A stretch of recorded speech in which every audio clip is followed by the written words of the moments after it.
Taquitos. This stream brought to you by Taquitos.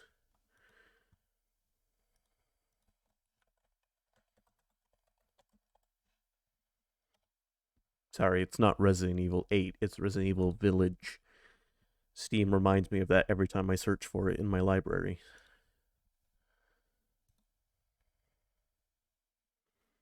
Isn't Taquitos chips? Or am I thinking of something else?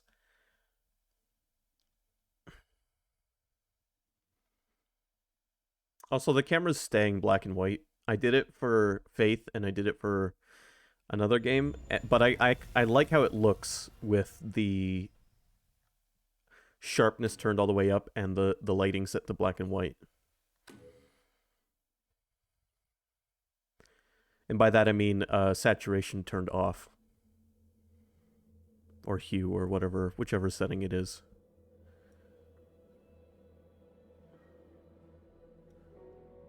Oh yes, thin burritos. That's right. I think I'm familiar with what taquitos are.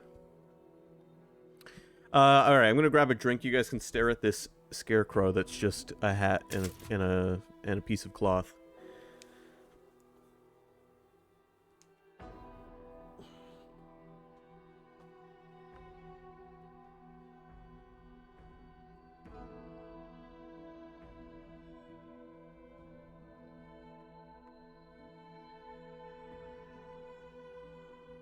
I have strawberry lemonade monster.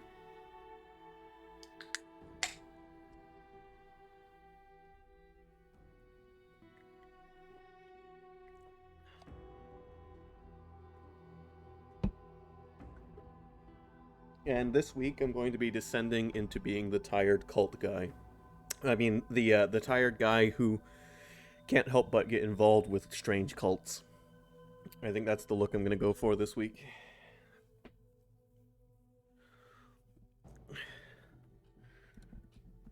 All right. Without further ado, let's continue our adventures in Transylvania. Romania, I mean. All right, so after that opening is done, we're actually at a point where we can just play the game with little to no... Well, the game's pacing slows down here, where we can actually, you know, invest ourselves in the environment. And it's not just a cutscene every few seconds where we watch someone we know nothing about die.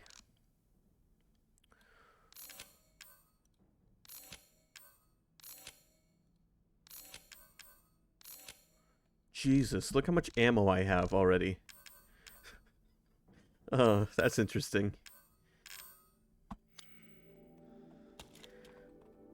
Okay, it won't last long, considering the enemies in this game are even more bullet sponge than they are in 7.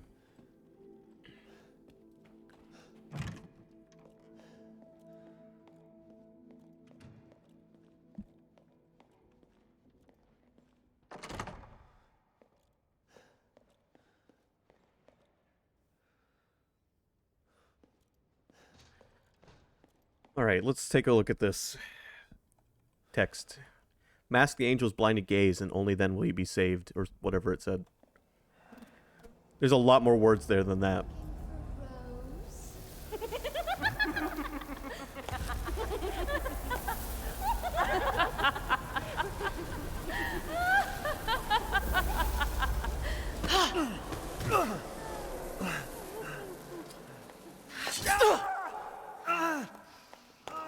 Man blood.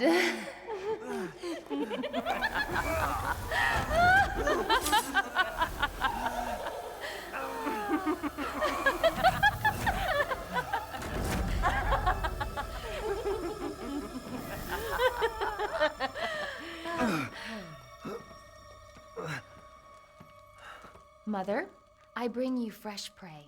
You are so kind to me, daughters. Now, Let's take a look at him. Well, well, Ethan Winters. You escaped my little brother's idiot games, did you? Let's see how special you are. Yes, Mother. Yes, Mother.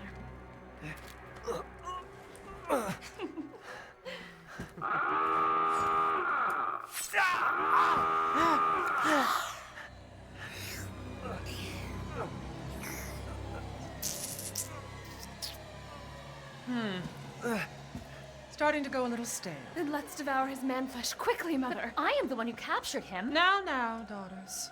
First, I must inform Mother Miranda. But later, well, there will be enough for everyone. Put him up. Hey, wait.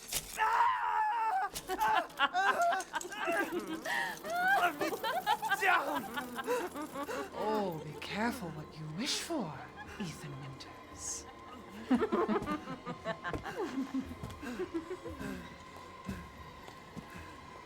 Wait, what are you doing?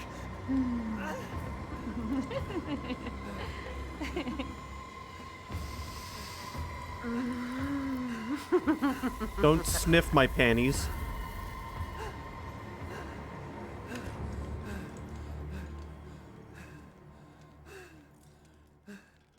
Can you believe that, like, 80% of the people who bought this game were horny for the vampire grandma?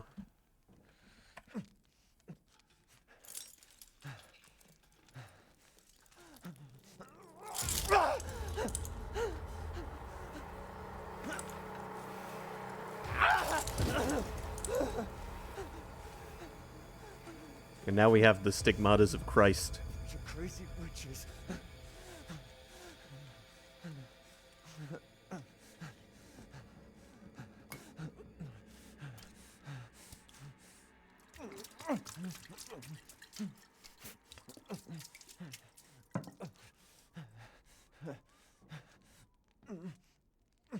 So that's the introduction of this chapter's antagonist.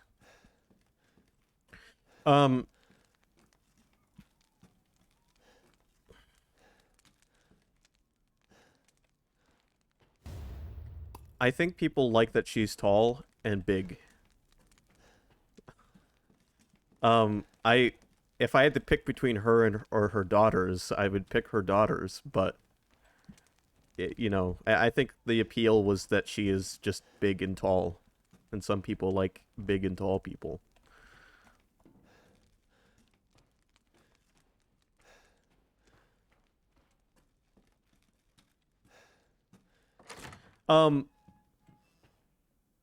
The big and tall store, yeah.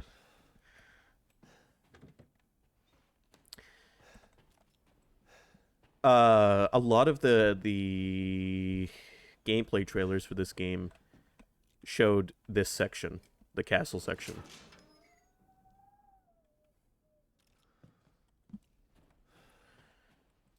I was, you know, I thought of something intelligent I was going to say, and it slipped from my mind. Maidens of the Harvest. Oh, this. I was going to say this.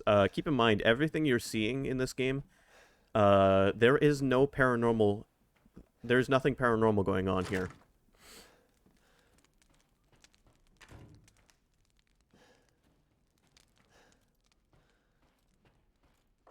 Yeah, Lady Dimitrescu was a huge part of this game's marketing. And it's mostly because when her design was revealed, the internet exploded.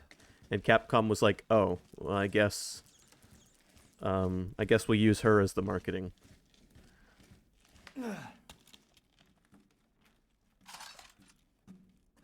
I mean, I'm not going to deny, I thought it was funny that there was a lady in Resident Evil 8 bigger than Nemesis or Mr. X. Lady Dimitrescu holds the record for biggest pursuit enemy in this franchise. She is beat out only by a monster that appears in one of the animated movies.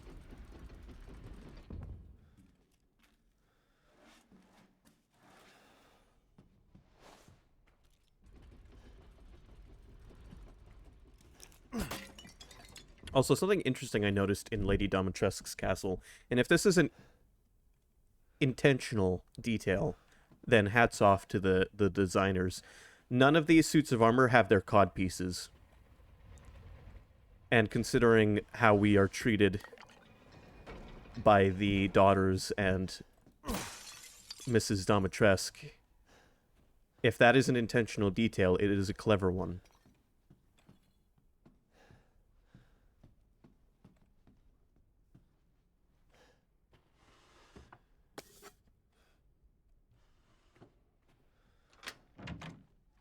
So you're going to notice this castle part is going to start feeling a lot like Resident Evil 7 in the way that you explore. I mean, but both of the games being first person, it kind of goes without saying. Where have they taken Rose?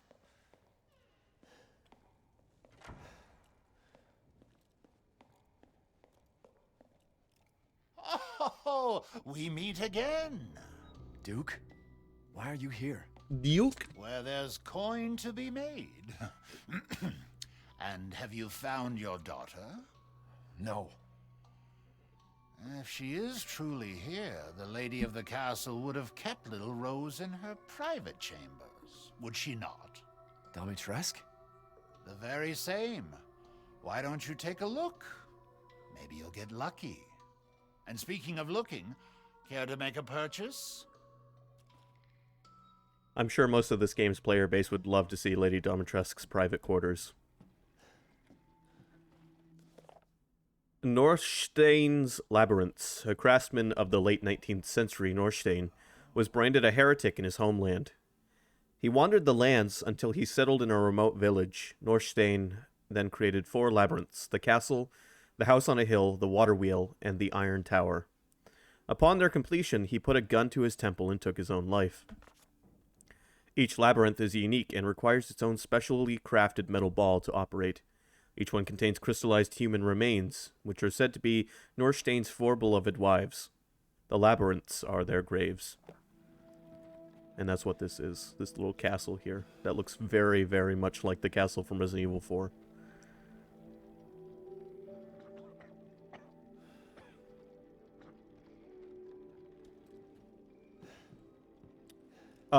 Anyway, Duke here, the shopkeeper, much like the merchant in Resident Evil 4, will show up throughout the game so that you can continue to use his services without having to return to a specific location. If you want to play a drinking game during the stream today, take a shot every time I say, like Resident Evil 4. Shall I choose something for you? No, dude. Alright, there are some free items here that are available, and I don't remember if those are from beating the game, or if it's just one of the DLCs that came with the game that provides you with some free items. I'm not going to take the free items. You know, I don't... What do I look like, a charity case?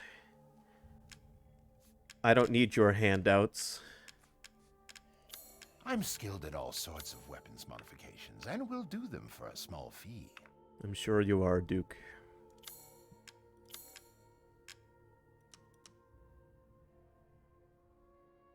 You missed it, Evil. I played submarine diving alarms when Lady D was on screen.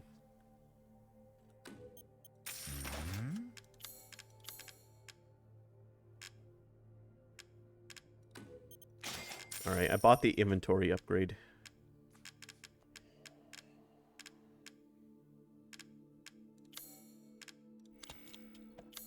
Good day, then.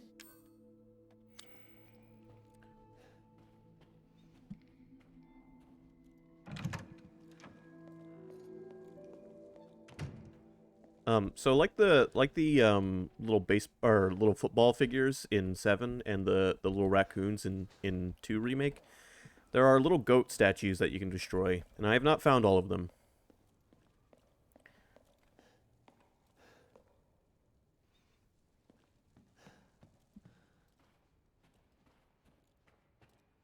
Also, I'll say the interior of this castle is very, very good looking.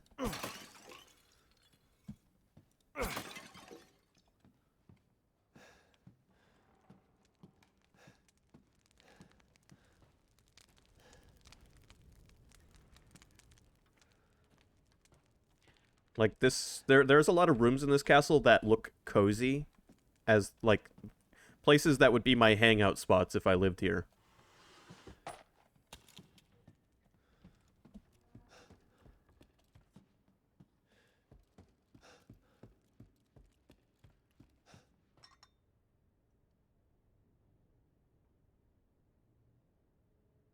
So, it looks like they don't always drink blood straight from the source.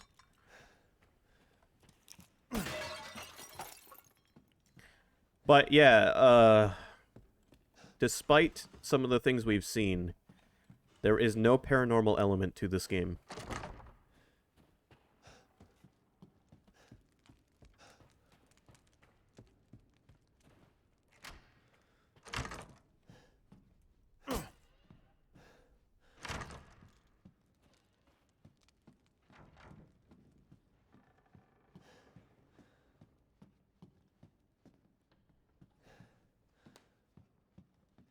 I would love to see the Haunting Ground game on PS2 remade in the RE engine. If they could get the castle in that game looking like the castle in this game, that would be spectacular to see.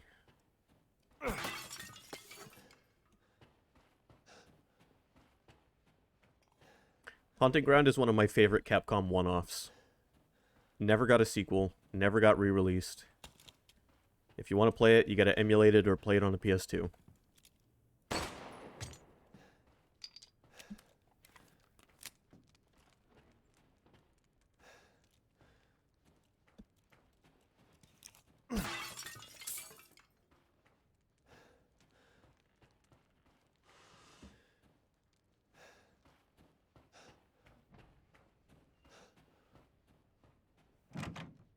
Alright, let's check out the wine room.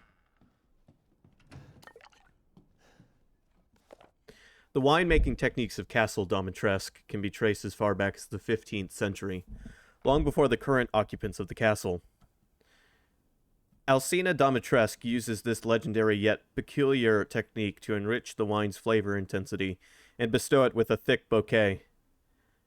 Her best vintage is Sanguis Virginis, meaning maiden's blood. It is kept in a special ornate bottle decorated with intricate silver flowers.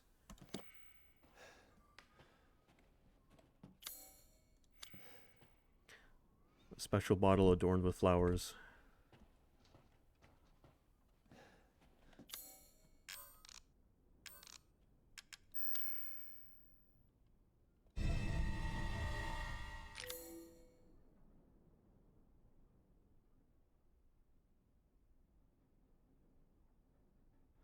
Maroon Eye, a blood-red gemstone in the shape of an evil eye. I'm glad to see that. All right, I'll say this, Evil. You can have Lady Domitresk. To me, she's a grandma, and not like Sigourney Weaver.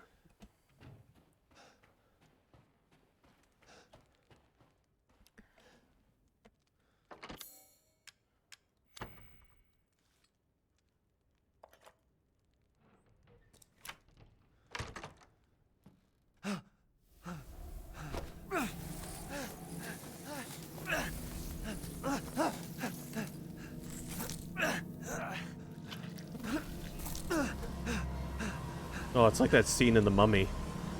I haven't cut open a man in a while. Let me string you up, slice your jugular, and just watch. Taken alive, dead, which would you prefer?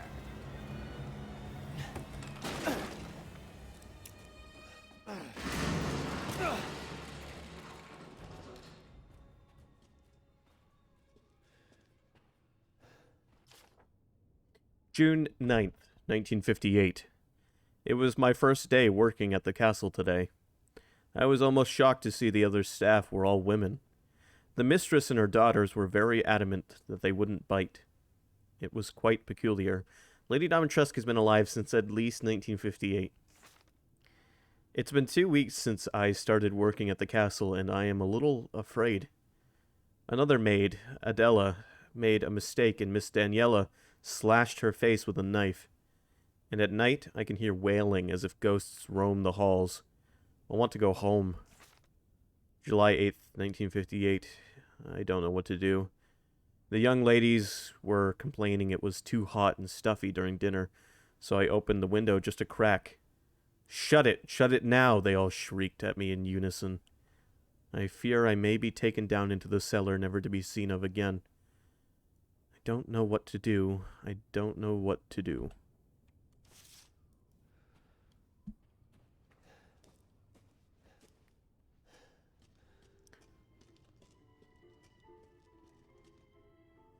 There's a lot of alcohol in this castle.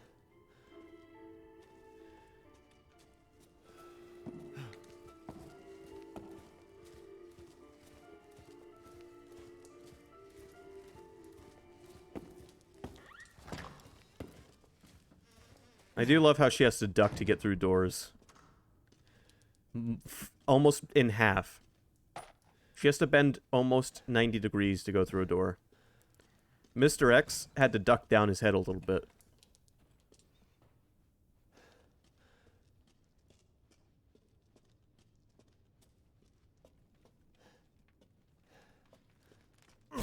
Well, it's not necessarily a bad thing, but the majority of the alcohol is wine, and I'm not a big wine guy. You would think she'd have the castle remodeled to suit her needs. Yeah, you know, I thought that too, but I mean, I don't even think this was originally her castle.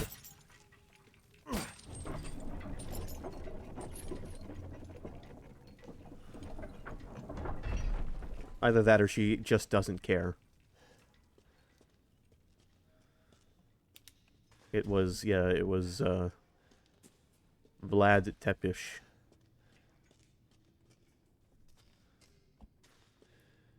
It's covered in dried blood. That's a fucking gimp suit if I've ever seen one.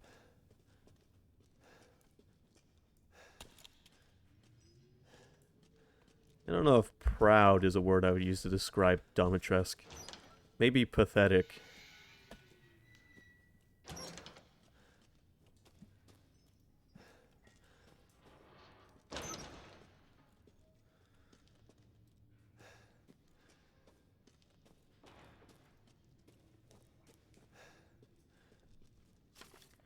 Candidates: Irina, Mihaela, Lois,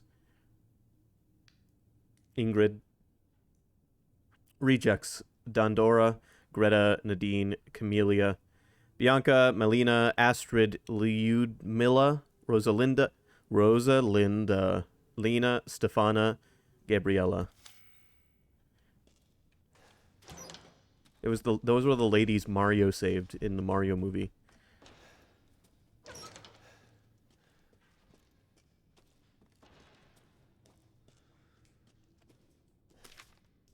Irina, robust appetite. Mihaela, robust appetite. Lois, robust appetite. Ingrid, unstable, overly alert at times.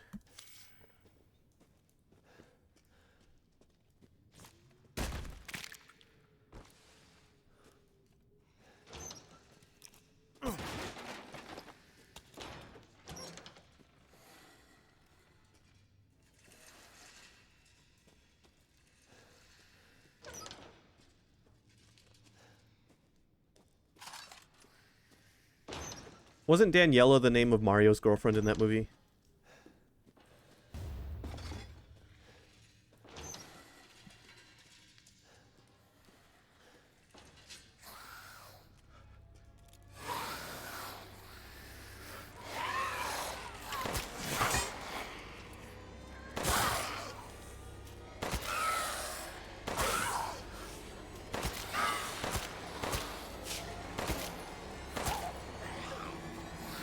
It's a delightfully great movie. Guy and I rewatched it not that long ago. 2 arms, 2 legs, and a head.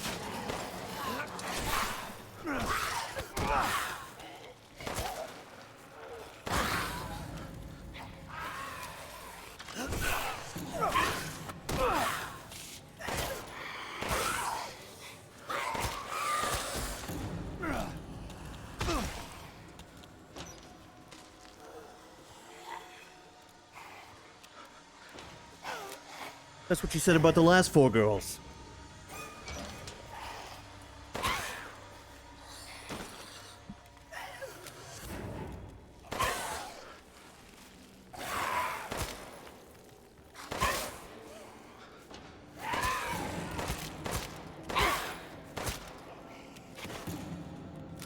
She's wearing a disguise.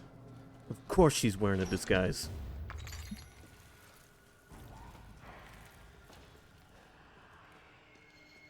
That's as much of that conversation as I can remember.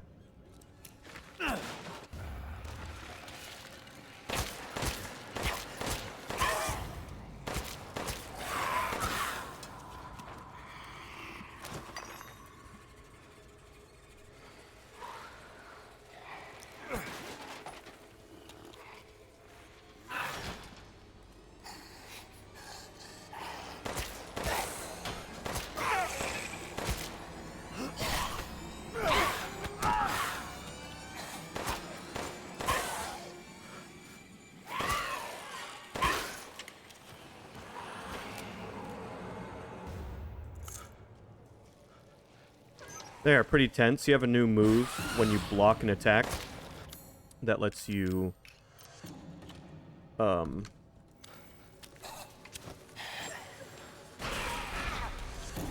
push enemies away from you, which is nice. It's a good crowd clearer.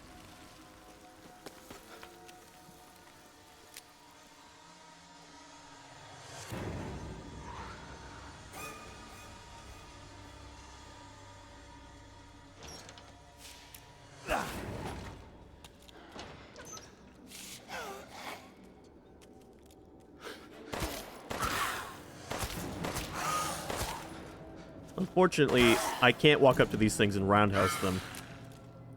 But I'll take what I can get, I guess.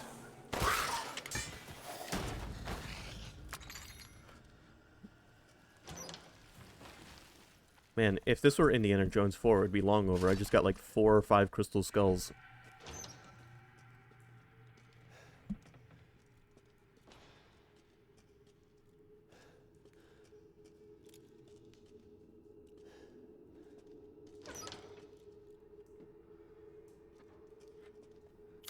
Alright, let's see. We're in the Chamber of Solace. And, again, I touched on this last time, but like 2 and 3 Remake, the map changes from red to blue when you've found all the items in an area.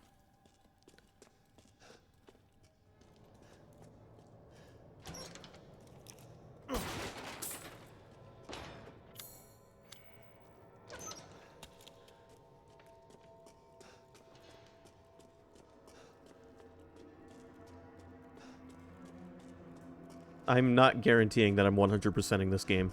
While I admit that would add time to the playthrough, I won't be bothering. I don't think. I can't believe Cassandra caused all this mess. Also, back when this game released, and you can see this in my YouTube uploads.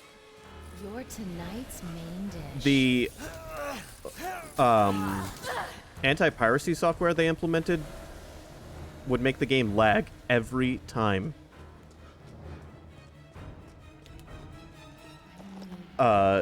These bugs were on screen. Wet, right, It didn't matter how good your rig was. little one. Bullets cannot harm.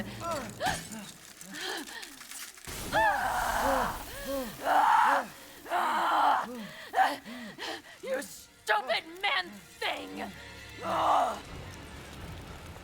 What? My body! It's breaking!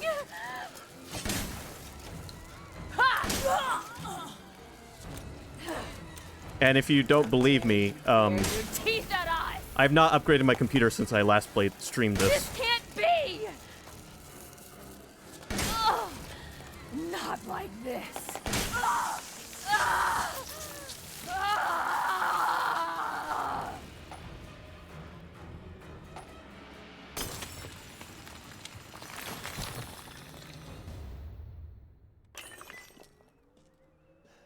Man, she completed her focus. Can you believe it?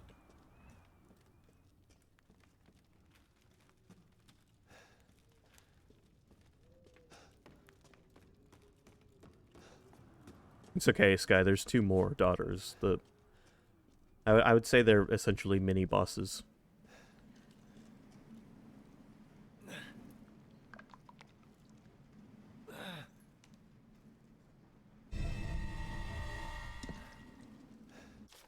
I know.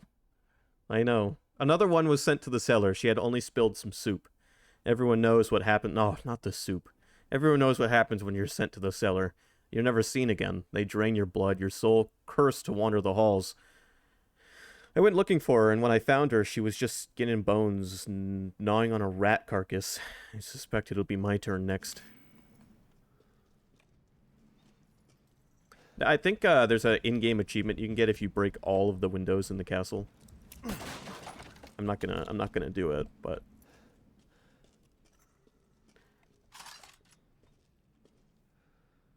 oh look, they eat dogs here. Little chihuahuas.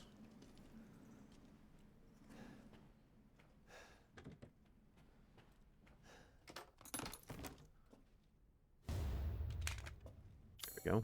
Upgrade part for the Lemmy.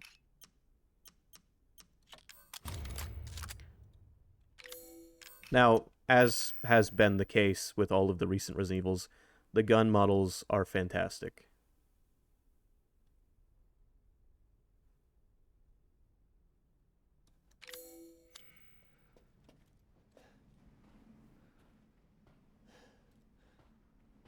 Why the Lemmy has cloth wrapped around its handle, I can only guess. It's a cold environment, so maybe to keep the grip of the gun from getting too cold, considering it's all... Yeah, this thing's called a Lemmy, L-E-M-I. Small semi-automatic pistol.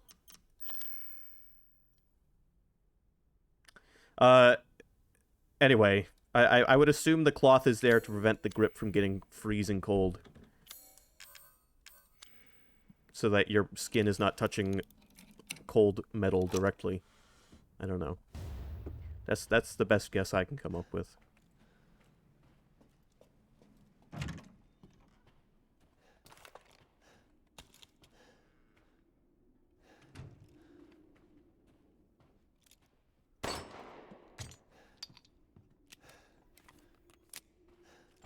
Also, another nice detail is Ethan saves his clips.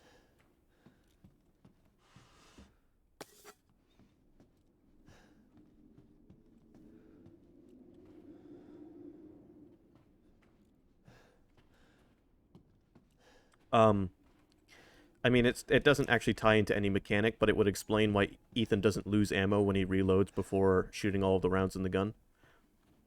Because he has taken it and placed it back in his inventory to be loaded again later. It's not an important detail, per se. Most games don't care. Even the most realistic shooting simulators. But, it is nice to see it, nevertheless.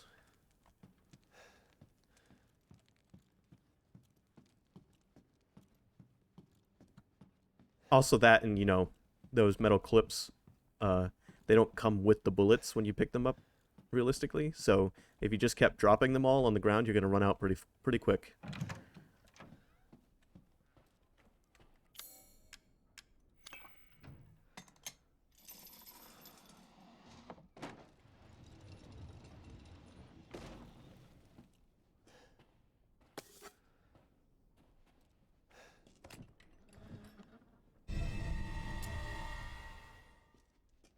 A key item to get a key item.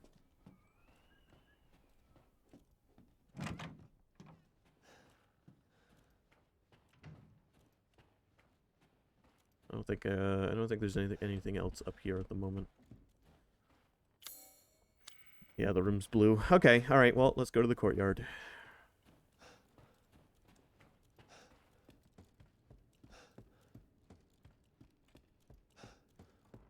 Shall I give you the tour?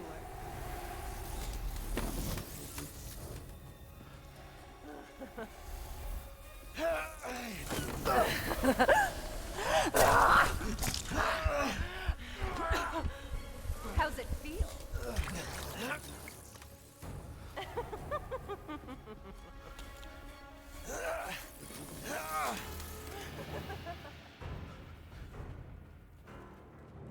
Oh, so thirsty.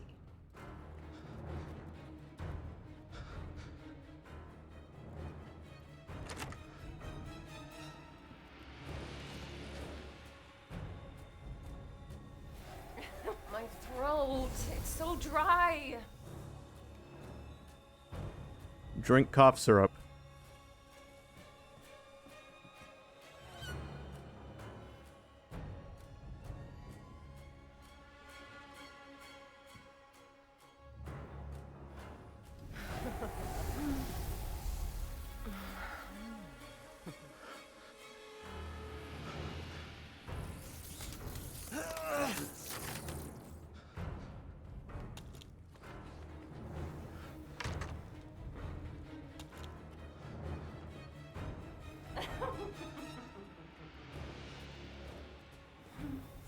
She can phase through a door, but she can't phase through a table.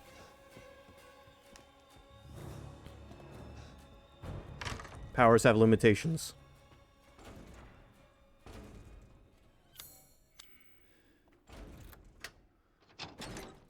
Now, realistically, she's not phasing through anything. She just turns into mayflies and kind of wiggles her way around.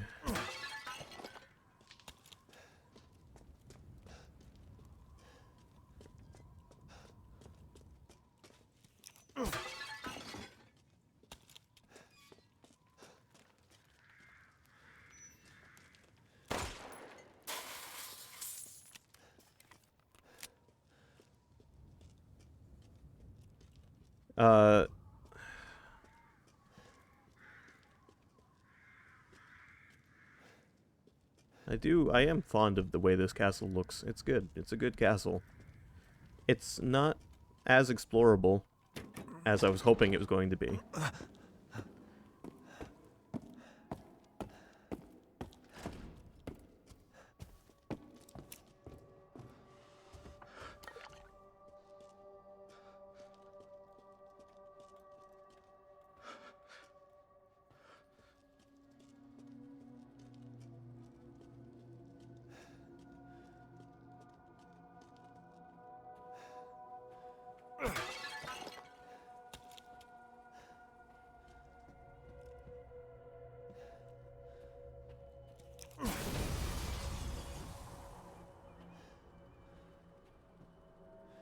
Just letting the air... What have you done to my daughter?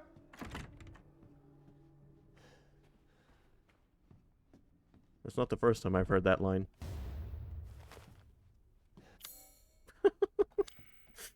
It's just really hot in this castle thanks to all this fire everywhere. Alright, here's Lady Dimitrescu's bath.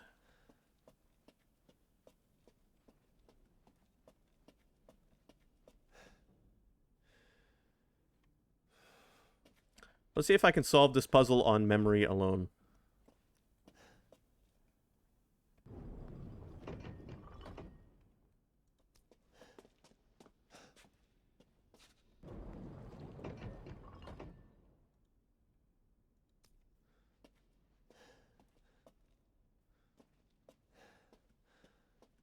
I don't think I'm going to be able to.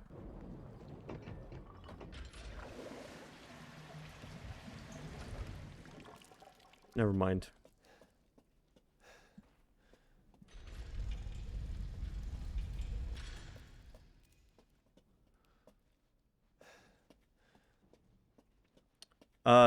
Here's the solution. Women are blind to male advances, but the poor shall take their chances to give their lord their bounty sown, so that soon the wine may flow. Blah, blah, blah. Done.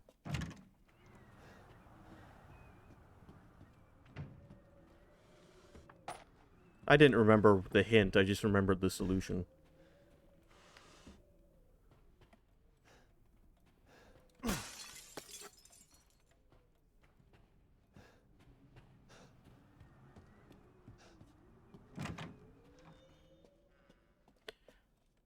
Okay, down we go.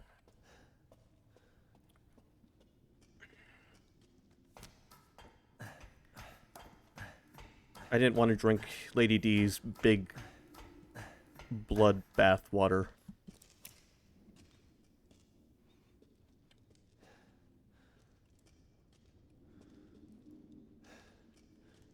What the hell? I'm not doing a speedrun of this game. If I wanted to do a speedrun of this game, I would have started at like 2 o'clock, and then I would finish by like 8.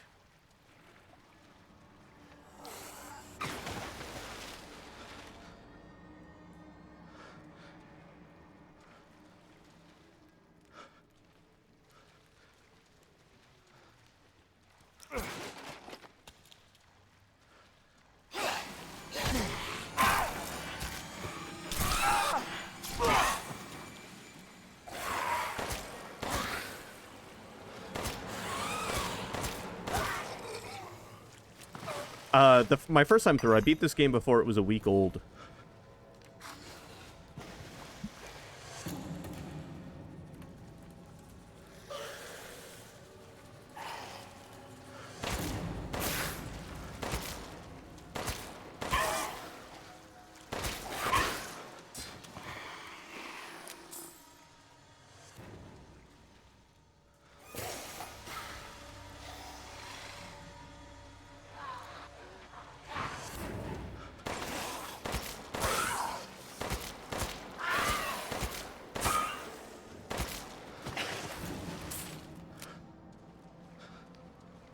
So this is a fun section, and it really shows off the ray tracing for sure with those brilliant reflections on the water's surface.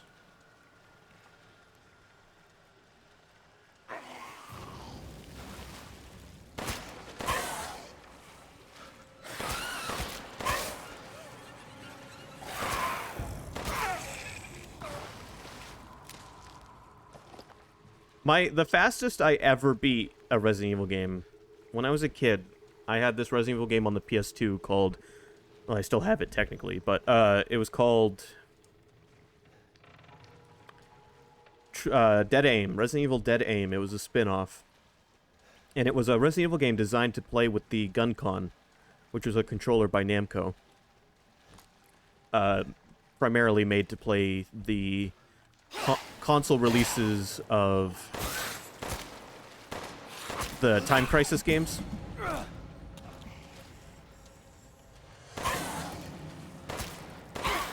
Anyway, Dead Aim was a lot of fun. You ran around like you did it. It wasn't a rail shooter like Time Crisis.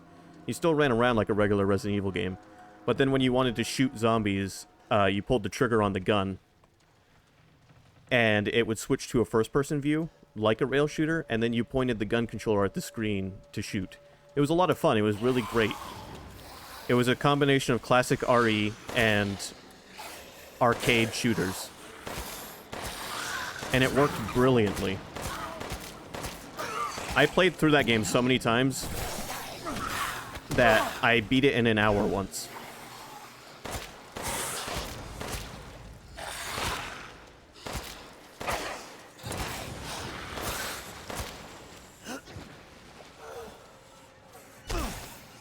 For a very little while, that was my favorite Resident Evil game. Just because it was so much fun to play through.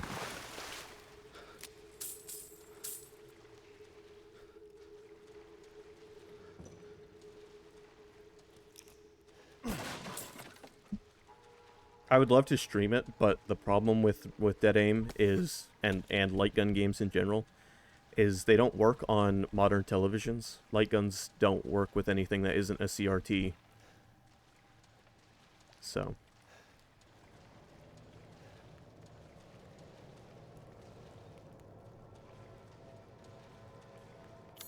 Otherwise, I probably would have streamed that game by now.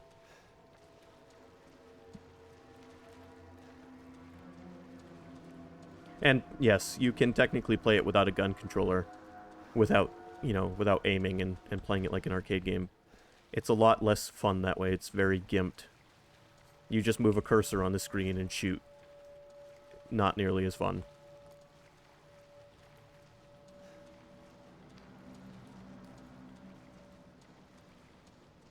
Surprised. I'm honestly surprised Dead Aim never got a port to the Wii. That would have at least allowed you to play it somewhat like it was originally created to be played.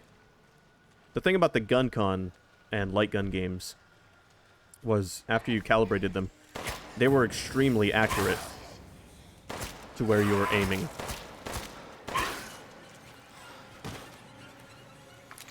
To aim with the gun controller in Dead Aim, you just aim down the sights. It was like VR aiming long before VR.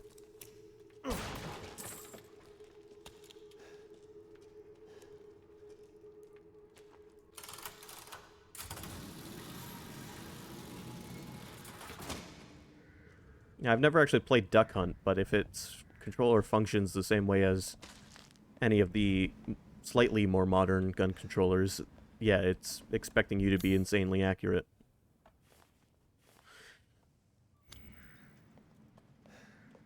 I know the way Duck Hunt checks is that you shoot.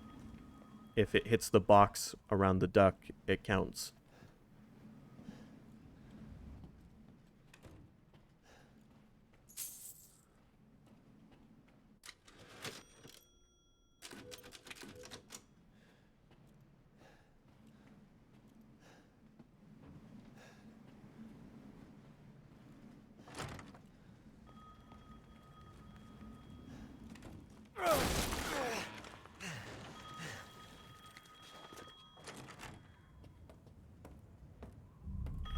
It makes me wish I still had a CRT, because I would hook it up just to play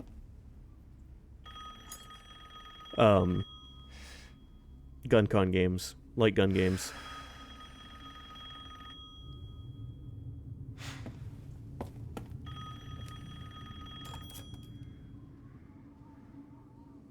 Mother Miranda, I regret to inform you that Ethan Winters has escaped that fool Heisenberg. Because he is in my castle and has already proven too much for my daughters to handle. When I find him... No, Mother Miranda.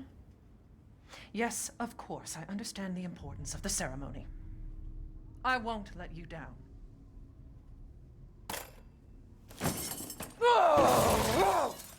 To hell with the ceremony!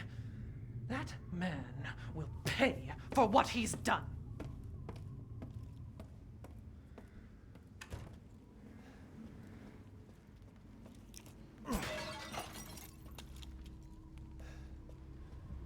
For someone who hates men, she sure likes eating them.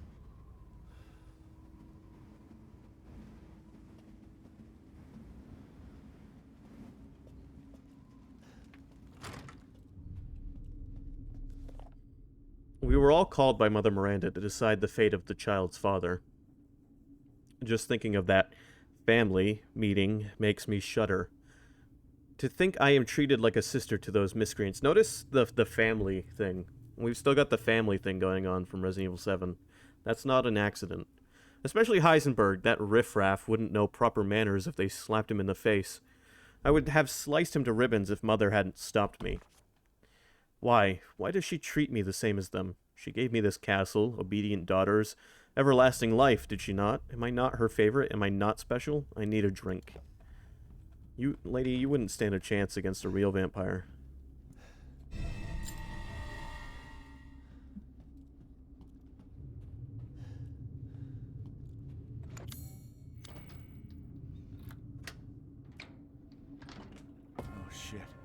There you are. All this for a child who isn't even here. What the hell do... You ungrateful, selfish wretch. You come into my house. You lay your filthy man hands on my daughters. And now you even try to steal my property. How dare you? Rest while you can, because I will hunt you, and I will break you! Go ahead, do your worst.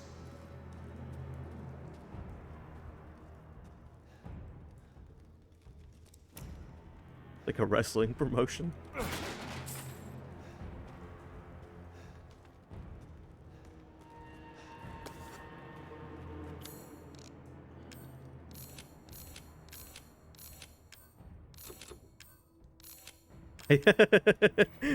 I was not talking about the move. I was more talking about, I'll find you and I'll break you. It just, you know, it was good. It was a good line.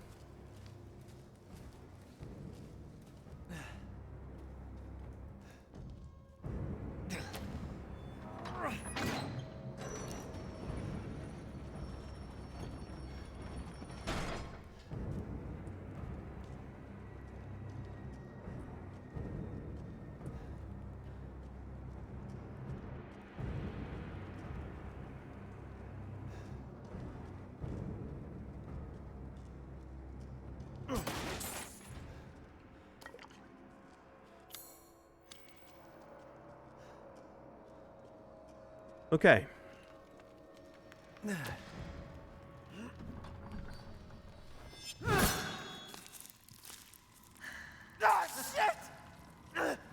Like I'd let you get away.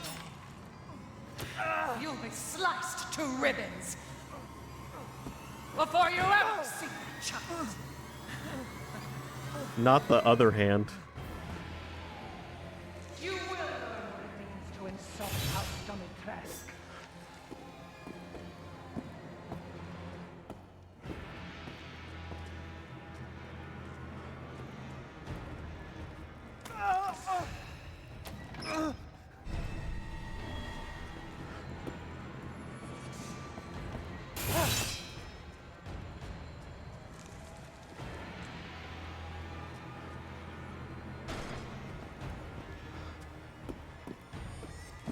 I will say the cloth physics on her outfit are excellent.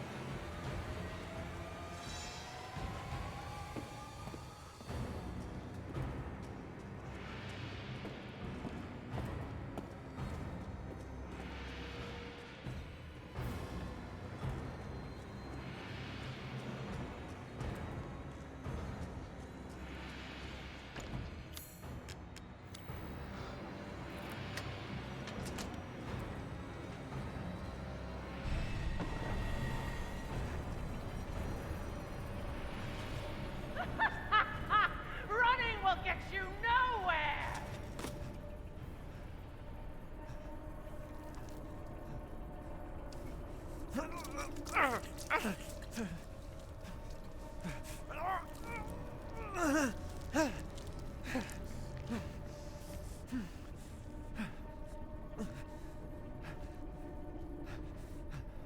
The real magic trick there is that fixed his shirt or his jacket too.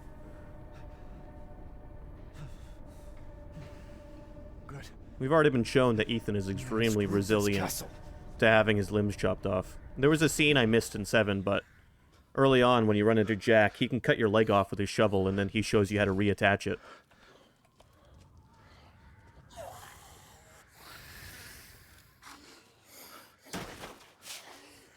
So, this is not a new ability of Ethan's. He's had it since 7.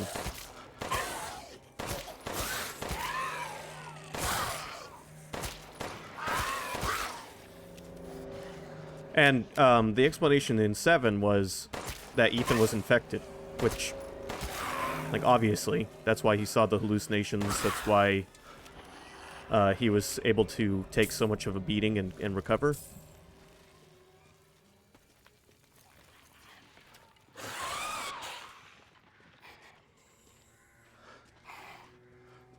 The difference being Ethan was able to maintain his humanity throughout the infection. Evelyn was unable to control Ethan.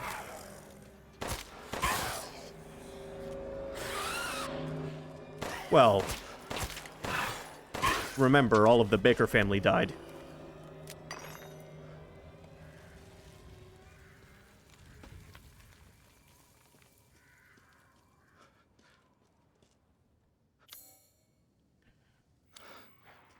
If they can still die, Ethan can still die.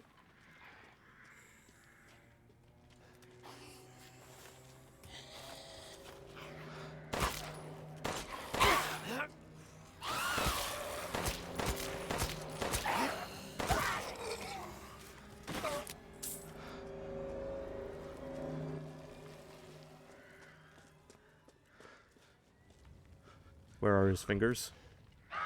You mean the ones that got eaten off? Remember, they got eaten off last time.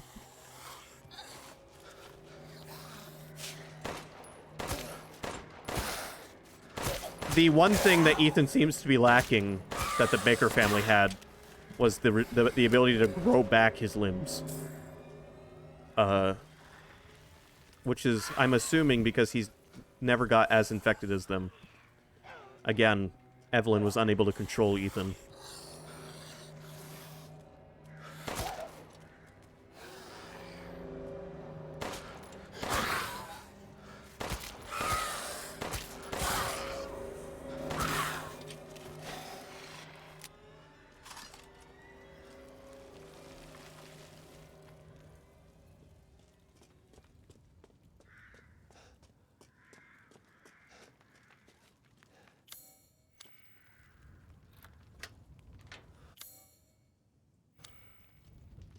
I don't know, maybe. I don't think the game is going to worry about it. Whoa, hey.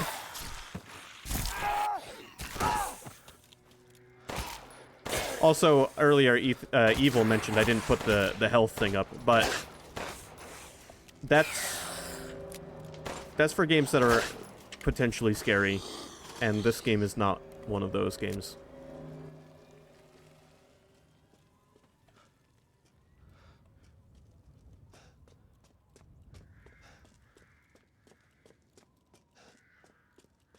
This reminds me of the Carl Pilkington interview where they ask him how he would feel if he could have his head transplanted onto another body.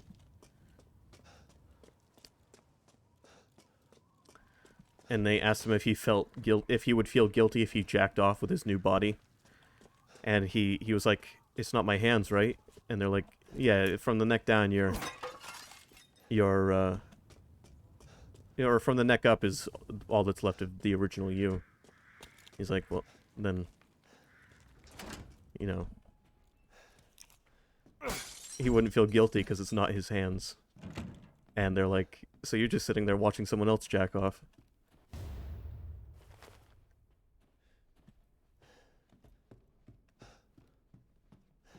Sorry. That's what comes to mind when I think of switching out body parts.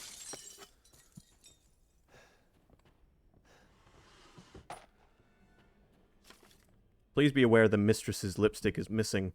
If anyone finds it, could they please return it to her bathroom? It is custom made and therefore very expensive. Grand chambermaid.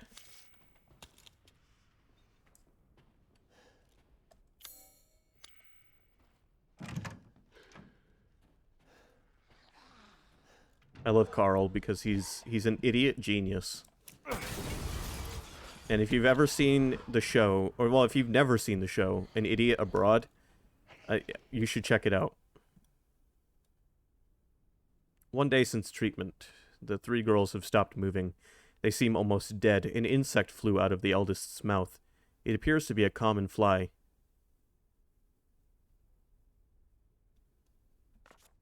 Two days since treatment, all three bodies are covered in flies. It appears the flies are consuming their flesh. When I open a window, some of the flies drop dead to the floor. It would seem the cold petrifies them. I quickly close the window to avoid weakening the insects further. 4 days since treatment, all three bodies have almost been completely consumed by the insects. All that is left is a dark, writhing, human-shaped mass of creatures. It is just after noon, and the insects have started to change color. Those around the face turned pale, and those around the lips turned a deep crimson. 6 days since treatment, the massive insects have transformed into human bodies again. All three girls awoke, looking at me like newborns. I sense a bond between us, like mother and daughters. I have already decided their names. Bella, Daniela, and Cassandra. Cassandra! I gotta play that interview. Hold on.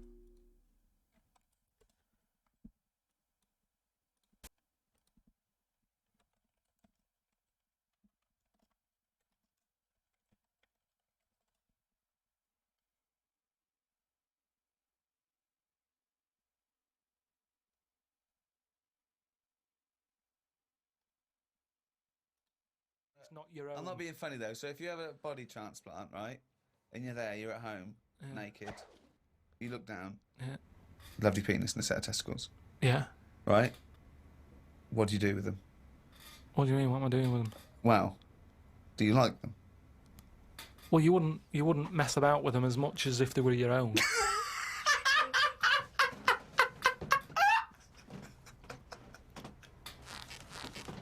But if you did mess about with them, would you feel guilty that you were messing about with another man's testicles and penis? And it's the full body? Yeah. No, because they're not my hands either.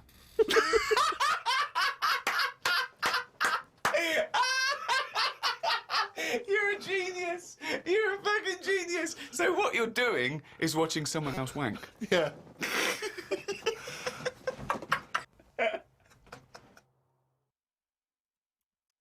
Yes, that was the Ricky Gervais show, which I've played clips from before.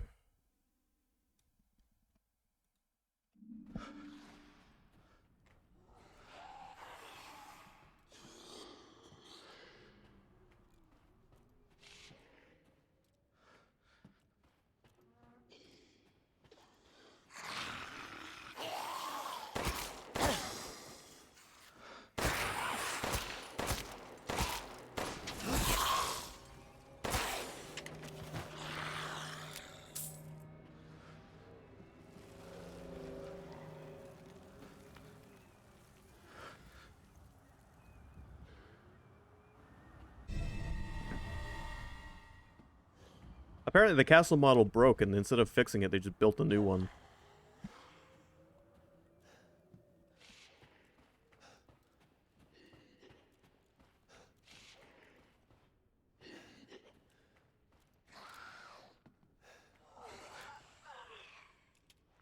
Yeah, isn't it amazing that our jacket and undershirt sleeve has not fallen off of our right hand?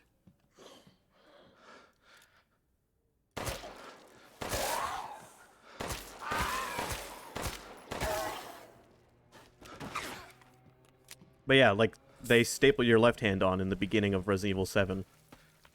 The whole being able to reattach limbs thing is not a new trick for Ethan.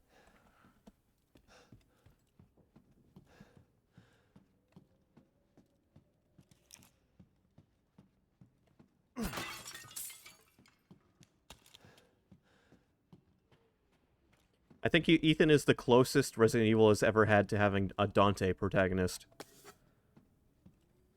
Not, you know, in the wisecracking personality department, but in the very difficult to be killed department.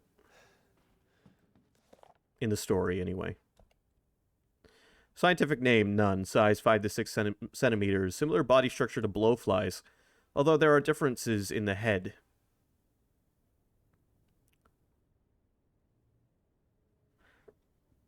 They are carnivorous and vigorously consume meat. In order to catch unsuspecting prey, they'll gather using pheromones to mimic a human. They are produced when a Kadu lays eggs in its host, but the flies themselves are unable to reproduce. They are weak to sudden drops in temperature, especially if the temperature drops below 10 degrees Celsius. Their metabolism lowers and they go into a dormant cryptobiotic state, similar to the cryptobiosis of tardigrade or Polypedillium vanderplanki. So there we go. We've had a scientific explanation as to the origin of the vampire daughters. They are a bunch of flies mimicking humans, and that's why they can dissolve and phase through doors.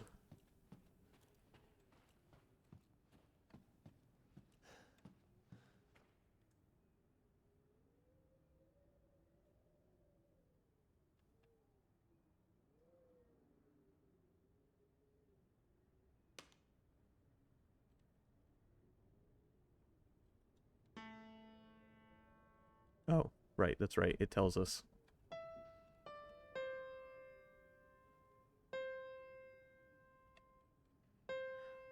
Hold on, let me just, I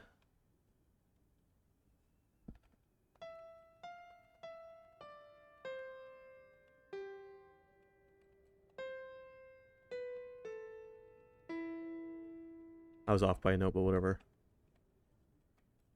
Wait, I almost played the song doing that.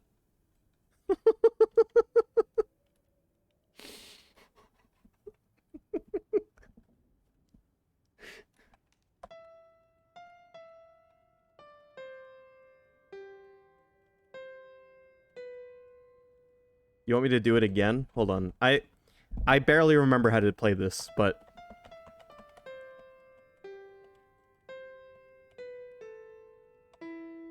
too low. Or something. I don't remember. I'm not even really in the right part of the keyboard. I need to be higher.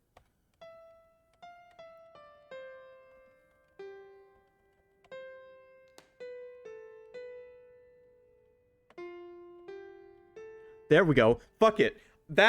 Did you hear that? That was on the money.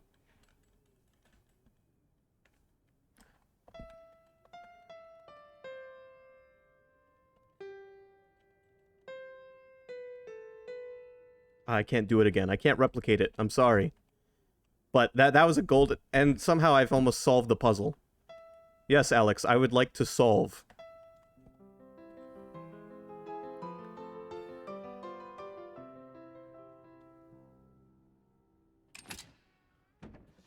I played a completely unrelated song and solved the puzzle. You're welcome.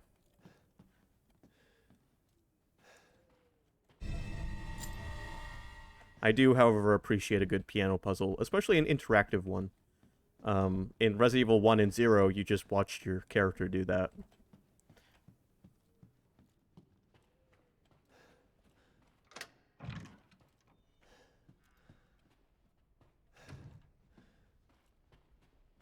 My secret talent is being able to play Final Fantasy XIII's opening, just the beginning of it, on any musical device. But mostly pianos.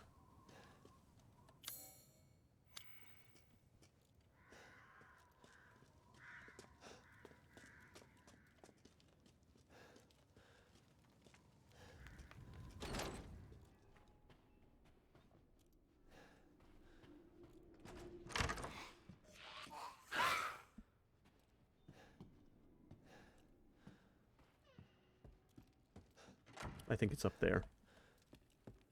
I think it's up top. Maybe. Otherwise, it was just invisible. Play with me some more.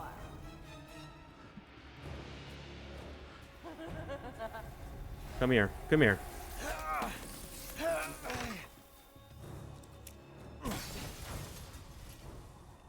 Yeah, I bet you don't want to come in this room.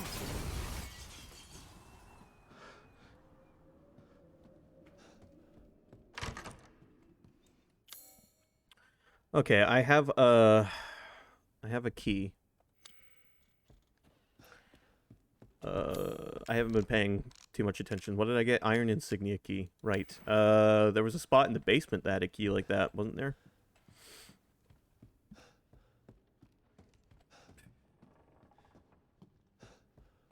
Play with me some more.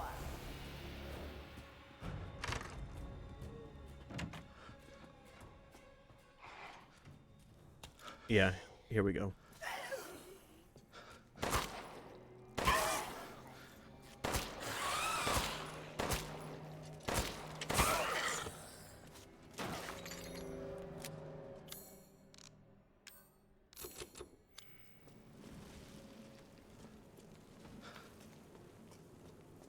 Sky is currently working on clipping the Final Fantasy XIII opening.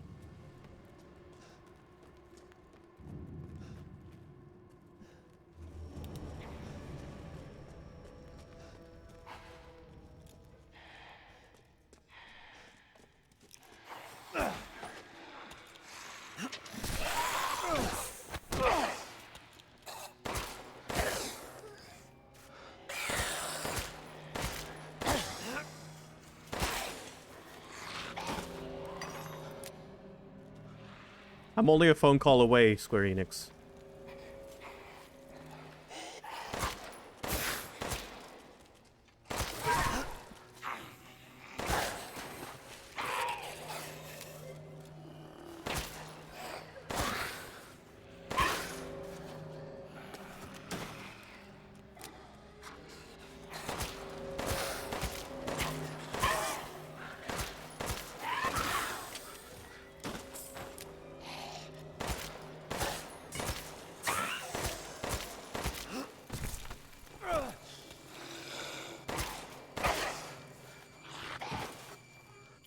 Wow.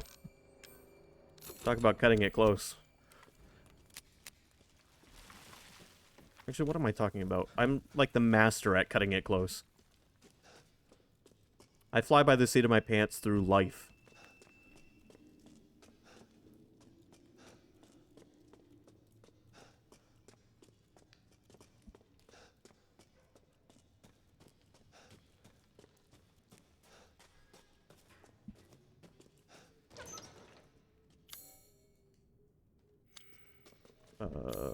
I went past it. I went past the door.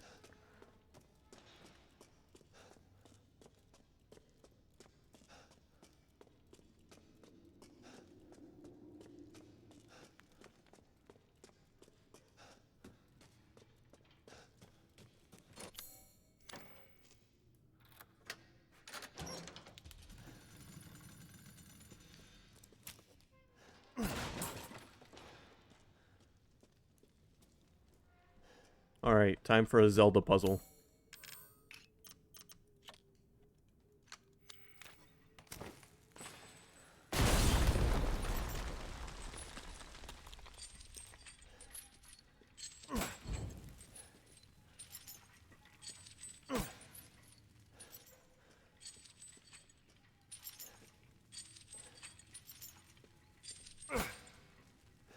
Oh, would you just touch each other already?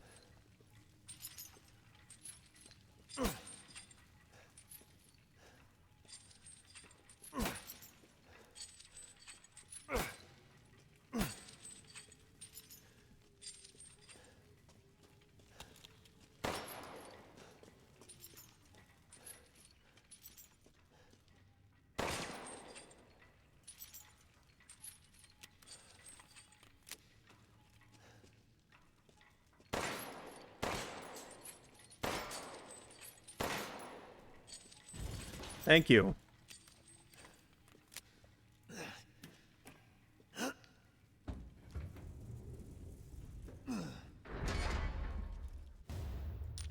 Azure Eye. Man, picking up that second eye, I gotta say, there's a key item in Resident Evil 4 that's a glass eye that you use to open a door.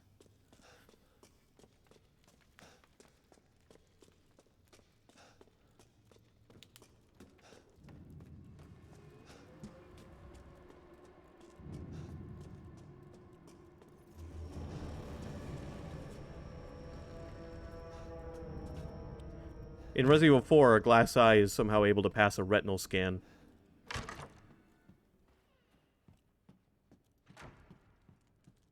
I don't know what Franco-American corn dogs are. Is that a brand of corn dogs somewhere?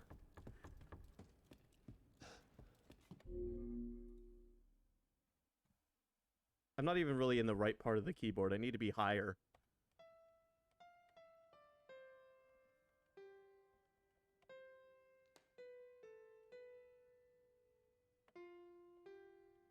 There we go. Fuck it. That's... Trying to work up my appetite, are you? Yep.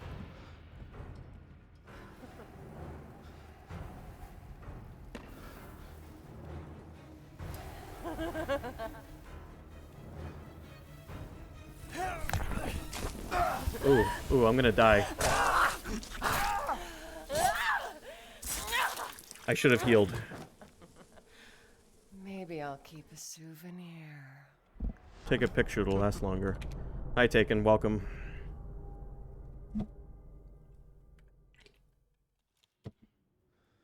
Oh, back here. Damn it, whatever. Oh, so I have to get that amber eye again.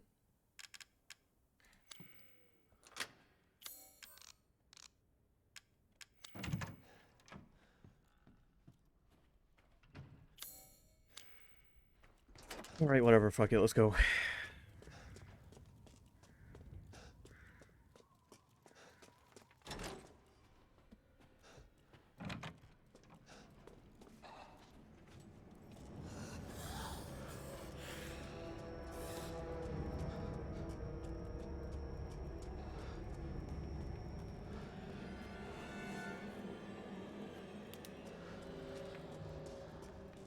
I get to solve that puzzle again.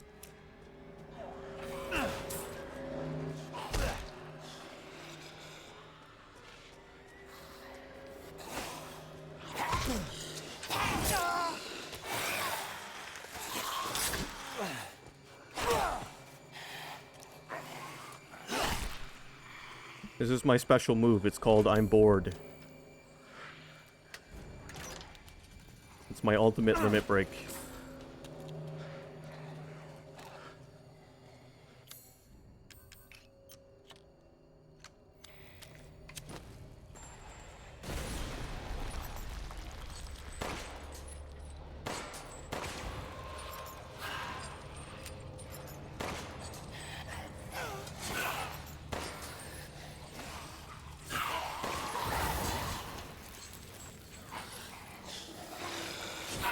This is fun.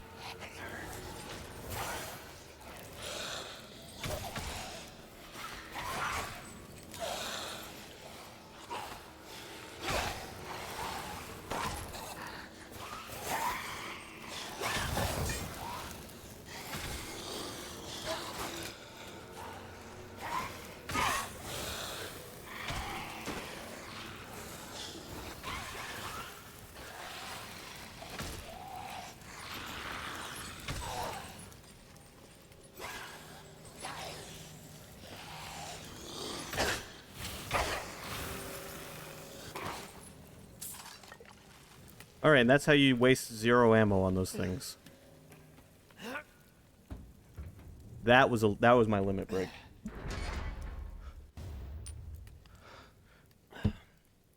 How are you doing, Taken?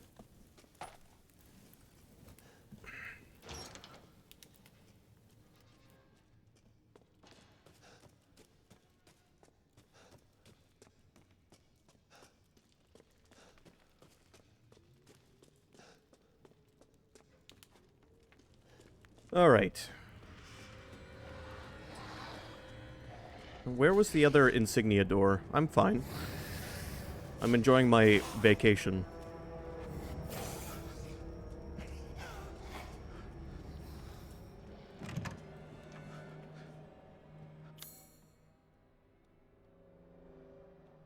Oh, you know what? I could go back to the merchant room real quick, save, and also use our little metal ball of fun. So we're gonna go do that.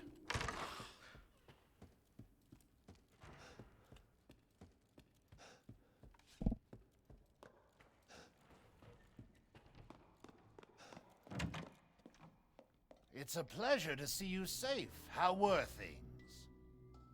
No sign of Rose. I'm so sorry it turned out that way. Well, you'll find your way to her once you're out of this castle. Oh, Do will you I? have need of anything for the road ahead? Welcome, welcome. You're sure to find something new. Alright. Let's save. Let's play with balls.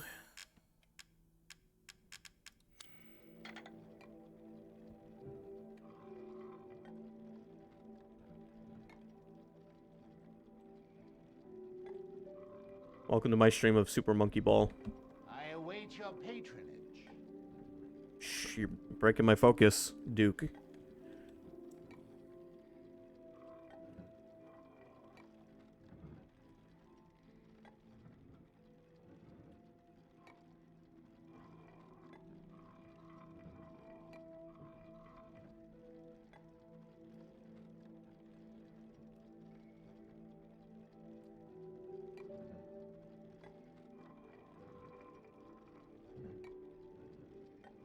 Oh, and right in the hole. God damn it.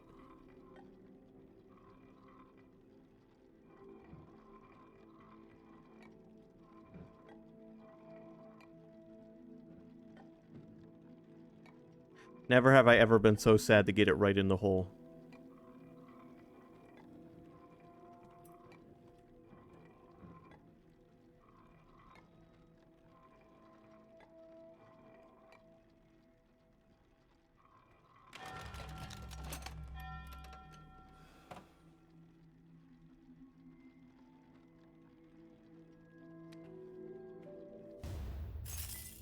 There we go. Oh, yes.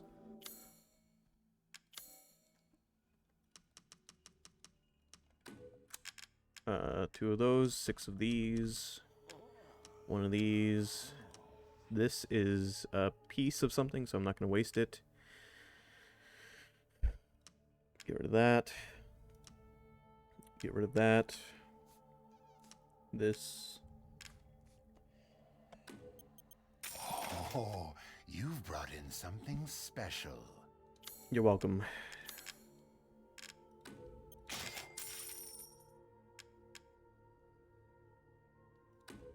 I see. Anything else? Nope. I'm good. Securing goods is more important. Till next we meet. Yep. I refuse to upgrade my starting weapons. They're going to get replaced. It's just a waste of money. Yes, it would make the game a little easier if I did so, but I think I'll be okay.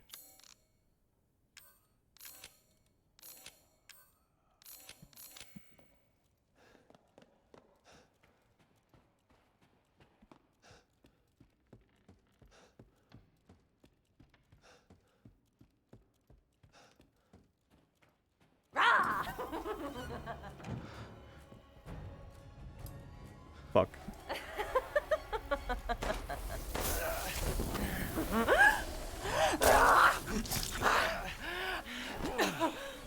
Mother said stale, but I think you're delicious. Yeah, well, Mother! you're just a fly, so.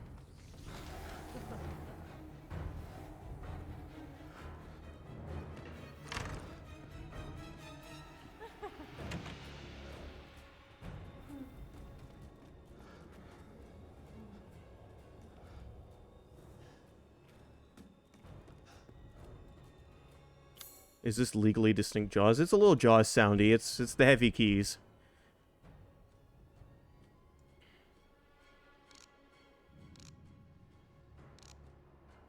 Alright, see ya, evil.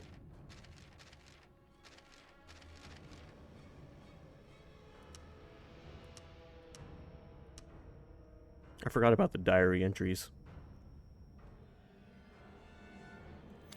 Those are basically there to help you remember what you were doing. Come get him.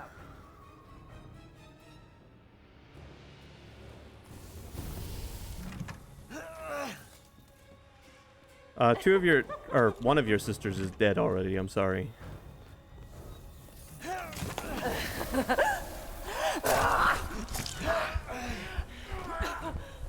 How's it feel?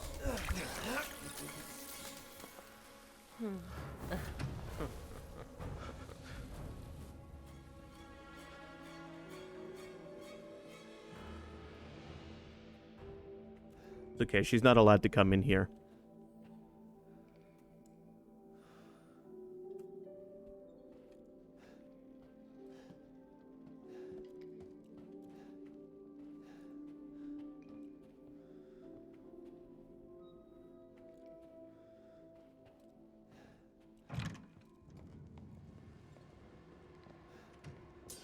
Wait long.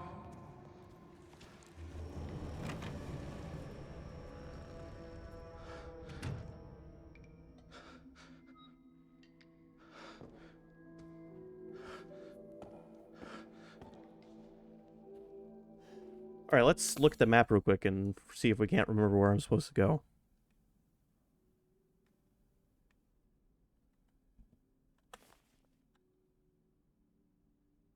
Oh, I think I can get in the Hall of Pleasure now.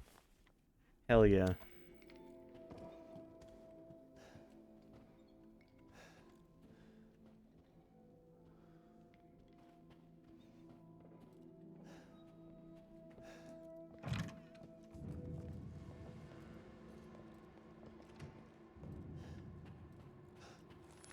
So we finally meet.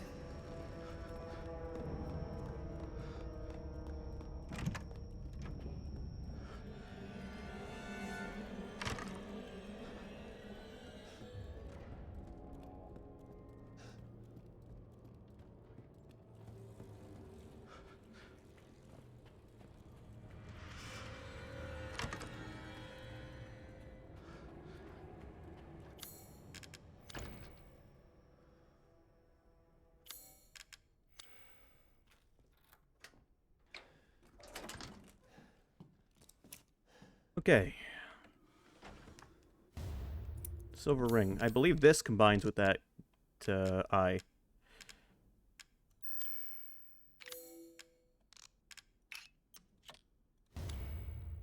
There we go. Making it more valuable than selling the two items separately, which is a trick from Resident Evil 4.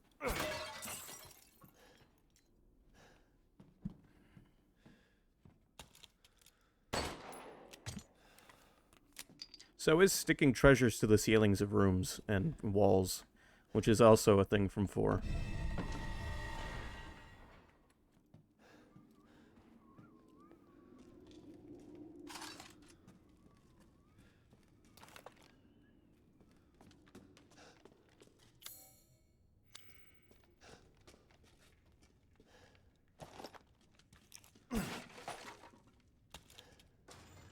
I was worried my sisters had gotten too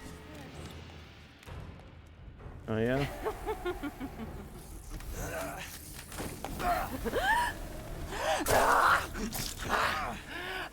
I'm glad all three of the daughters have distinct animations, despite being different people. Oh, you broke my body! You bastard! No! It's a lie!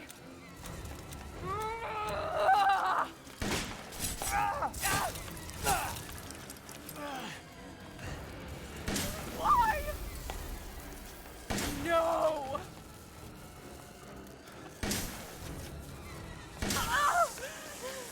You will not get away! You're my believe it or not, they all have different voice actors and model captures. Crazy witch.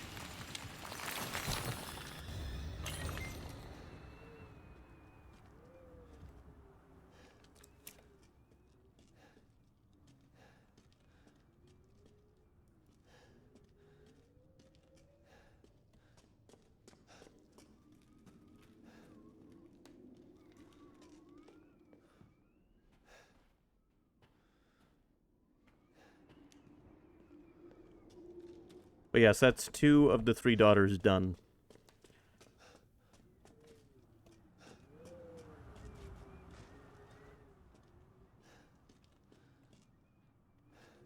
Oh, wait, I remember what to do.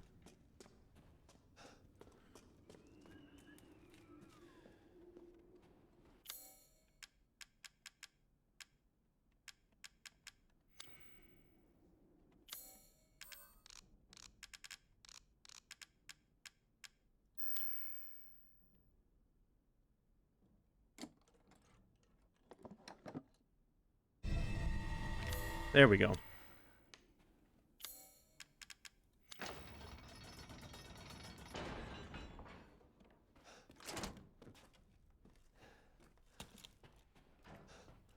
A very classic puzzle for the series.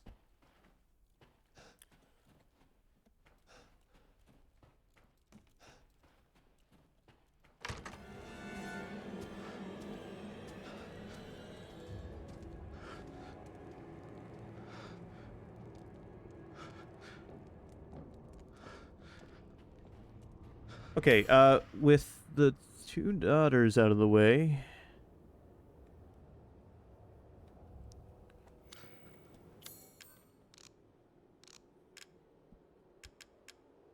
we still have Dimitrescu's key, and we still have the insignia key, so there's got to be another Dimitrescu door somewhere. Where? I think we need to go back to...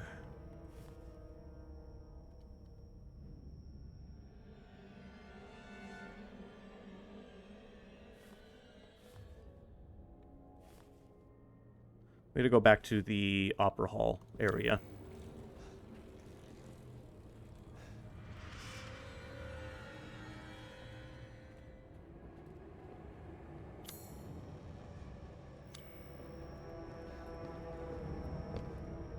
See, there you are.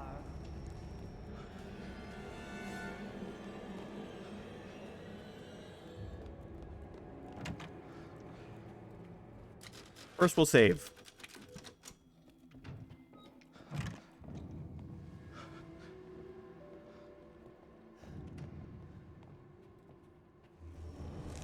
You disgusting outsider. I killed 2 of your daughters already.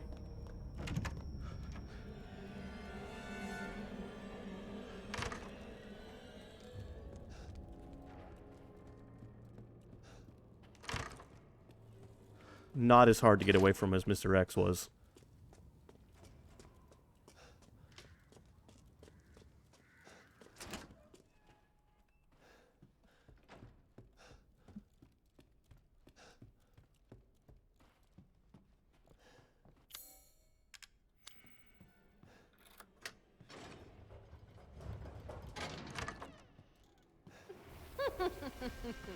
So you finally came to see me.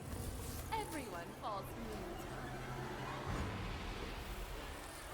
in time. Let's have some fun.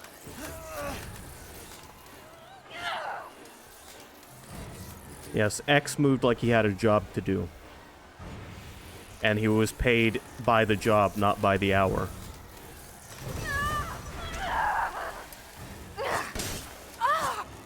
You'll kill me!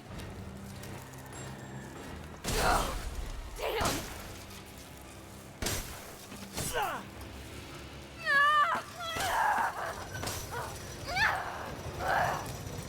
Why are you doing this?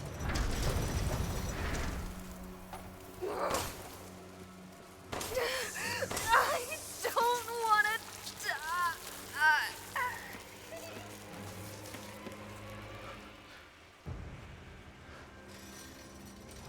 sick of bugs. Got him. That's all 3 daughters down.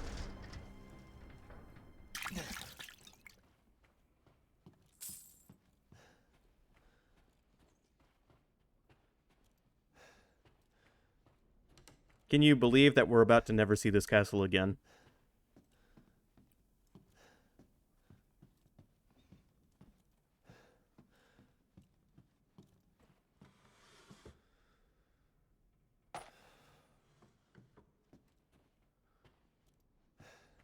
The 4 assassins from Metal Gear Solid 4. Are you talking about the Beauty and the Beast unit? There was more than 4 of them, but yeah. But I mean, in 4, there was, you know, there was one of those. The pacing in 4. Wow, I'm glad you bring up Metal Gear Solid 4.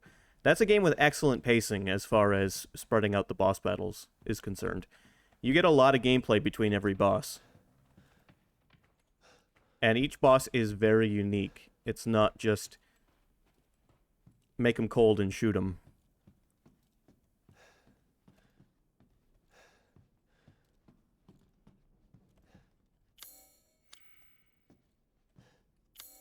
Again, I would consider these daughters to be more mini-bosses than actual bosses, but still, it's odd the way they're introduced. And then, much like, I mean, they get more time than the villagers did, truthfully, but that's about all I can say.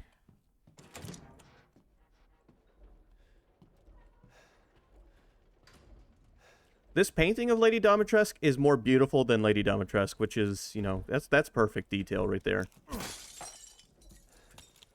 When isn't that the case?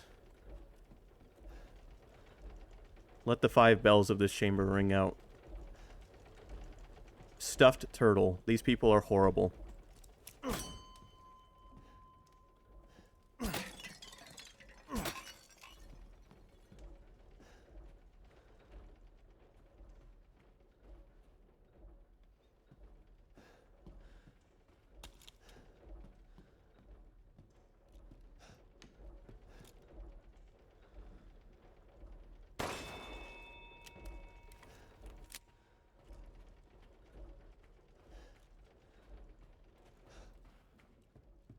Alright, that's 2. That's 2 bells.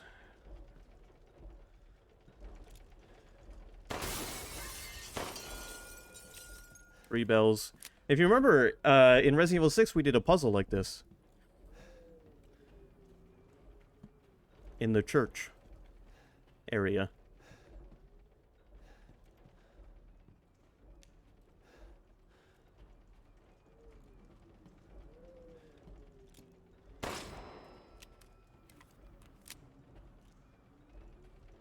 Okay, I think I'm looking for one more. Yeah, that was the part where the game forced us to split up, and we had to, like, each of us was in a chamber side by side, and we had to do puzzles. We both had to work together to complete the same task, but we were separated.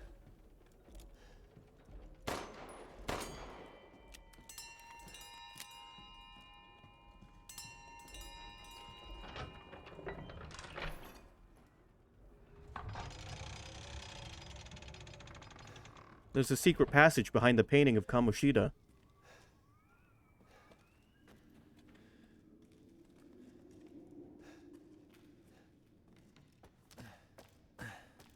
Yeah, the graveyard area.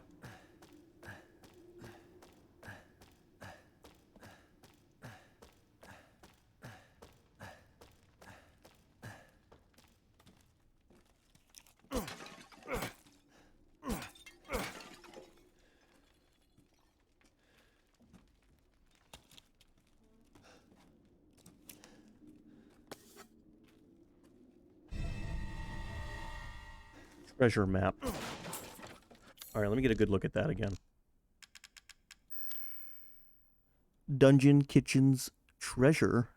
I already got that treasure, you silly guy. There's an heirloom worth a fortune in that nobleman's casket, but there's a damn trick to it. Something about lighting the way. I already... Okay.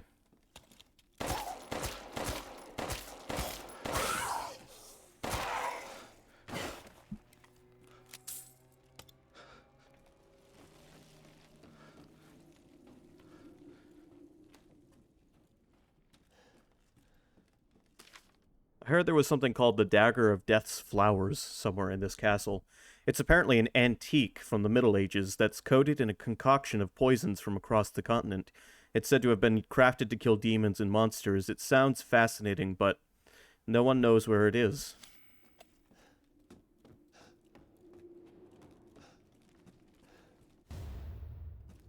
And here we have a gun that you would definitely not see in Resident Evil 7, but one you would definitely see in Resident Evil 4.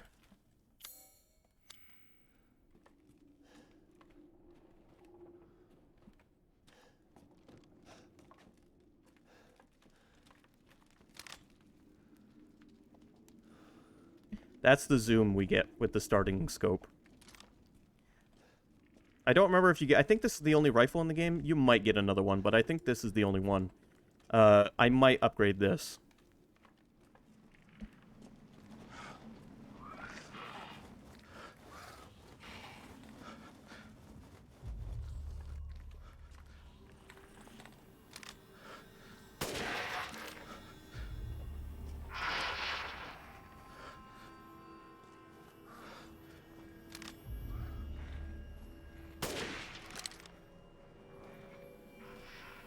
And they give you the rifle just in time for a good spot to use it.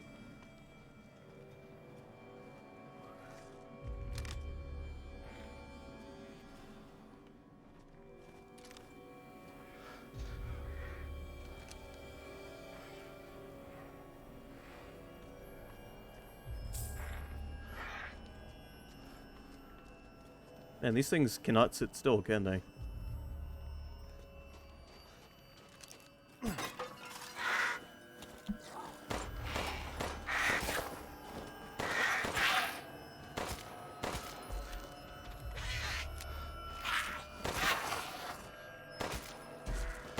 That's magical. Whatever happened up there, that's pretty magical.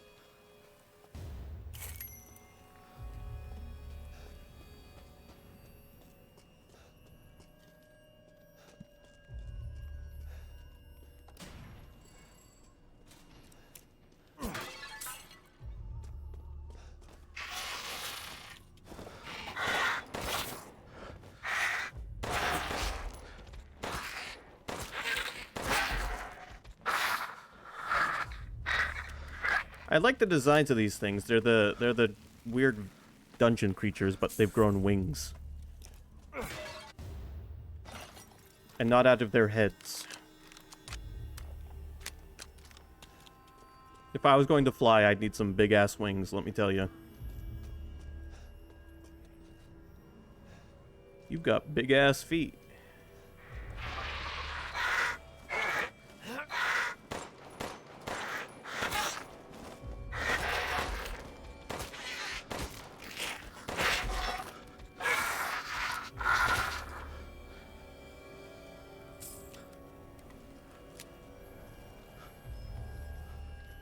I've got a black dress pants, a white button-up shirt, and a black tie coming in the mail.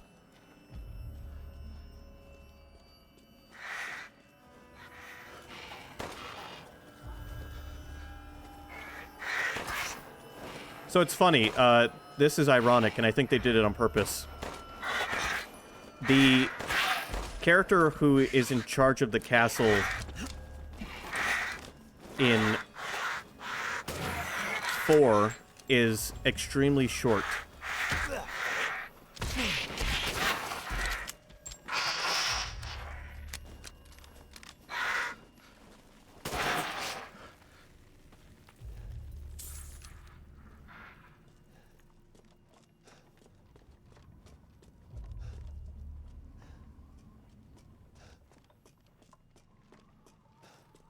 And I'm fairly certain it was an intentional decision to do the opposite in this game.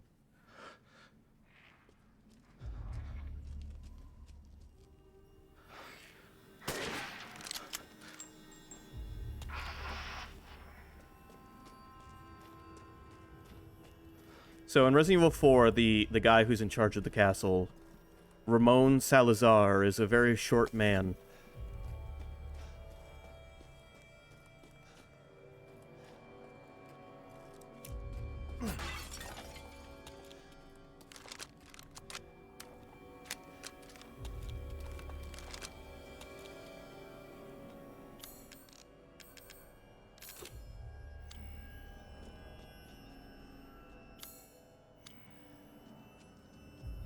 like Lord Farquaad height.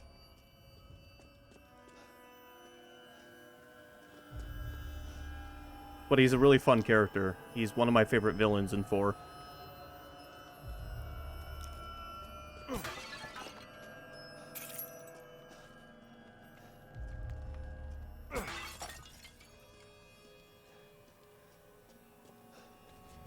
Oh yeah, like a little baby. Like a little kid. He doesn't even have their doink yet.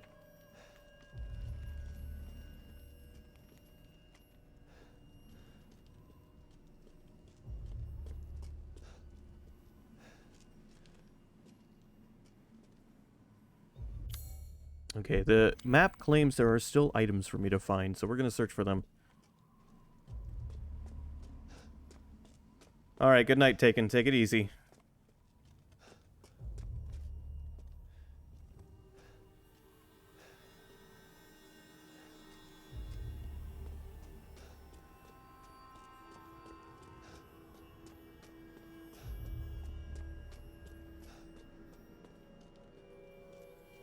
I mean, do I really care to find all the items? I guess.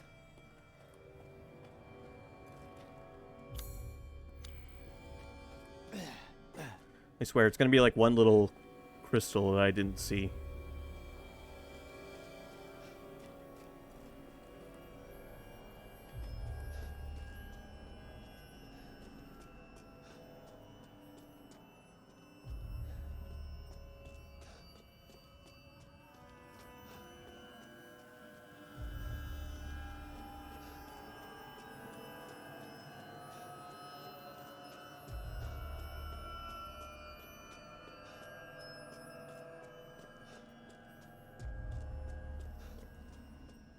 You know what? If I don't spot it as I go back, I'm going to ignore it.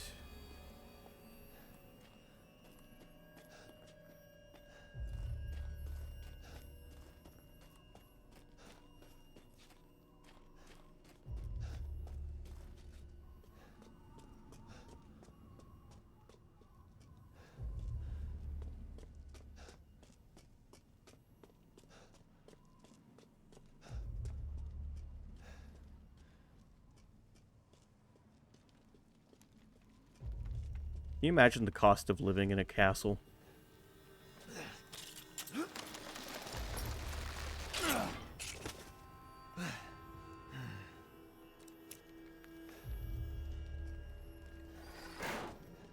That's what I'm thinking.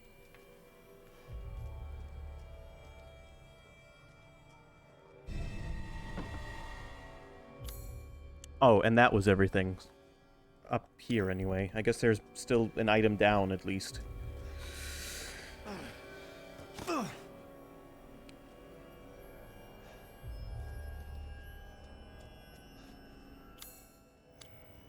You know what? I don't care. I don't see it wherever it is, whatever it is.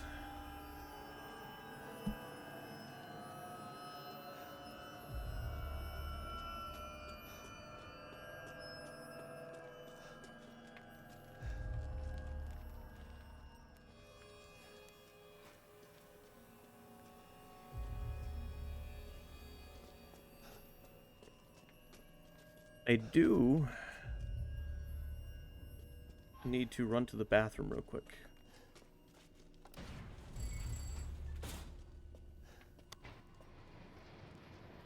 So I'm going to do that in a second.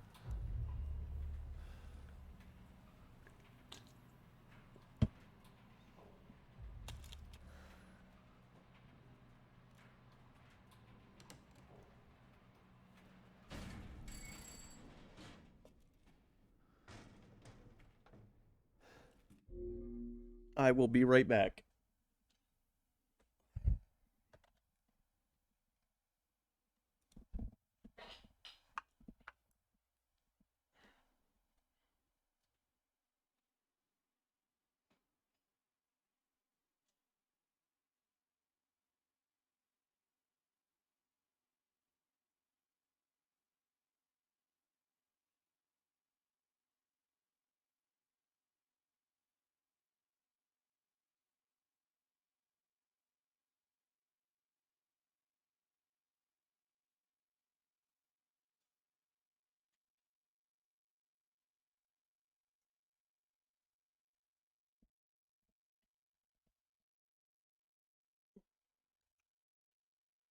Okay. In the interest of getting through as much of this game as possible, I'm probably going to play until like 8 or 9.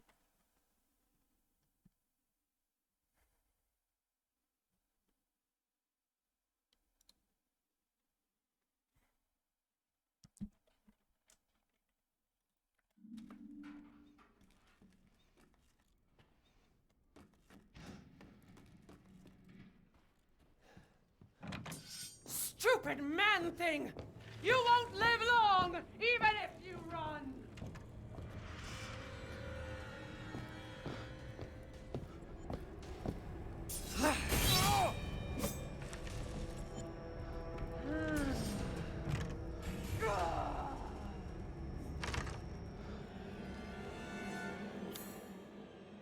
You know what? Let us return to the save room. Welcome, welcome. You're sure to find something new. Am I?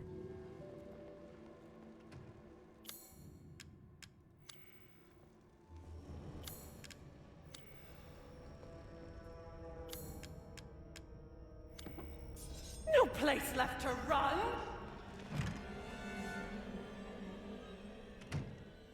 Except the door right here that you can't follow me through, because it's against the game rules.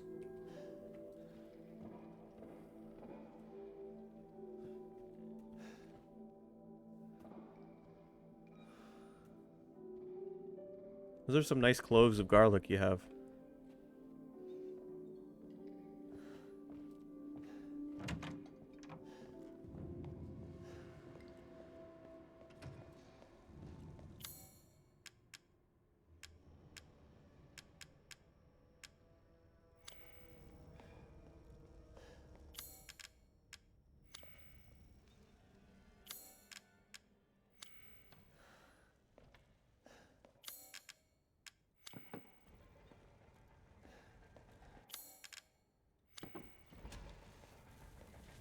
Alright, I just need one more mask.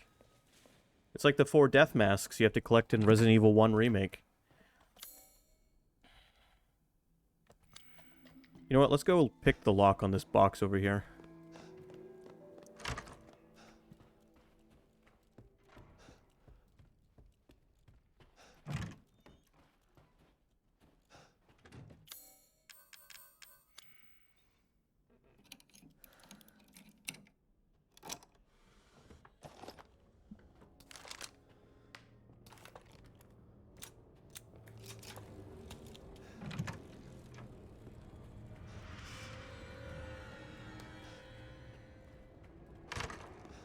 Yes, Fatal Frame 2 has a mask puzzle.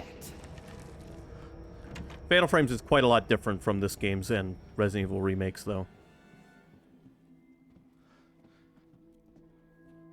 Fatal Frames requires not just collecting the masks, but using them to unlock and lock areas. They are emotions, yes. In this, they are emotions as well. In Resident Evil 1 Remake, they are a play on see no evil, speak no evil, hear no evil. But in Resident Evil, it's a mask that can see no evil, so it has no eyes. In a mask that can... There is no ears on the mask, so instead it's smell no evil, so there's one with no nose, one with no mouth, and then the fourth one has none of the above. And they are referred to in the game as the death masks. In this one, it's emotions, like Fatal Frame. I think Duke just had a heart attack.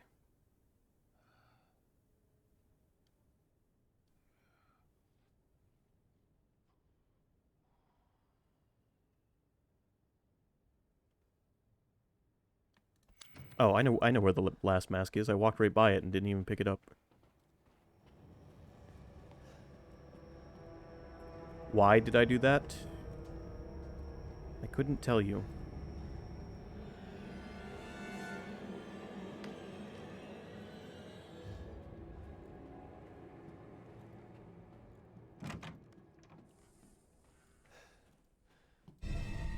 Okay.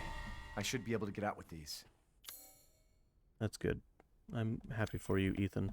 I'm glad they didn't change your voice between 7 and 8, because that would have been jarring.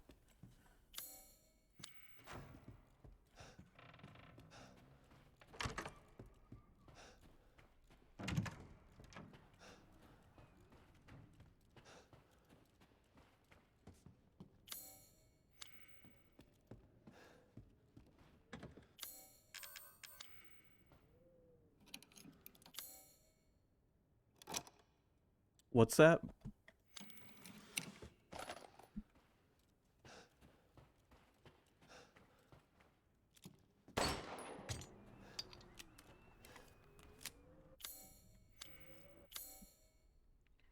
Oh, yeah. It didn't change at all, really. I mean, this is the same voice actor from 7. And I like Ethan's voice a lot. I think it's very fitting.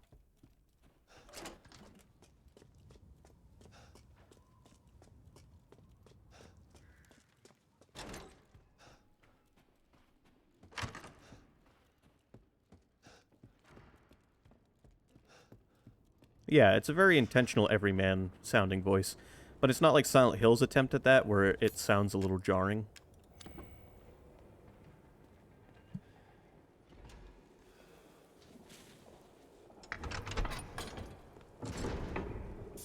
Now you're finished, Ethan Winters! Too bad the door of power lies right here.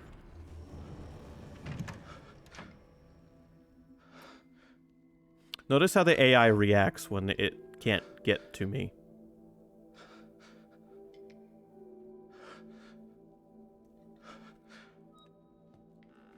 I would argue that, however, the Silent Hill voice acting adds to the experience of Silent Hill in that it is jarring and a little uncomfortable.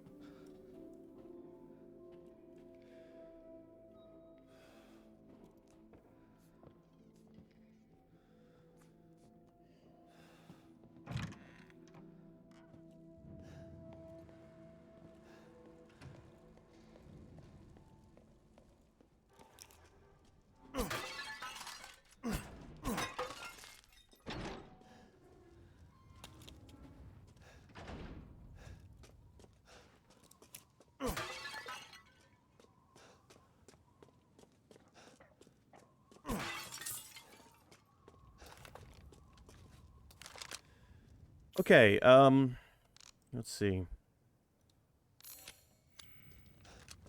It's time to kill Lady Dimitrescu. She will never be seen in the game again. Even though the trailer made it appear as though this castle section was going to be most of the game.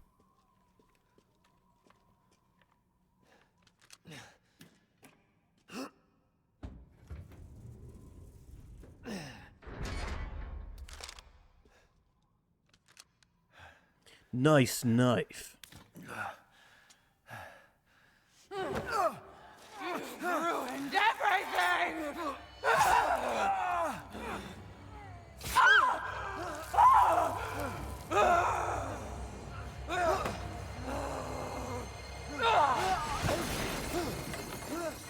Bye-bye, cool knife.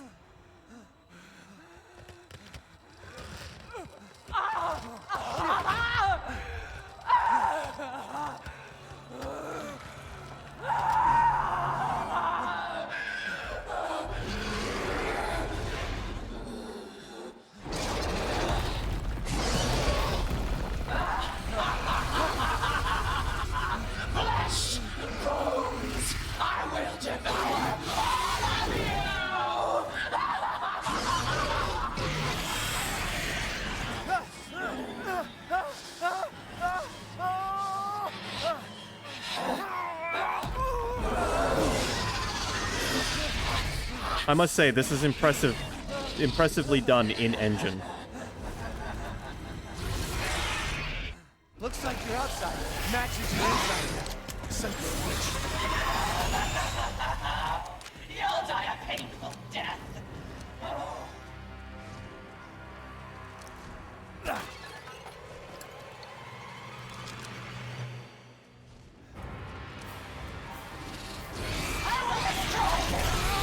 There's a boss battle in Metal Gear Solid 4 that this is reminiscent of.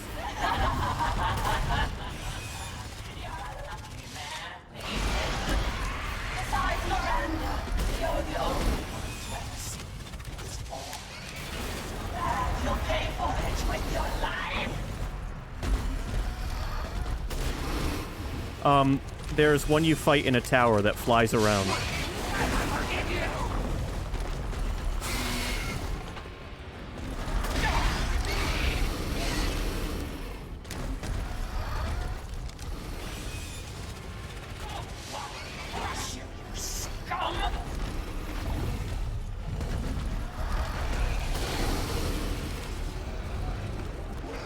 Yeah, it was nighttime.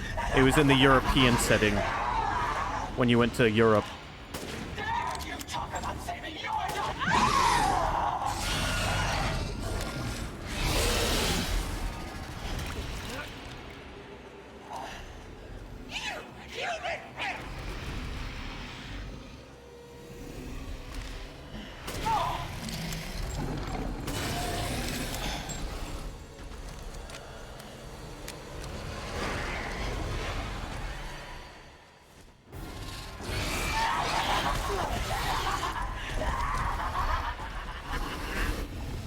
But keep in mind, I could be upgrading the damage output of my guns and their capacity, you know, like Dead Space, or more importantly, like Resident Evil 4. I haven't a single time yet.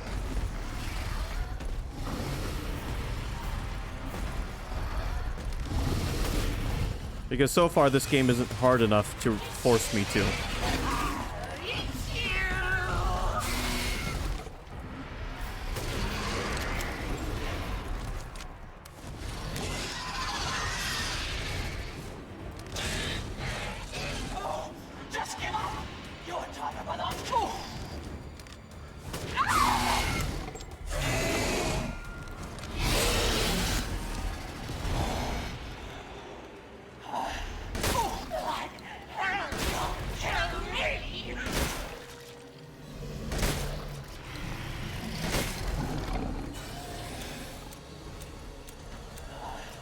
Don't think I won't do it, lady.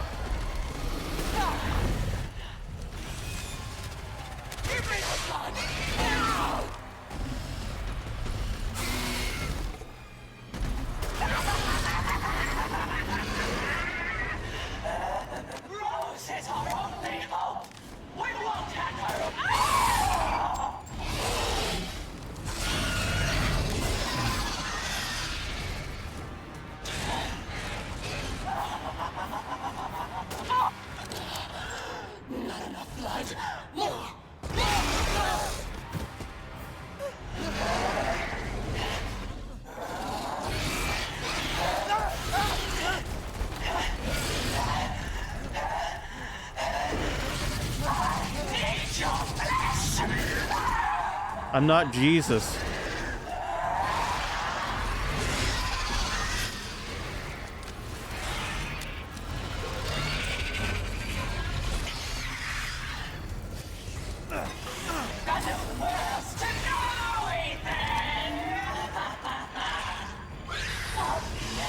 Don't be shy.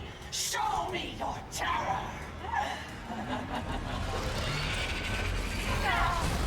Time to die. I'll eat you up, every last morsel.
Crystal Domitresk. You're the one who's cursed.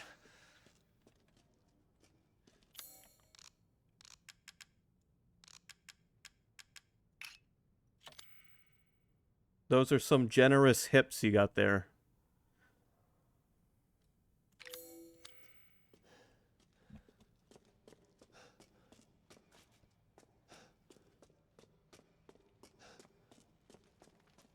They're for birthing.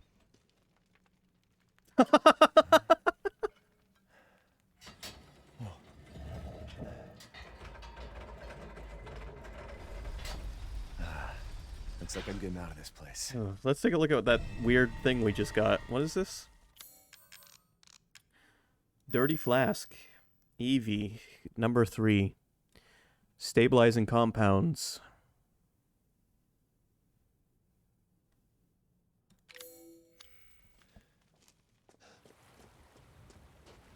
Or I guess Eve. Anyway, we're all done with the castle. Welcome back to the village. They finished that item that was requested. Please deliver it to the house with the red chimney.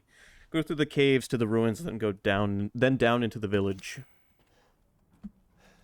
So yeah, that's the pacing of this game. You go to a new area, you explore it, you finish it, you leave, you go back to the village, you go to the next area.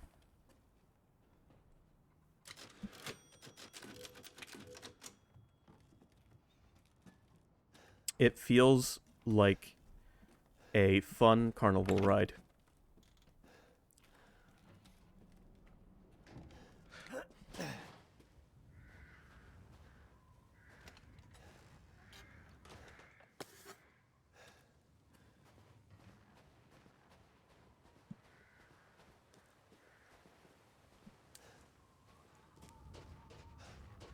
In 7, when you were done with an area, you could still return to it until you reached a point of no return. And then you couldn't return anywhere.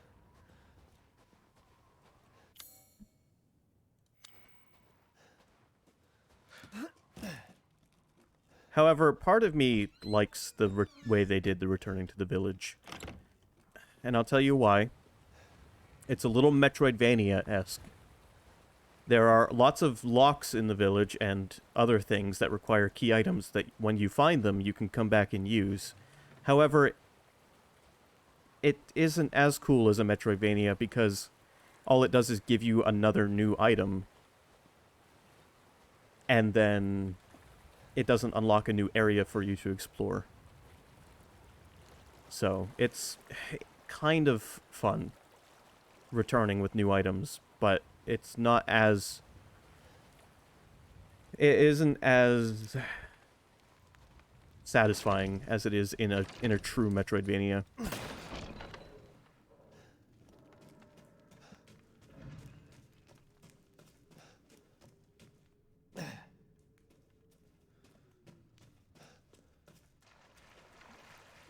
Fish.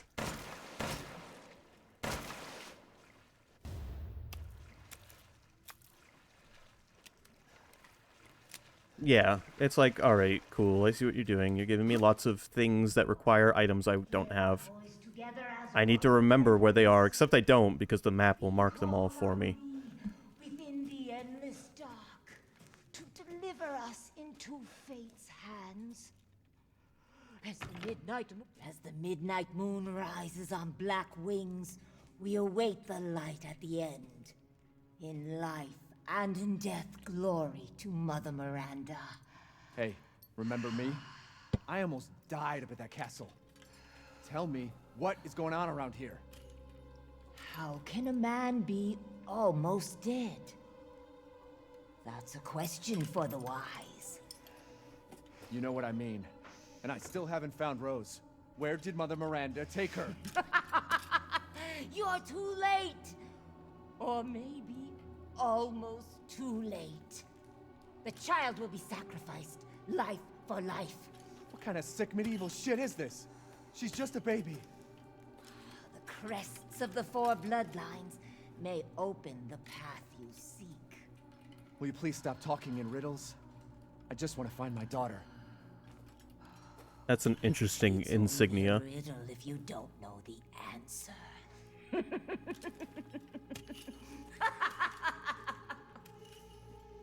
Wait a second. That looks familiar. Hey, wait! This is probably one of my favorite things in this game. Why that looks so familiar will be explained eventually.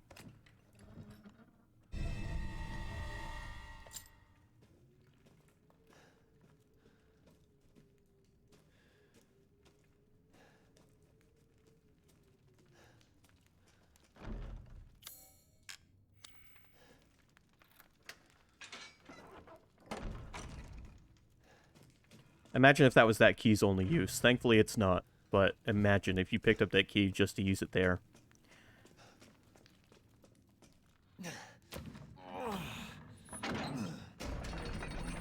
That is, however, how parts of this game feel. Like, we are giving you something to do, and then you do it in a few minutes, and it's like, alright, we created that just for that, and now it's done. It is done.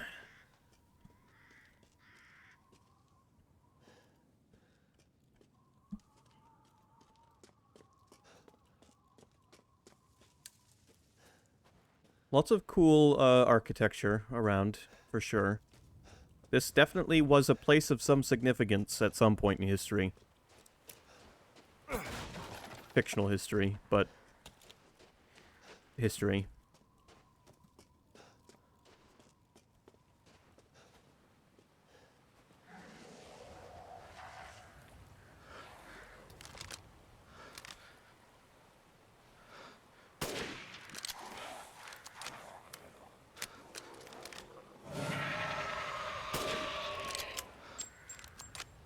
It is nice to have a gun that just pops heads like zits.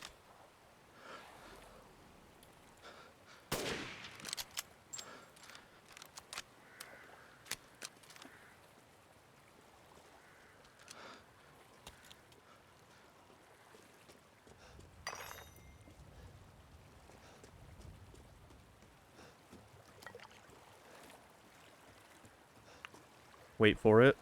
Wait for it. You could do the same thing with the sniper rifle in Resident Evil 4 as well.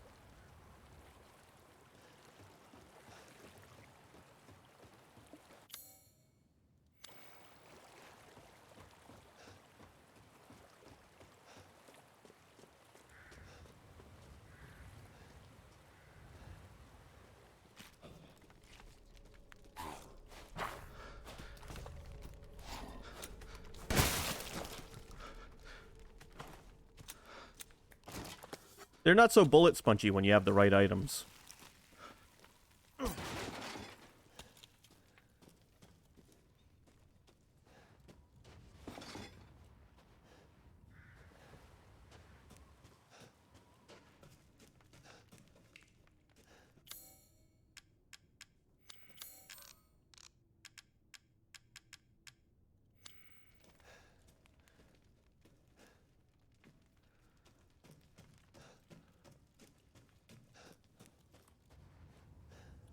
Yeah, I mean, don't get me wrong. My complaints aside, this is still a fun game to play.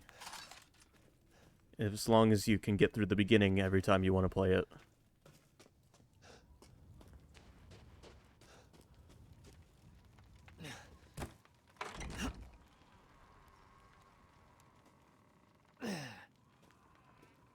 I wish New Game Plusing would start you at the beginning of the game. AKA at the village after everyone's dead. But whatever. There you are. I had a feeling you would pop up here. It was all worthless. Is that so? I assume you've picked up something of value. Not sure if it's of value, but... Why, you have your daughter right in your own hands. What are you saying? Take a closer look.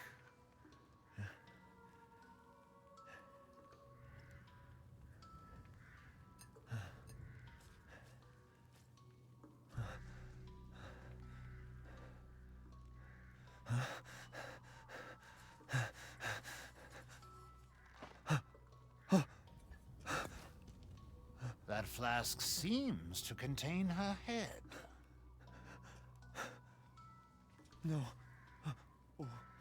What? Roses... Don't say another word! This is impossible! This just can't be! Your daughter's essence is still intact. Her powers are truly unique. Who could even do this? She can be saved, you know. Saved? From this? Are you insane? There's a house with a red chimney on the western side of the village. Go and seek out the man who lives there. Then we can continue our conversation. Quit holding out and get to the damn point. You don't have to trust my words. But do you have any better options?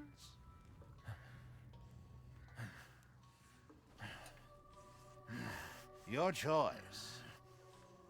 The customer is always right. After all. You'll pay if I find out this is a lie. Fucking Joker. We have to collect the pieces of Dracula. Put them back together.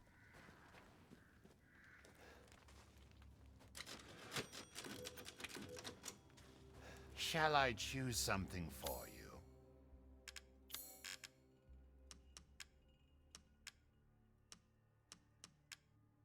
Now, if you listen, he has something special to say when we sell him Dimitrescu's body.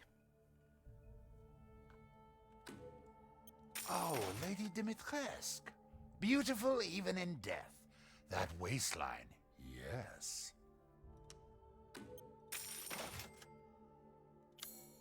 I've gotten some new stock.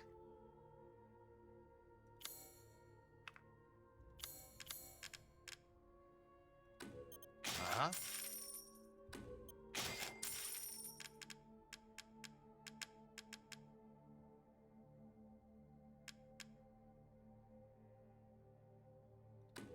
Oh, excellent.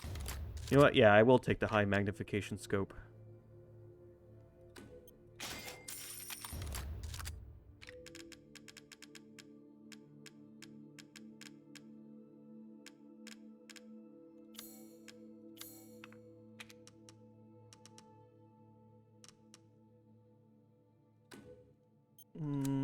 Do I want to upgrade this? I don't think it needs to be upgraded yet. Choice. Good day then. Significantly better.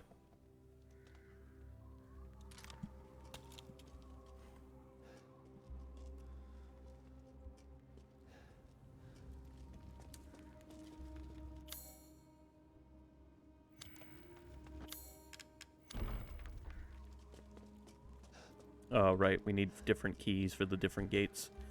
We can open this one, I think.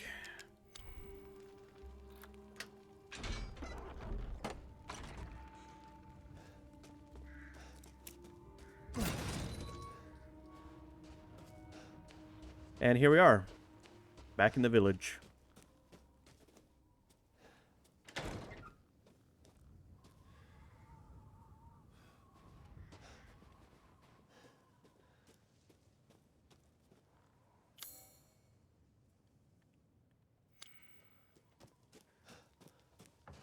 It sure is.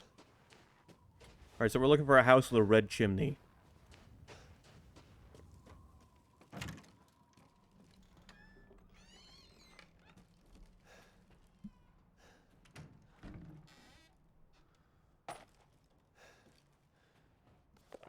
I heard a scream from the house with the chimney. I was going to take a look, but the way it was blocked by debris. Going to have to take the long way around.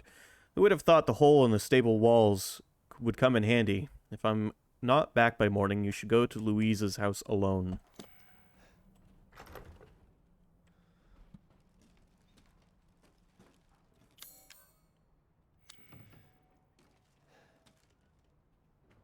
This person was a weaver.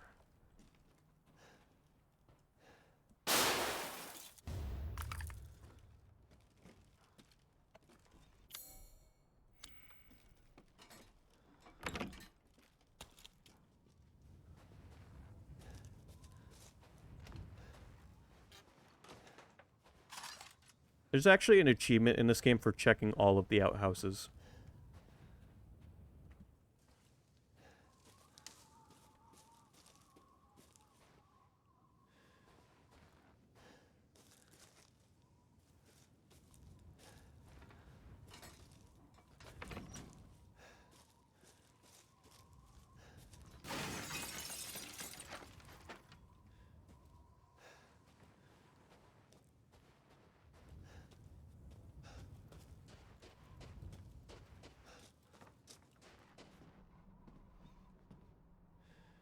Oh, I wonder what kind of fun stuff happened in here.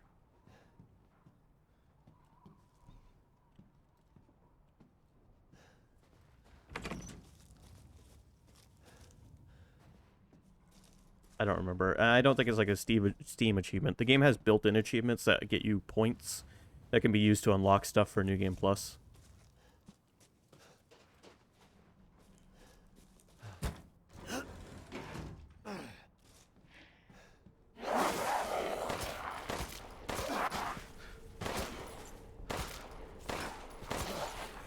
Kind of like the hit Nintendo Switch game Xenoblade.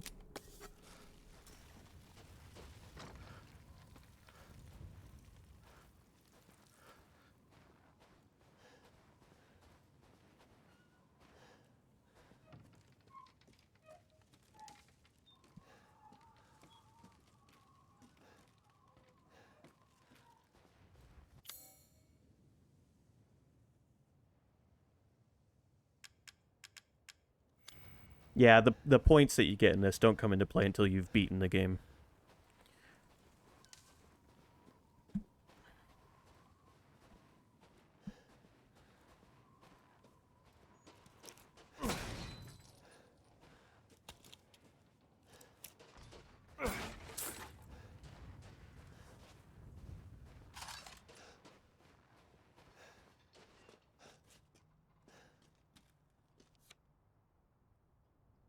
Look out the window.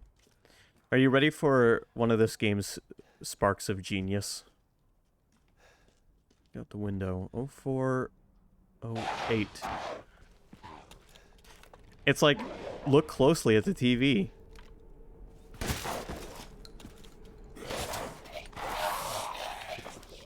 I do appreciate that. They're like, look out the window, and then you do. And they give you something to look at, and then that guy pops up. It's silly, but it's whatever.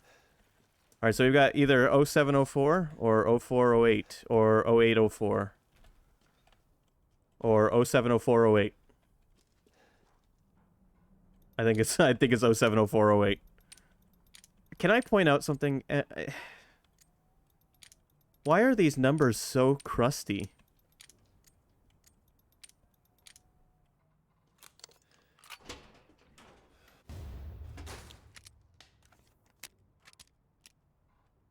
Right, yeah. Alright, see why I never bothered upgrading the Lemmy? We've got a better handgun.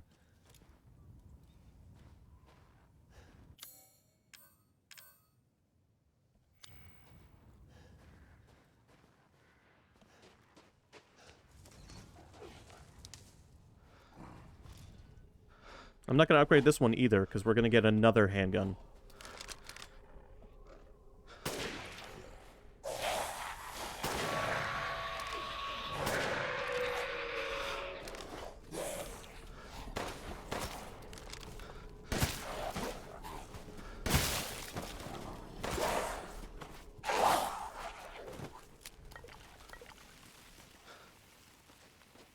Yes, you can sell your extra guns and get some of your money back, but not all of the money you spent. Yes, Domitresk died to all of the starting weapons, and I didn't upgrade any of them.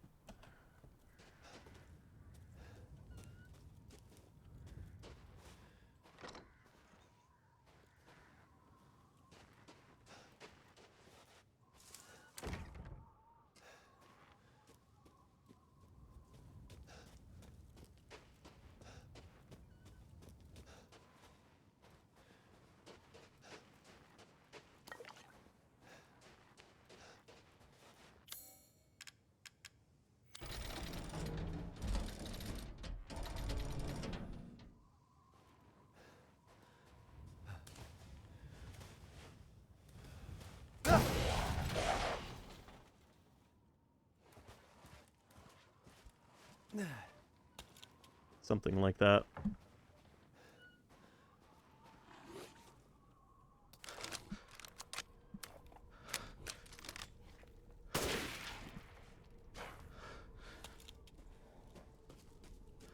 Hold on, let's go break our immersion real quick.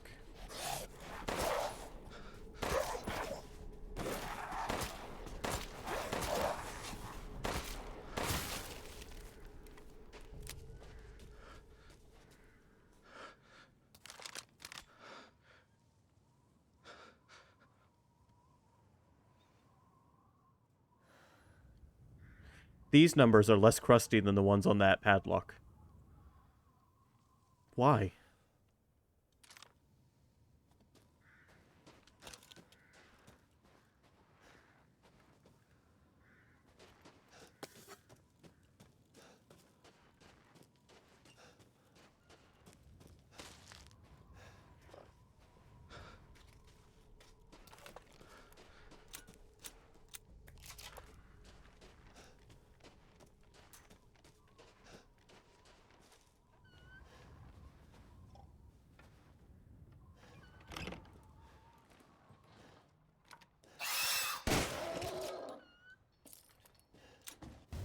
I definitely didn't know that was there. I definitely didn't remember that.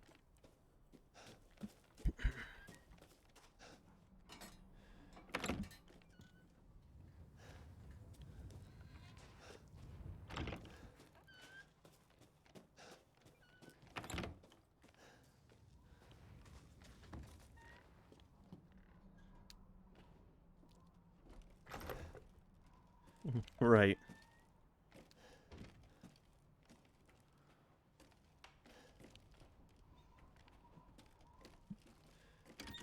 I was referring to crusty as in the quality of the texture, though. The texture work on that padlock was very crusty, very low res. Whereas the texture work on that bottle was very high res. And the bottle's the reused asset. The padlock numbers looked like textures that hadn't loaded in. Wait a minute. Oh, please. Oh, don't, please. Why? What were you smoking?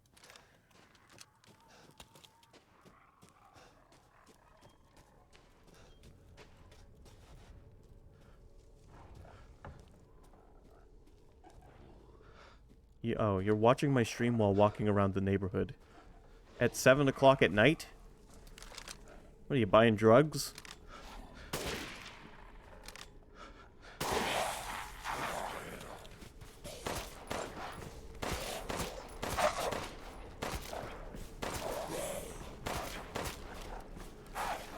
It's 55 here.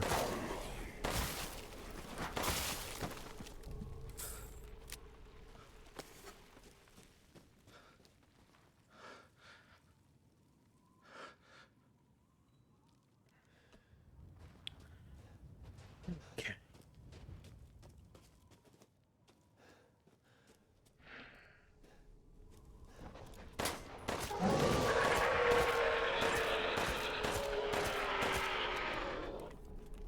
This guy's armored.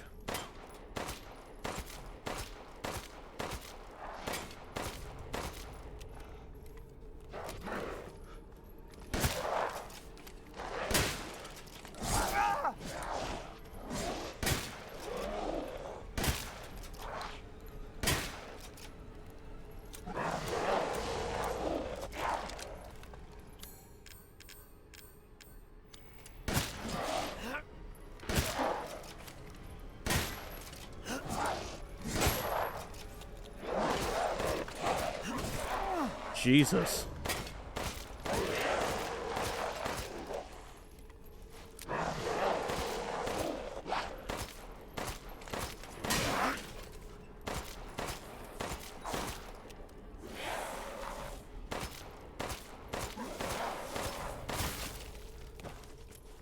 Wow. Talk about resilient.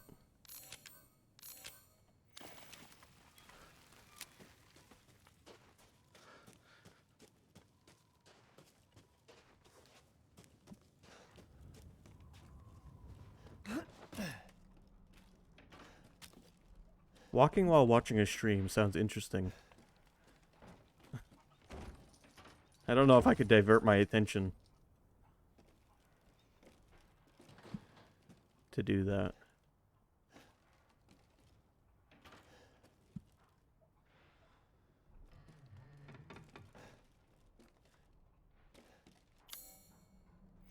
Okay.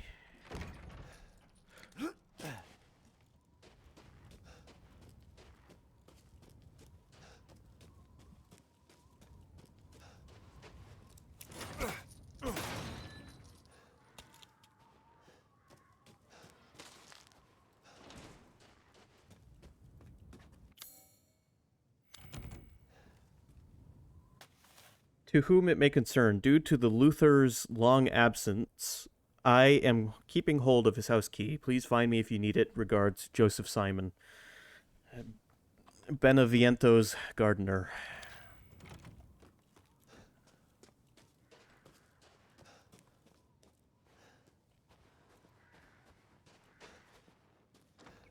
Interesting.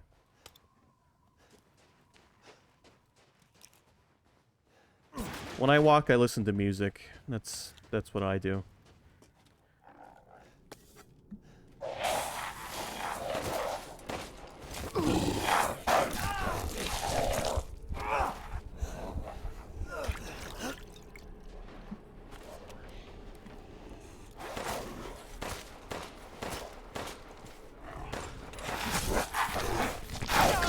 All right, dude.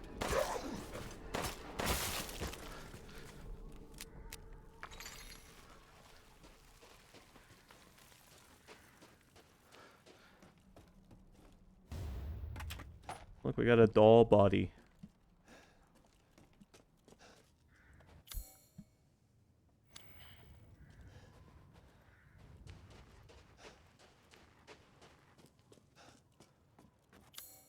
Okay, so we need to find the key to the lute maker. Lute, the instrument.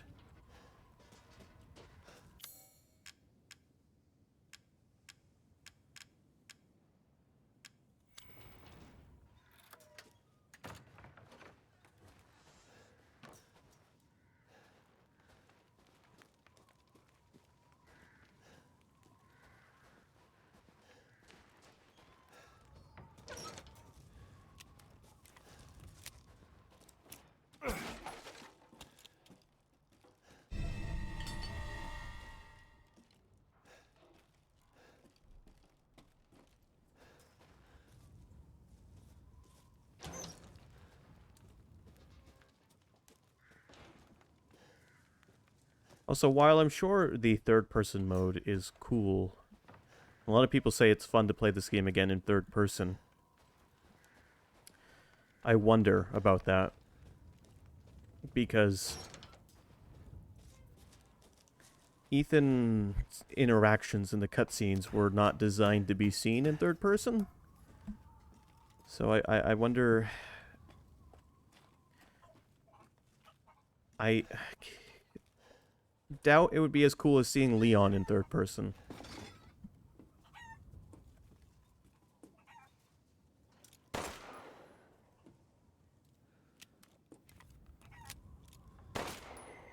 Cock injured.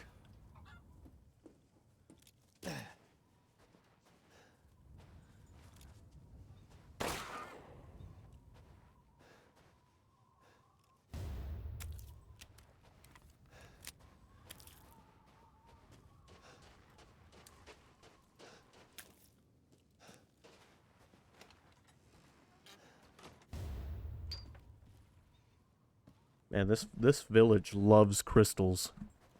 Wait till they learn about salt. I am wondering, because a lot of the interactions would look very simple from third person, considering all you usually see of Ethan is his hands. So his hands is where all the detail has been put. What happens when you move the camera over his shoulder? Do we just see a generic blonde man looking at his hands a lot? Like, what's it gonna look like?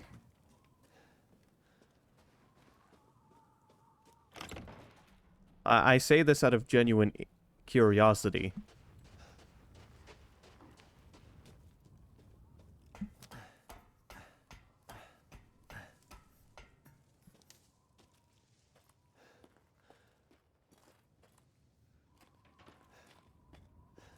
Alright, we've made our way to the red chimneyed house. I think. The chimney doesn't actually look red to me, but... my eyes are... not functional 100%.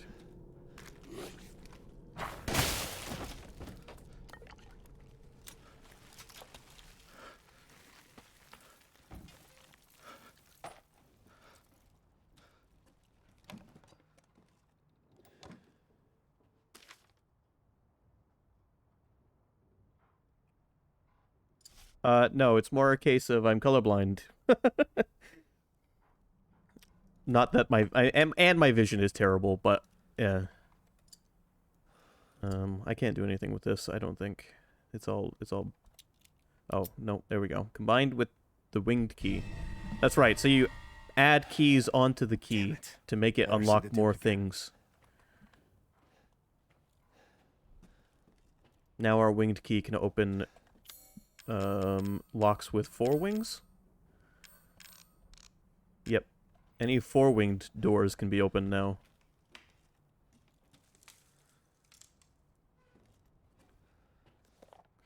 February 1st, sacrificed 2 goats to Mother Miranda. February 3rd, offered wool to Mother Miranda. She instructed I find her a list of drugs and tools in the next few days. What for, I wonder? February 8th, no messages from Mother Miranda, yet the livestock won't stop their ruckus. February 9th, I was instructed to take the items to the cave church at sunrise, but what I saw was frightful. The great 4 lords were there, and Mother Miranda was holding a child. She whispered something and touched the child. I can't explain it well, but the child turned into a white crystal. Then she... I couldn't help but speak up, and I asked her why she did such a thing. Mother Miranda just smiled at me. This is the chosen child. She will return to her original form, no matter what befalls her. Then she gave each lord a part of the crystal in a flask, and they left. I forgot to bow to Mother Miranda before I fled. I'm still shaking. What did she do? What is that child? Every time I read Mother Miranda, I am so tempted to read it like Heisenberg would. Mother Miranda.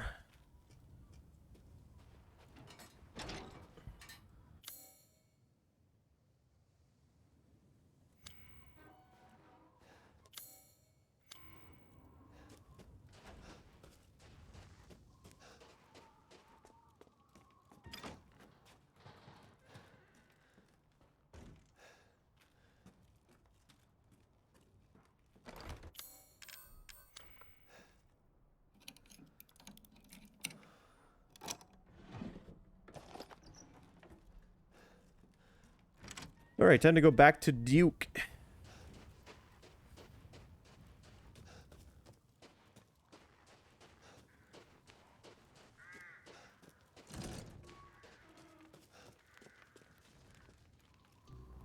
How was it? Did you learn anything? I found these feathers. Now tell me how to fix this like you said you would. Settle down. First, you must use that key and collect all of your little roses flasks. Where are the rest of them? There are 4 in total. You have the 1, and the other lords have the rest. Lords? Mother Miranda is the cold, calculating ruler of this village. 4 lords serve under her. The first you've already met, the Lady Dimitrescu. The second lives deep in a valley of mist, the doll-maker, Donna Beneviento. None of her playmates have ever come back from that dank old estate. The third is Moreau, a being of twisted flesh that lives in the reservoir past the windmills. It is said that he is not the only monster that lives in those waters. The 4th and most dangerous is Heisenberg. He works in his factory on the village outskirts. And the project. Let's just say parts of the human imagination are better left alone.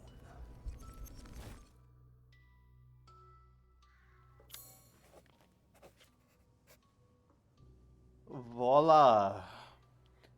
Now, you might think the way they've revealed the locations of these characters on our map may suggest we could do them in any order.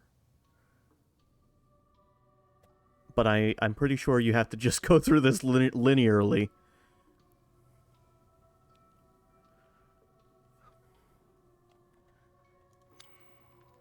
If you truly wish to save your daughter, you must first gather the 4 flasks. I'll do you a personal favor. I've marked the Lord's locations on your map. Some treasures still lurk in this village. I'm sure each one will prove of great use to you. Thank you for showing me where every important item is. Why, it's all part of our first-class customer service. Please do come again soon.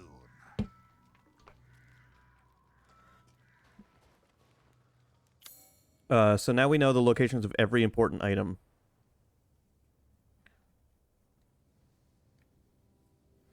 Water wheel weapon.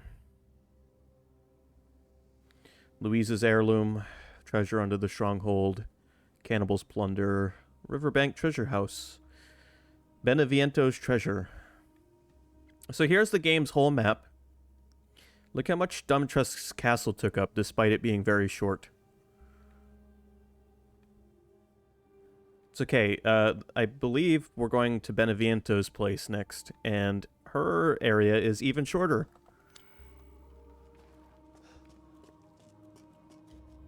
So, yeah, the reason you can't just choose which lord you want to go after next is because they're behind locked doors, which you have to get the keys to unlock, and you get the keys in an order.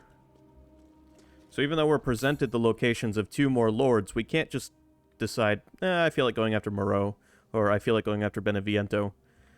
You just have to go after them in the order they are available to go after. The first time I played this, I wondered if you'd be able to choose. And then I was very quickly, I very quickly discovered what I'm sharing with you now. You do this in the order the Lord has ordained. I think by the end of tonight's stream, we'll probably be halfway through this game.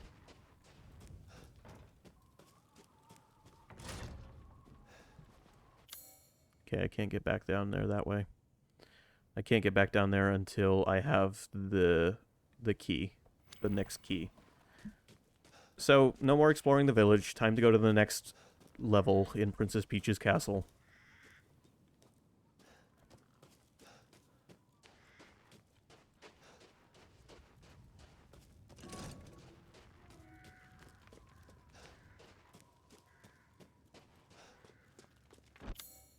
That is what these feel like. These feel like levels. Instead of feeling like, wow, instead of feeling like one fluid, I don't know what word I'm going for, experience, it feels like a bunch of levels.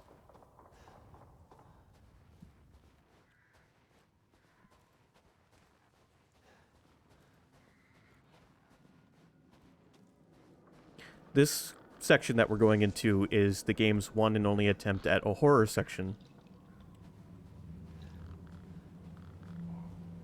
It's not my favorite section. I'm going to describe it this way, and you can pay attention, and you'll probably see it. This section feels like a blown-up version of Lucas's escape room.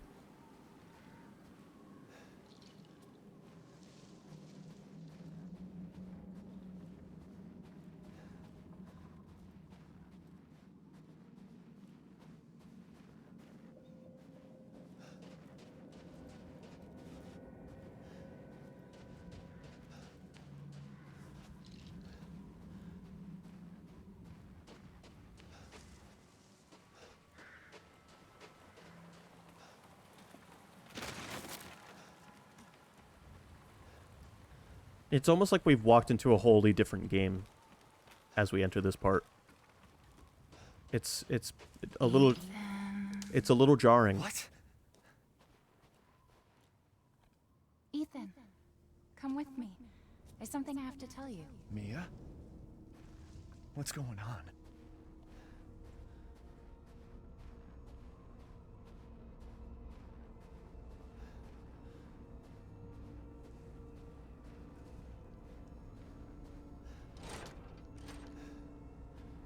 Rose feels different. Ethan, you have to fix her. What the hell is this? Everyone leaves me. Even Rose. I don't want to be alone. This can't be real.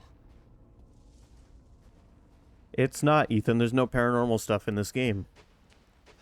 Capcom teased it like there was going to be and then doubled back.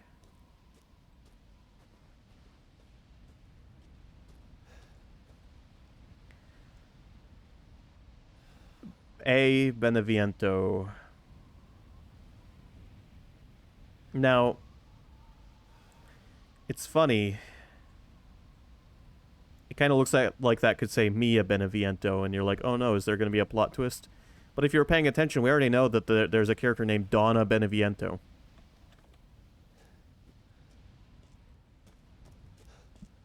Am I losing it? Yep.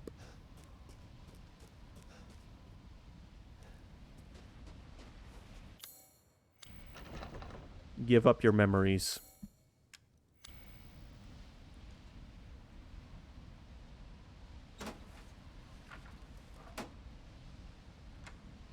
What's going on?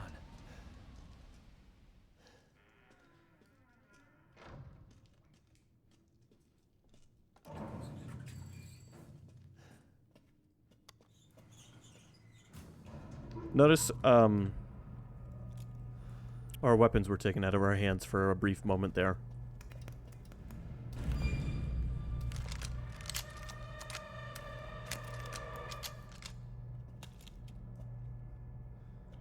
Well, they were still in our inventory. It's just like when we were talking to Mia, I couldn't draw any of my weapons. Come with me, Ethan.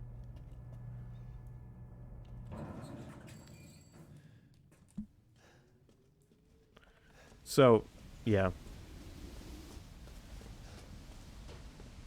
This is a cool location, especially for an estate. I would be afraid that the cliff would give out, but whatever. What can you do, I guess?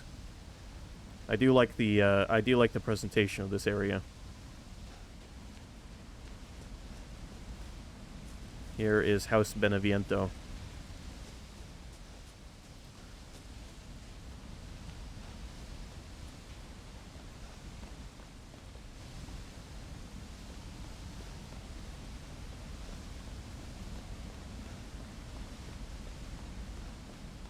This would make a great retirement home.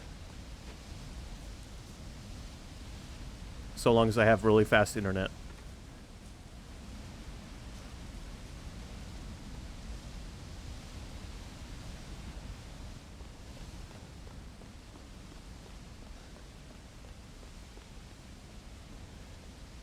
Anyway, this part of the game, it doesn't matter how strong your weapons are because you don't need them.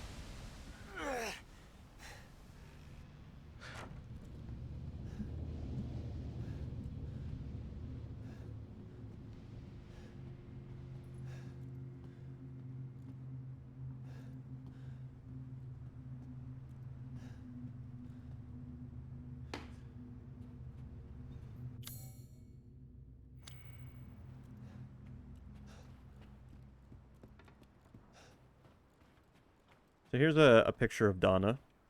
She is, in my opinion, much more attractive than Lady Dimitrescu. She has a hauntingly pale complexion.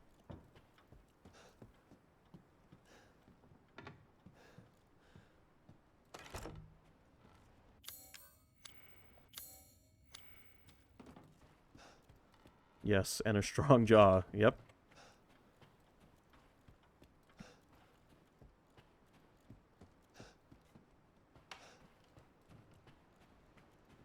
Our runs, we can still sprint, but it's been gimped. We're slower in here than we are in the rest of the game.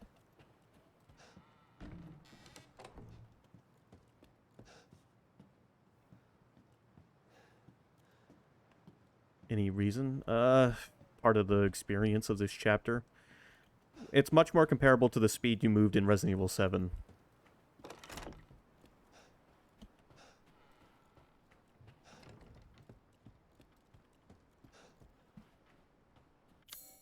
Okay, there is an item in the foyer that I'm missing, but it might be an item I can't get yet.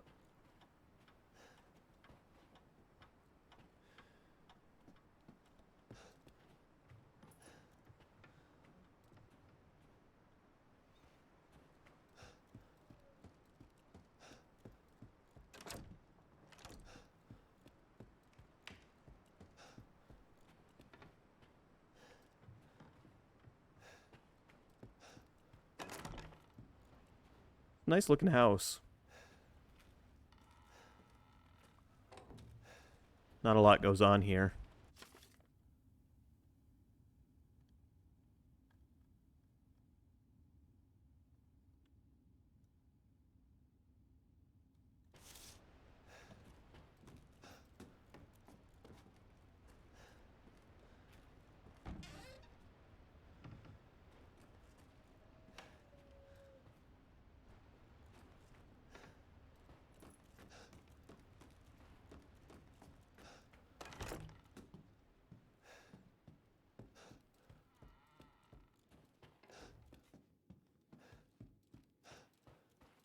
Back to the projector. Good, you can see this part in nice big detail.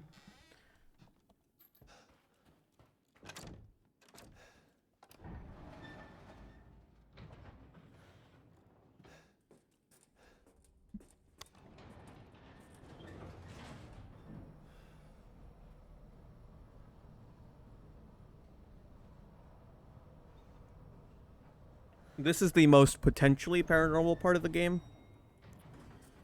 And I will elaborate on that statement later.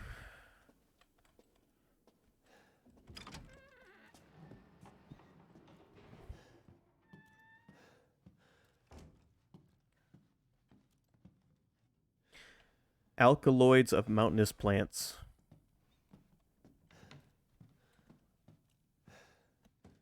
Man, where's my botany for botany book on medicinal herbs?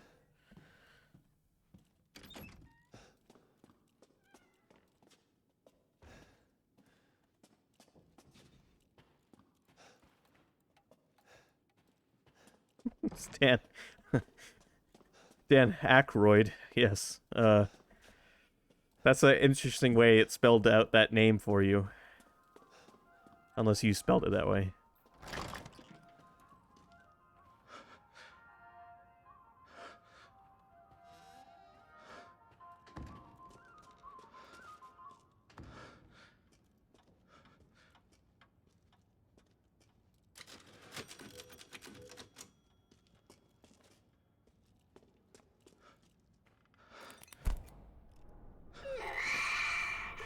I've been waiting for so long. I'd make a much better daughter than Rose. Please, won't you stay with me forever? What? Wait, where's my gun? Oh no, our inventory disappeared.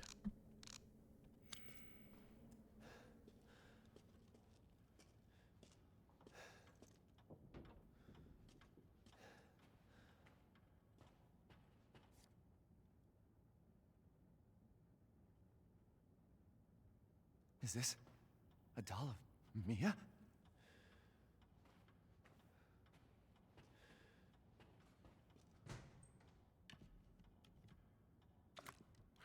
Now, I have to admit, a lot of these animations for Ethan interacting with these objects are very well done.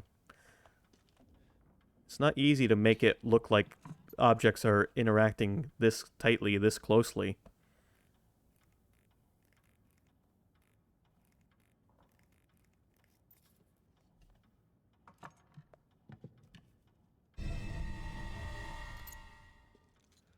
A blood-covered ring. It's like we're doing a... We're playing doctor with a mannequin right now.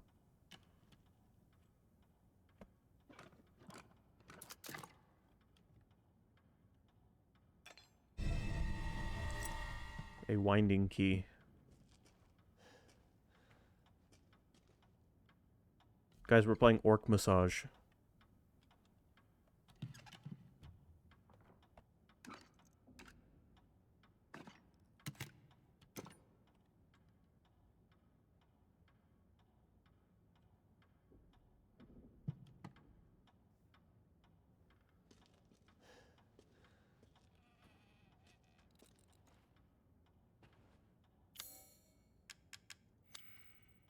The bandages are too tough. You need something to cut them.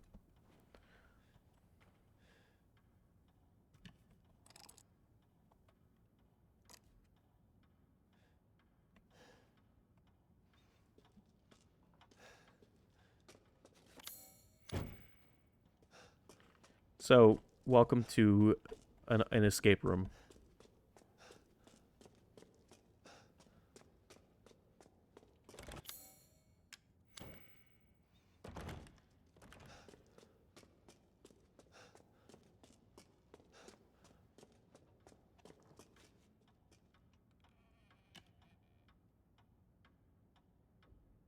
Alright, I can't take that out of there.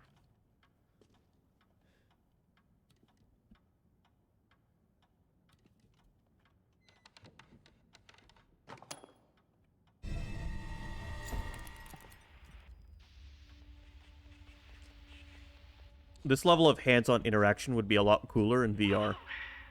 That's a kid. Can you believe it? She's so energetic. It's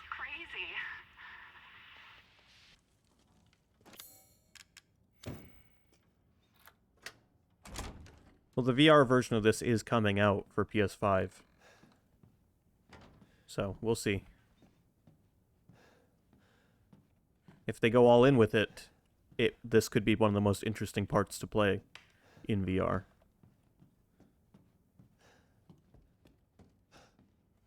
I very well could. I could see myself streaming it.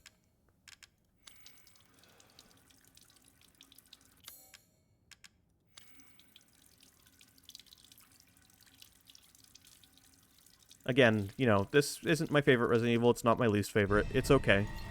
Experiencing it in VR would definitely be interesting, regardless of the game's quality.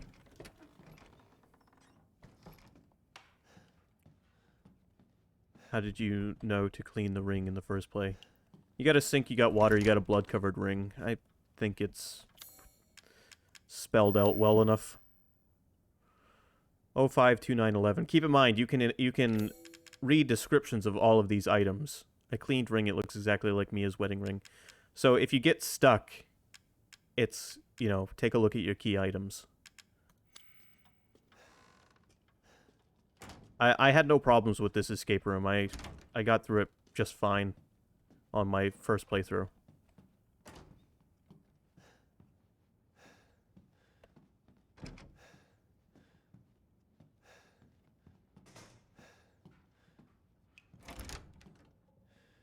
Okay, so we have a combination lock, and there's the lock. All right, let me take a look at the numbers on the ring again. 52911.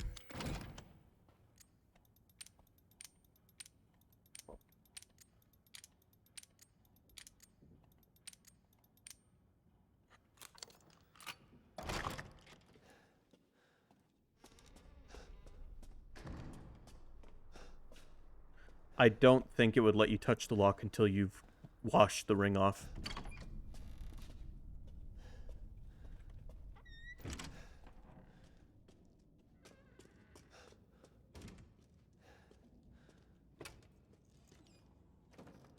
Why is this here?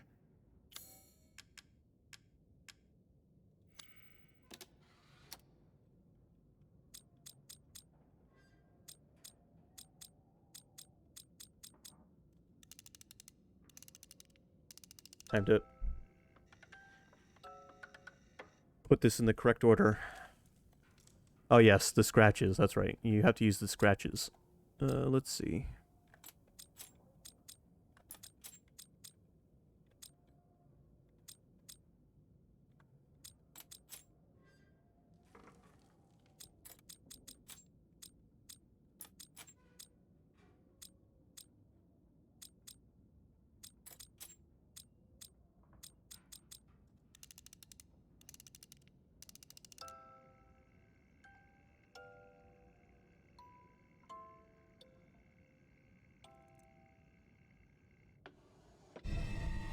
How beautiful. Now I can trim my nose hairs.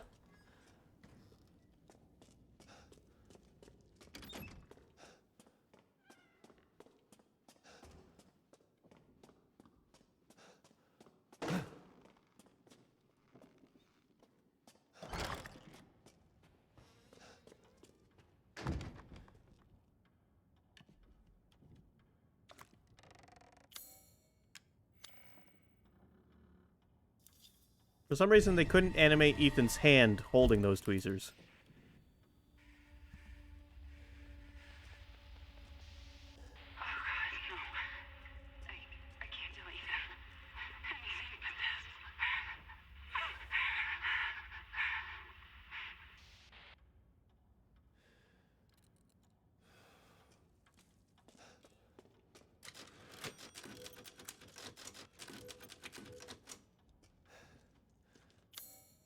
Alright, we got a roll of film. A very short roll of film.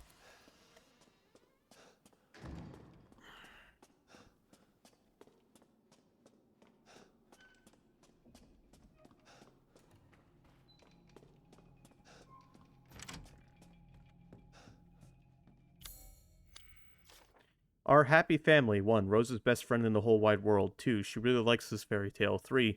The most important thing in the world to us. 4. A wedding gift from Grandma. 5. Proof of Ethan's everlasting love for me. Wow.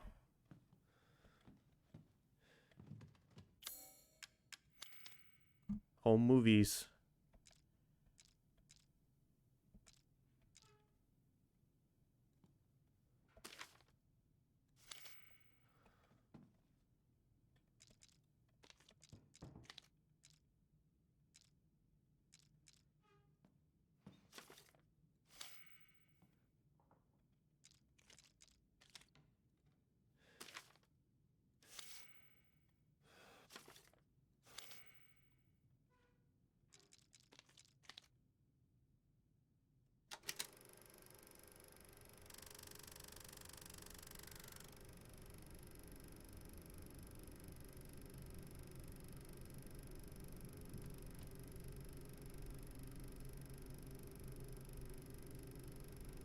Look, it's the well from the ring.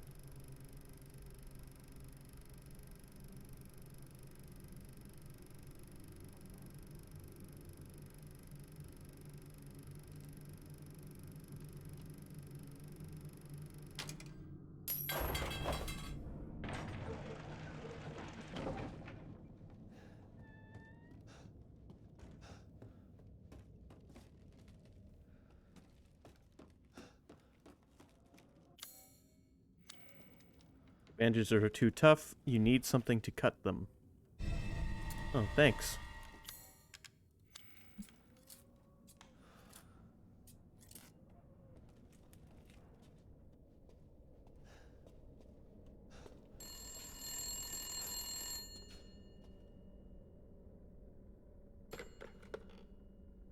Please, Ethan, listen to me. I didn't want to keep it from you. Mia? I didn't want to lose you again. I didn't want to destroy this family. Mia, what are you talking about? I love you both so much. I had to. I had to do it. It's a good thing Ethan can still flip somebody off. He did get to keep that finger.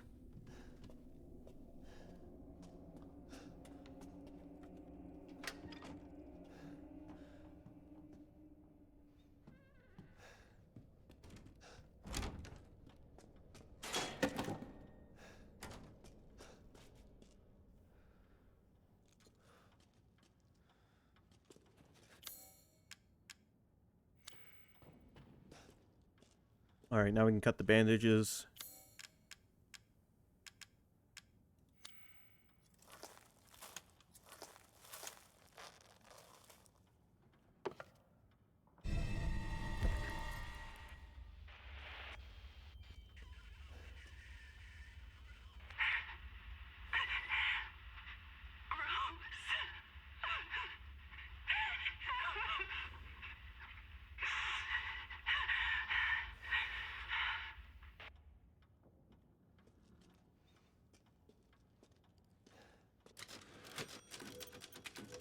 If this, I'll put it this way, for this to be happening in reality, someone would have to know an awful lot of information that they wouldn't have access to.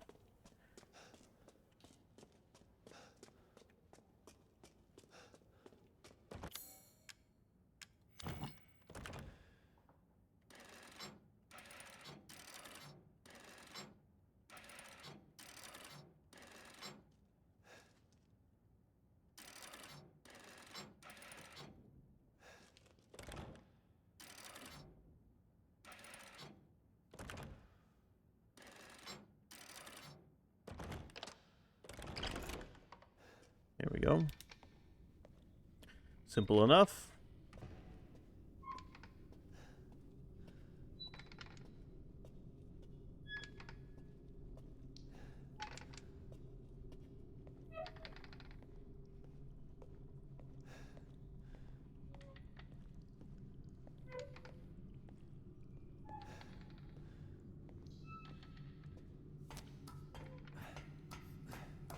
I'm down into the well. Unfortunately, the creepy little girl was in the last game, so... You know. What can you do?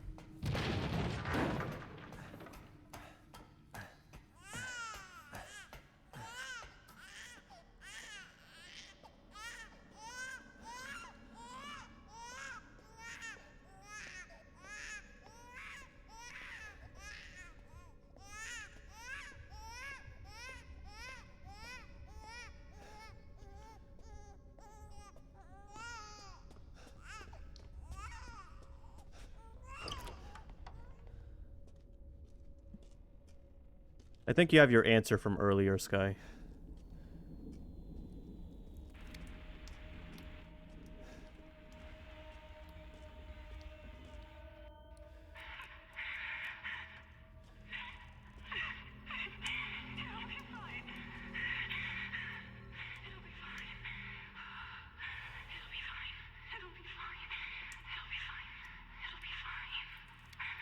It's fantastically put together, and the visuals are great. It's just jarring that this is in the middle of a game that we've been shooting our way through up till now. Whereas Lucas's escape room was very contained in a small space, and it was done within minutes. And your weapons didn't magically disappear. They got dropped off in a box because Lucas wouldn't let you enter with them.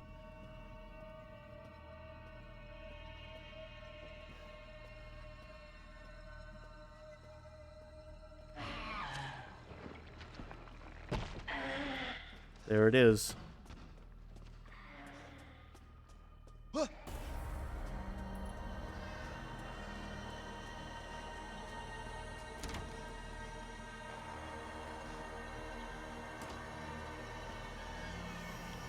I didn't look as long as the game wanted me to.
This part is lots of this.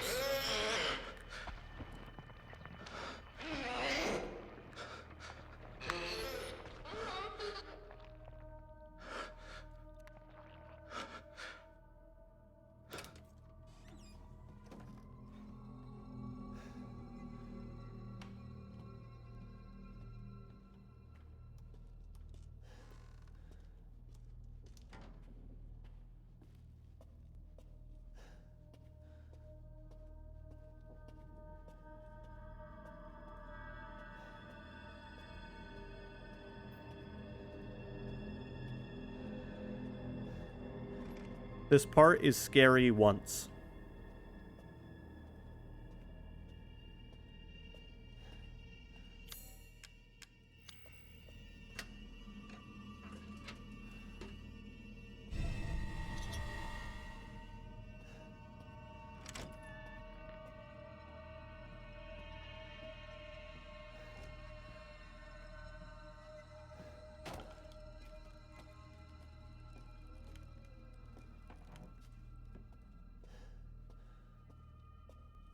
After that, it's just, you know,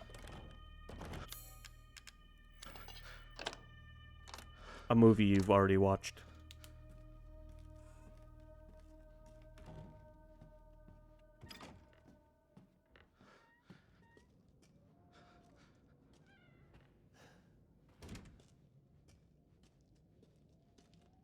It's a pretty nice basement.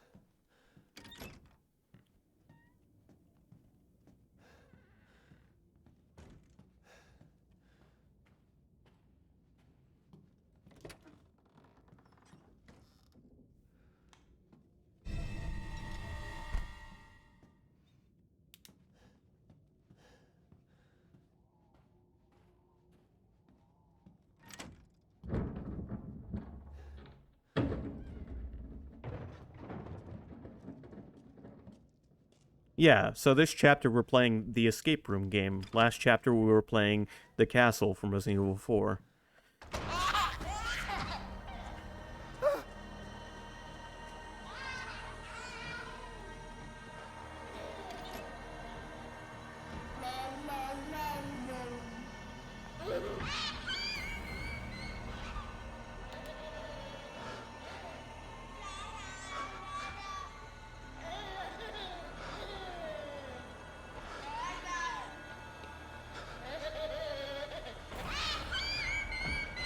Time to get a coffee.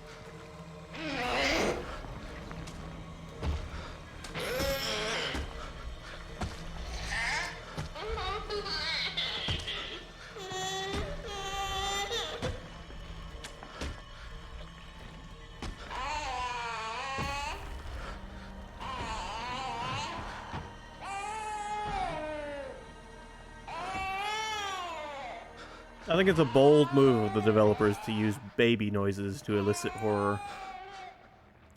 In me, it elicits agita.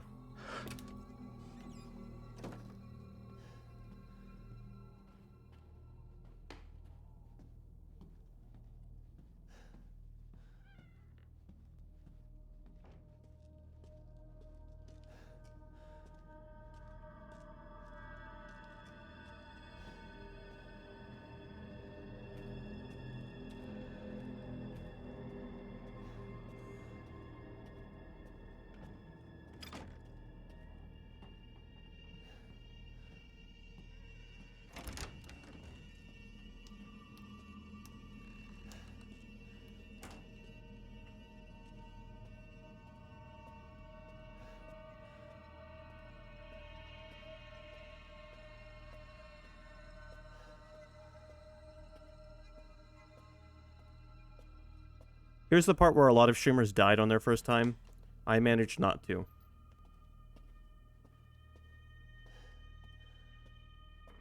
I just saw it coming. And I can even prove it. I have video evidence.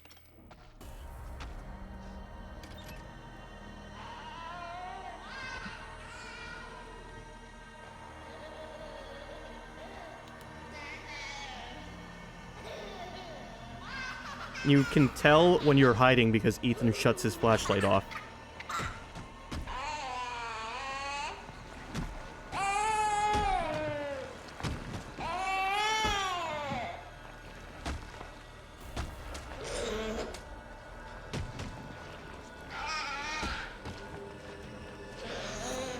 And as long as you stay hidden for the duration of time you're meant to, you won't die. This section of the game is very scripted.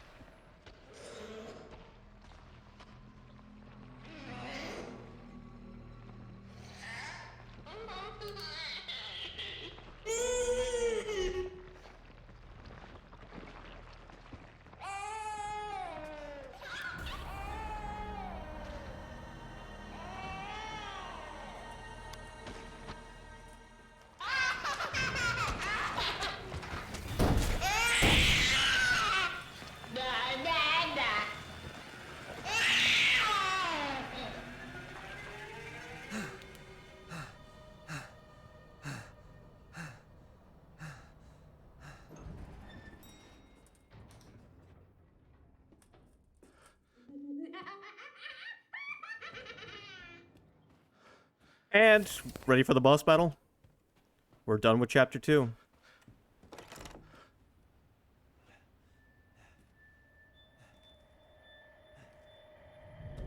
Don't leave. I can't let you. You're still alive, huh?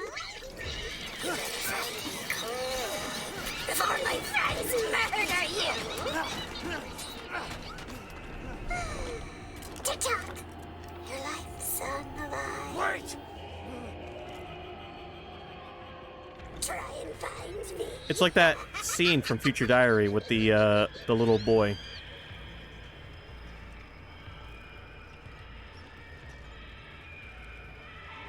Time to play hide and seek with a time limit.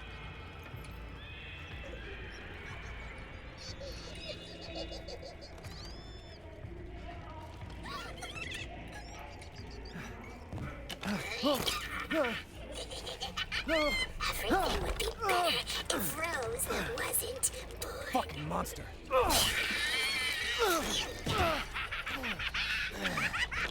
In this case, you only have so much time before the dolls in the room start attacking you.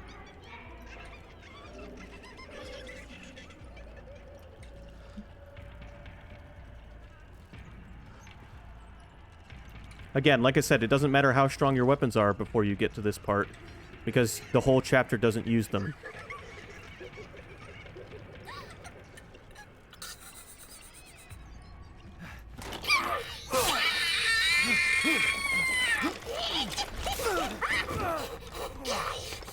You do this to Rose too. Oh, the saturation's coming back to our eyes.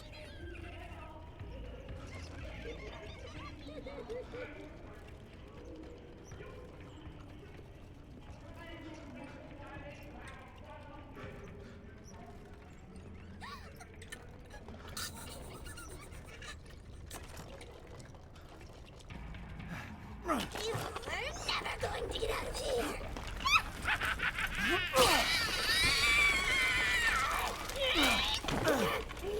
Stupid idiot! What are you doing to my cute friends?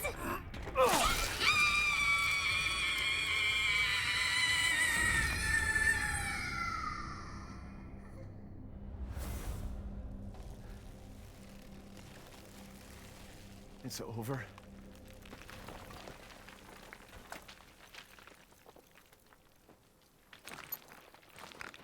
Mia, I'll make things right. What? Good. I need to get out of this place. A new piece for our key. So that's who was behind all this?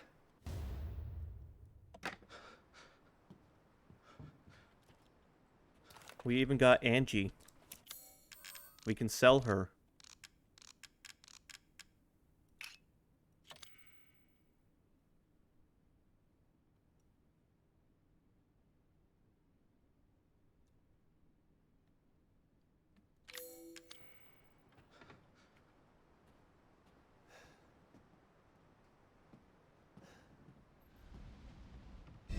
That makes two. So, at some point, there's an explanation for this whole chapter, but essentially, Donna Beneviento employs the use of hallucinogenic spores, something like that, to make Ethan trip out. The unfortunate thing is you cannot return to the basement area, so you can't see what the basement actually looks like.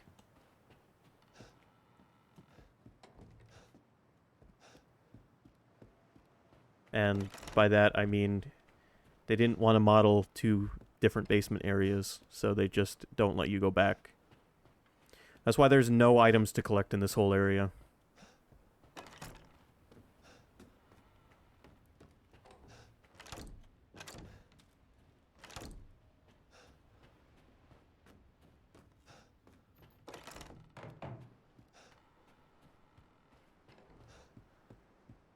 So yeah, not only did I beat that boss in that chapter in under an hour, but I did it without taking any damage. And upon completion of the boss battle, you will wake up from the hallucination and you have your inventory back. So the most paranormal section of this game is just Ethan's hallucinating.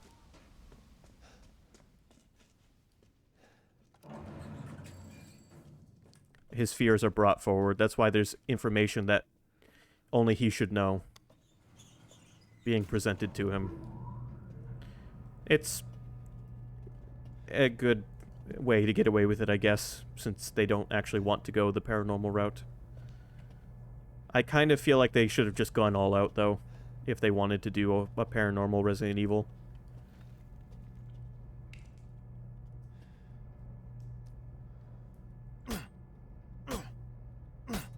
Sorry, just sharpening my claws.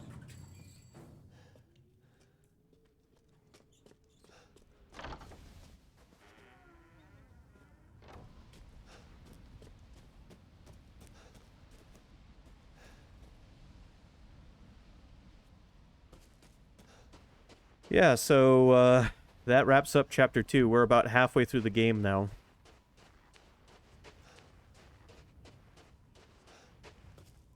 All we have left is Morale and Heisenberg.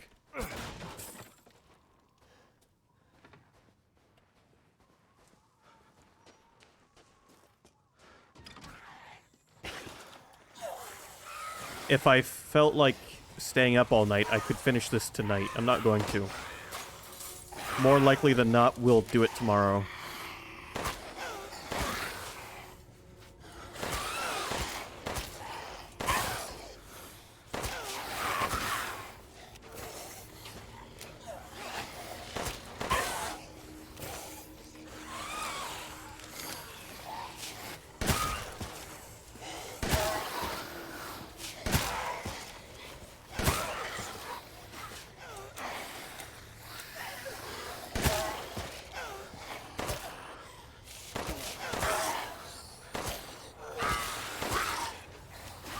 Man, these things have a lot of health.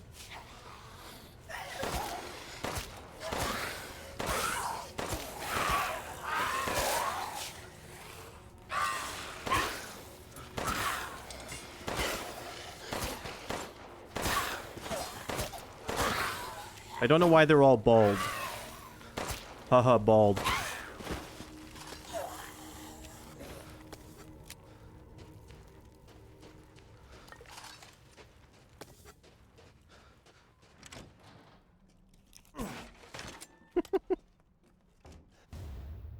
And there's our new shotgun, which is why I didn't get rid of the last one. Or upgrade the last one, I mean.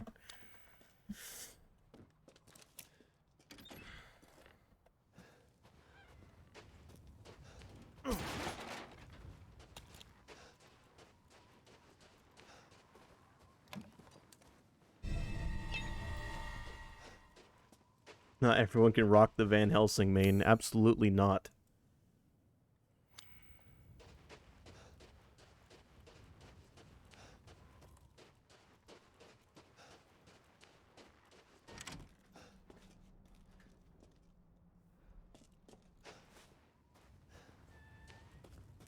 Alright, I gotta remember, where is Donna's little labyrinth?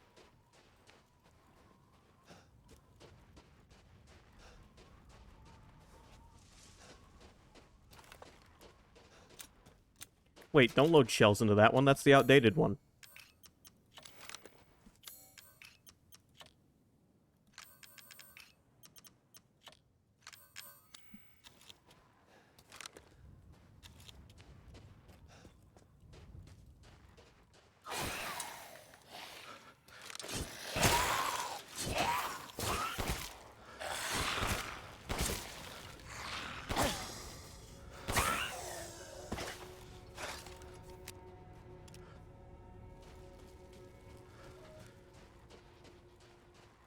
I think this is where it is.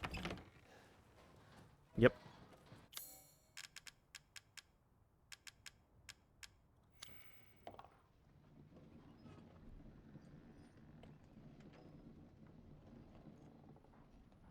I should put on Monkey Ball music.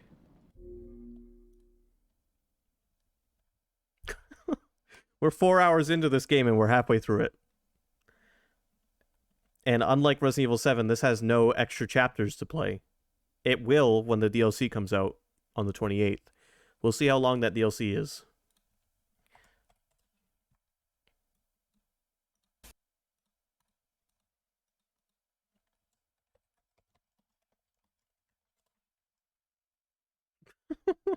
It's $20. It better be longer than 10 minutes. It's $20 for just one DLC chapter. It better be the length of all the DLC chapters in 7.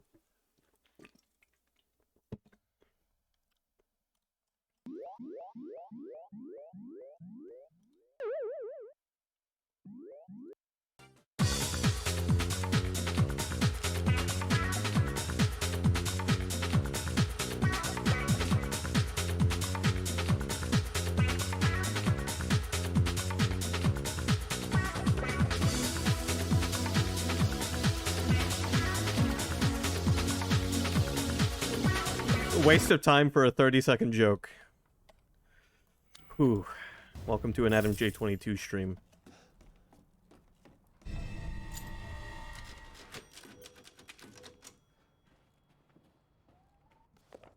November 10th. Mistress Donna is now Mother Miranda's adopted daughter. In all my years, I've never been this overjoyed. Ever since childhood, she has always feared others due to the scar across her face. After her parents' death, she locked herself away and would only talk to Angie, the doll her father made her. I'm forever thankful to Mother Miranda's infinite compassion. November 27th. Mistress Donna seems happy. It might be my imagination, but I feel like her doll, Angie, is even more lively than before. She came to me in the garden today and used Angie to talk with me. We had a mighty fine conversation. Something about receiving a gift of power from Mother. November 29th. Mistress Donna gave me yellow flowers and told me to plant them in the garden. I planted them in front of Miss Claudia's grave. There you go. It's Claudia Beneviento is the full name on the gravestone. I don't know if it was the scent of the flowers, but I felt lightheaded. Then, like a dream, I saw my departed wife. I mentioned this to Donna, and she seemed thrilled by it. She told me to go to the house tomorrow and see her. She said I could see my family once more. I'm not sure what she meant by that, but she's so kind. There you go. There's your explanation. It was the flowers. We inhaled the goddamn... We smoked the weed, and we paid the price.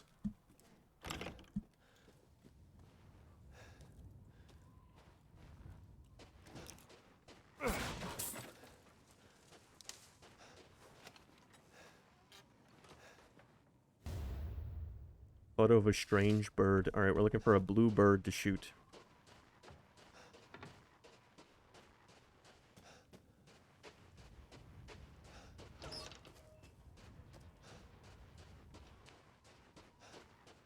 So yeah, this holds the record for shortest chapter in the whole game.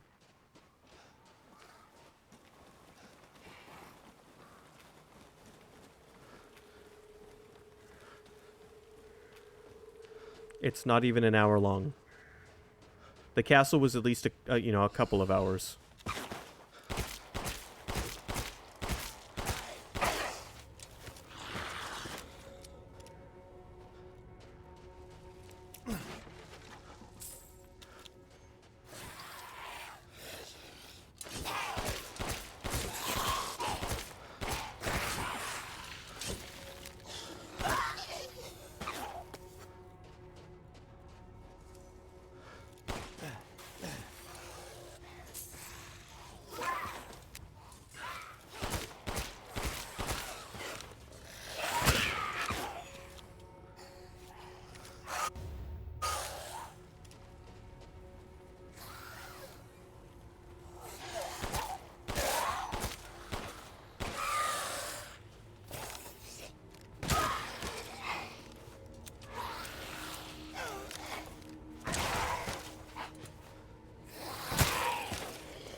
Never mind, we're okay.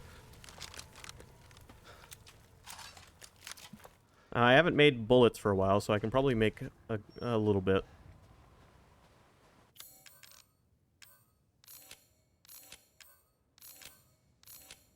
Yeah. Just whipped up 30 handgun rounds.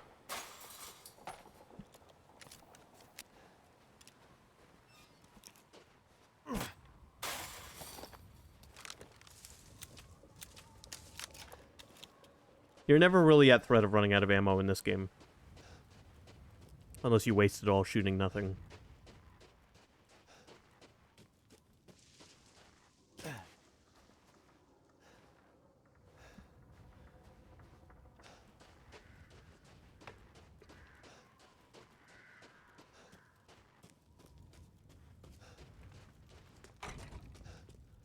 And we're back in the village, yay!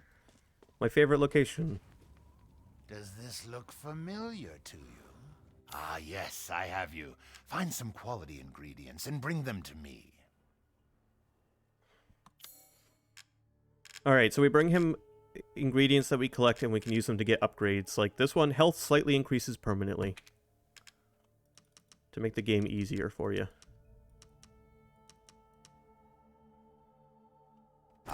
Then I can hardly wait. Just excuse me a moment.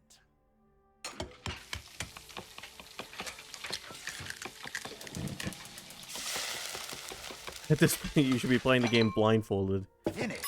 Yeah. I'd love for you to enjoy as well.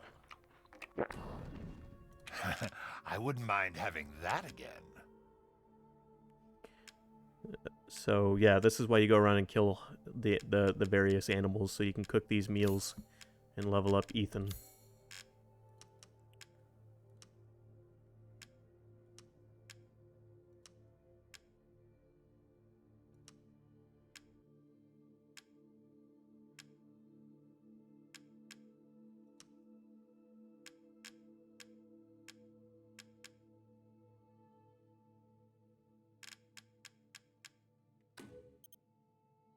Ah, Miss Angie. Just adorable. Porcelain dolls are very popular, you know. I don't know if that one will be. I've gotten some new stock. Oh, grenade launcher rounds, huh? You got a grenade launcher somewhere around here too?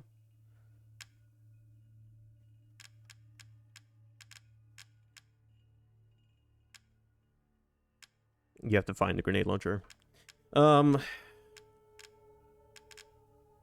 W870 TAC, improved gun stock. I think this might be the last shotgun we get, so sure. I mean, I had 100,000 of the game's currency, so I think I'm doing okay. Custom, a improved grip. Greatly reduces recoil, sure. No, actually, no, because we are gonna get another handgun. So no, absolutely not.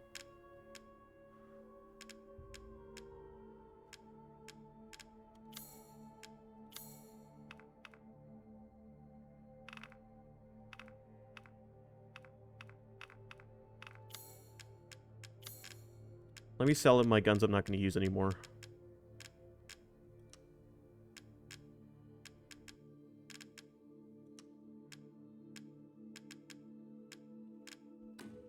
Worry not. You can buy it back if you like. To hunger is to be alive.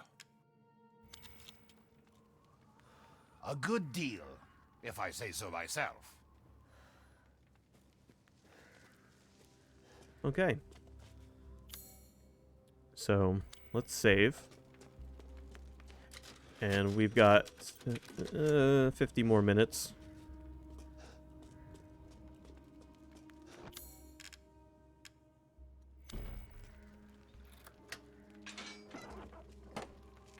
Before we go that way, though, let's go to the Luther's house so we can open that up.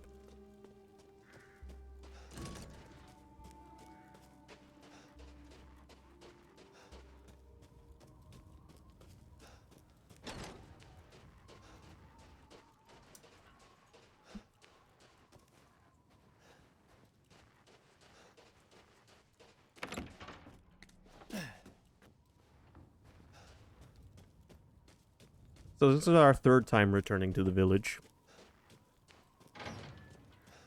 And we were here only an hour ago.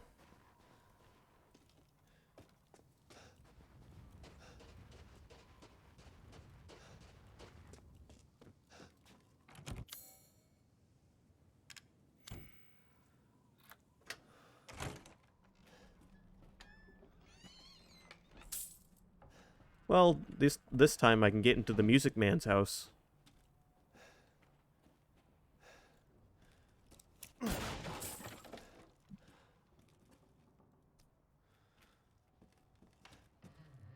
But yeah, that last chapter really was just, here's Lucas's escape room, but now it's blown up to be an hour long instead of 15 minutes or less.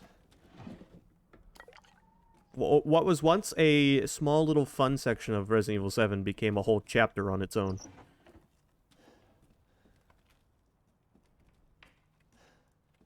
And was padded out with 3 moments where you had to just hide in a spot. I'll never forget her 5th birthday. Happy birthday, 270917.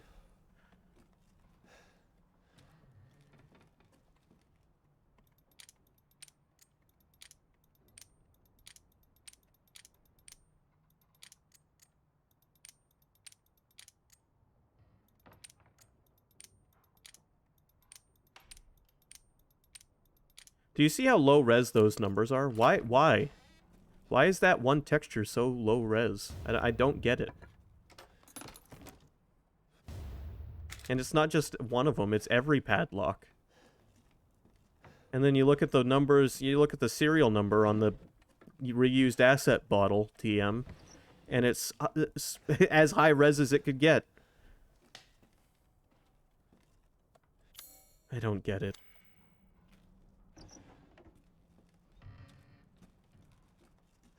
There's just, there are some weird drops in quality here and there.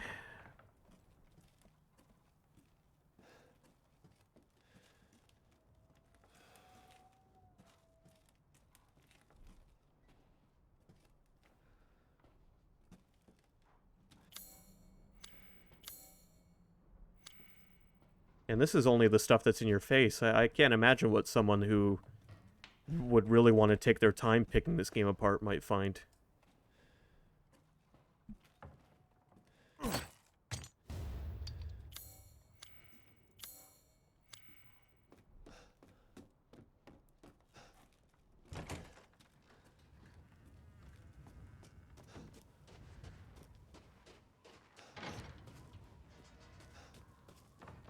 There, what did we get out of his house? Oh, a extended mag for our rifle. The rifle is now fully... No, it isn't. It has... Yeah, no, it's fully... It's got all of the optional parts added to it.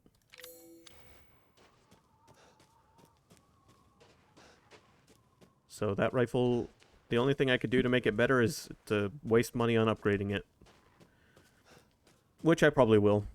I'm waiting till we get a specific gun, really, before I start upgrading anything, because so far, none of my guns have needed it.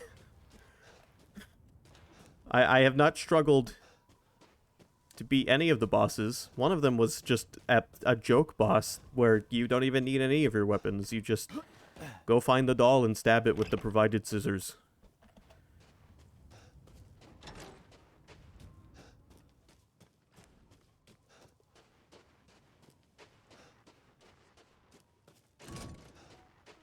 I feel like if I upgraded my weapons, I'd be wasting my money because there's better weapons down the line. But also, I would just be making the game even shorter, wouldn't I?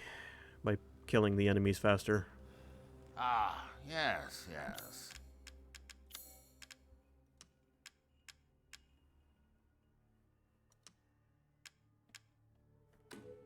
Aha!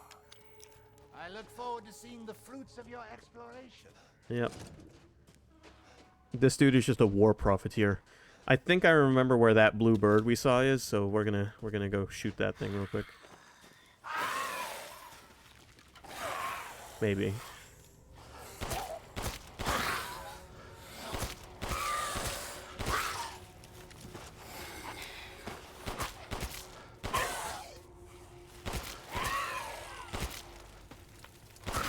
Yeah, I see it.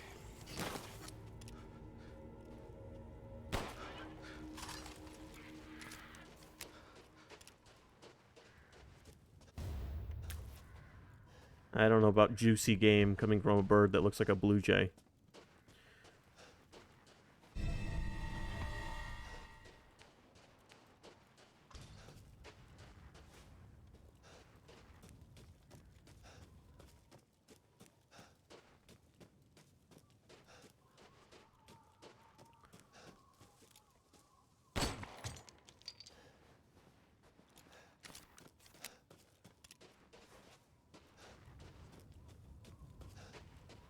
So yes, every time we return here, we have more and more to explore. It's again, it's something.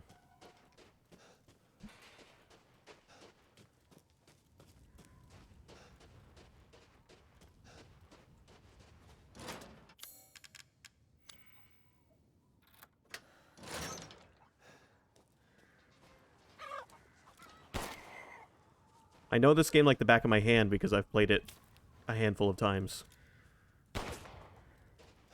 Get back here.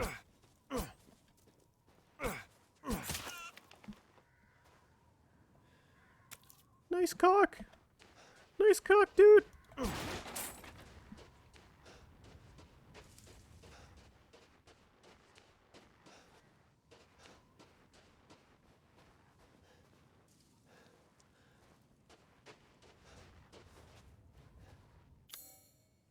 And your map serves as a little checklist because, you know, everything you can do is crossed off once it's done. So this game does not want you to miss any of its content.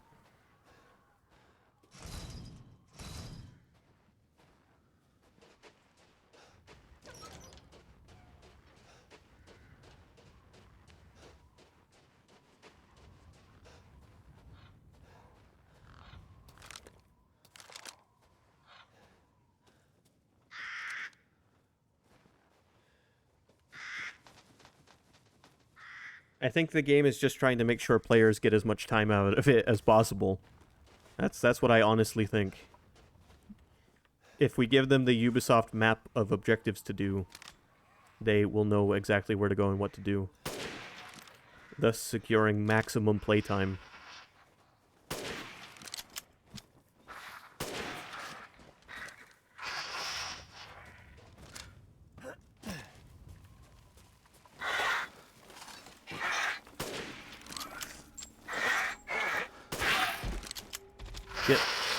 Get no-scoped, bitch.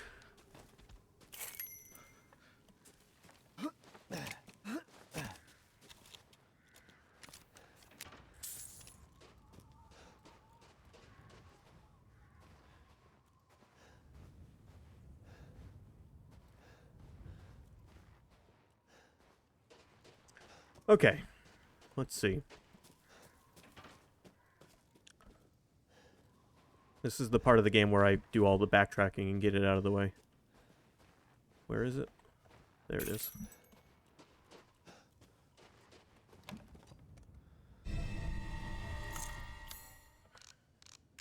Let's see.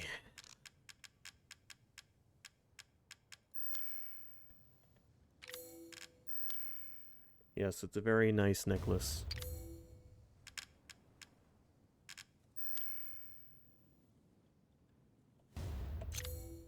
That had a crystal and a key inside of it.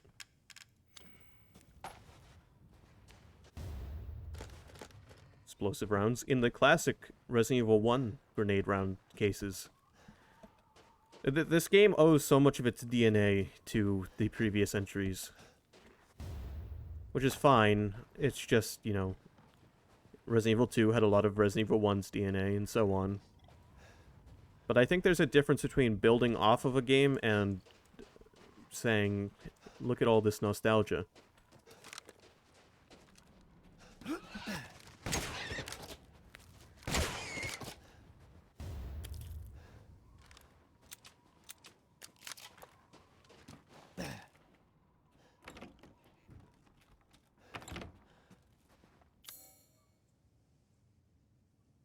There, all right.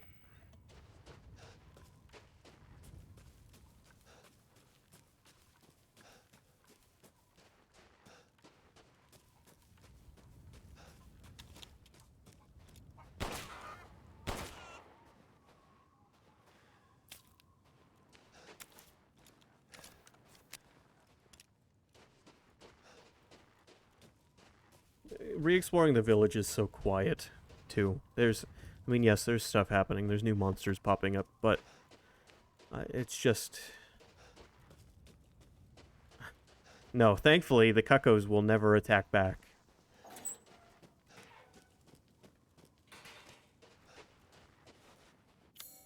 You know, that was something I loved in Breath of the Wild. You could get, if you got an enemy to hit a cuckoo, the cuckoo's wrath would be unleashed on that enemy.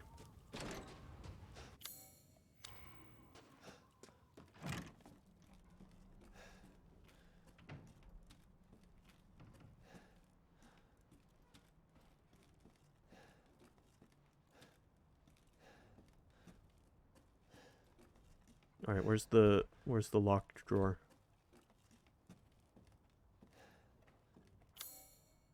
I went in the wrong house. Oops. It's the house right of this one.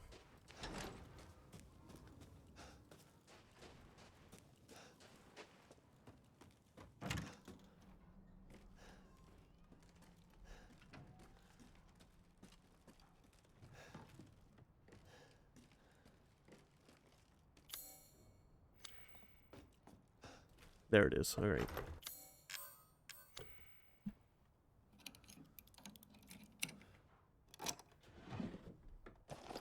Also, I haven't found enough items in the game to fill my inventory a single time yet. I have not run out of inventory space yet.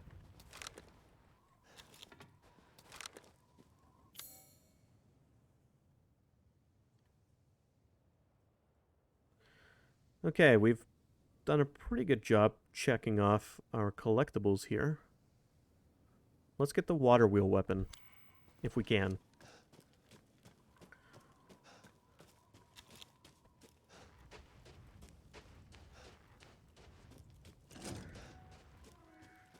Without all of this backtracking, this game would be extremely short.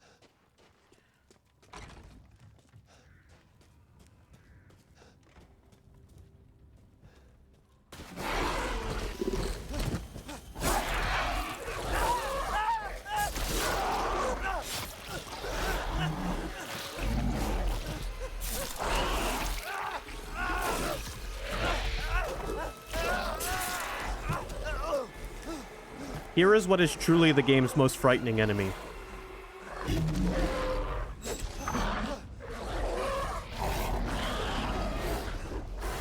It's mostly its eyes that creep me out. The wounds are severe. I won't last much longer. I can hear it shuffling about outside. It barely flinched when I shot it. I feel like it's toying with me. That isn't a wolf. Still, I won't lie down like a dog. If I can get to the old watermill, I can stop it. I can protect you. It's so damn close. Damn, I'm so cold. My legs won't work. I'm so sorry, Louisa. Please forgive me. I'm sorry too, reused asset. I'm so sorry.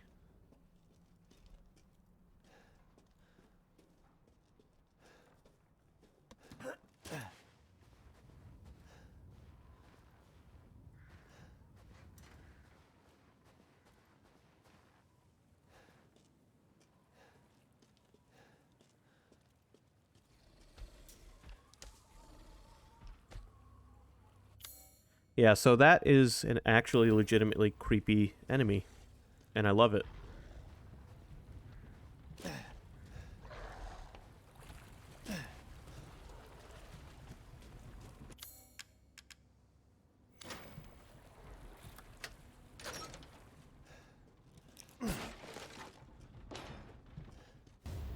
Grenade launcher!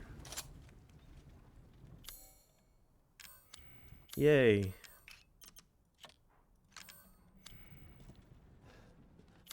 I am half tempted to take my knife off if it wasn't used so often to break boxes.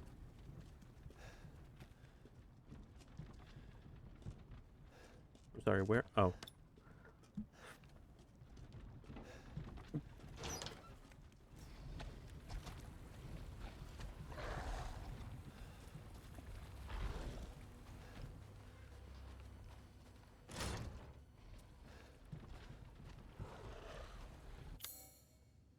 Okay, we got the water wheel weapon. That's another check in our checklist.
And it's dead.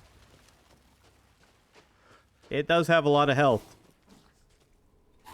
It did take all of our grenades. Okay, eventually we get a gun with silver bullets, and then we'll be fine.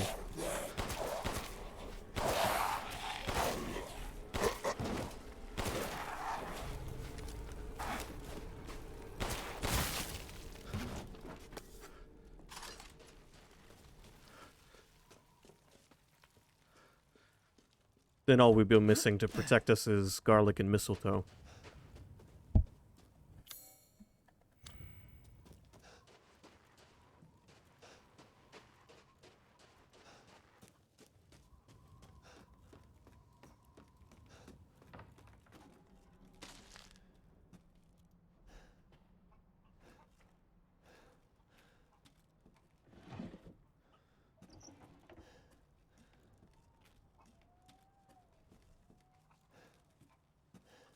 I haven't died yet, have I?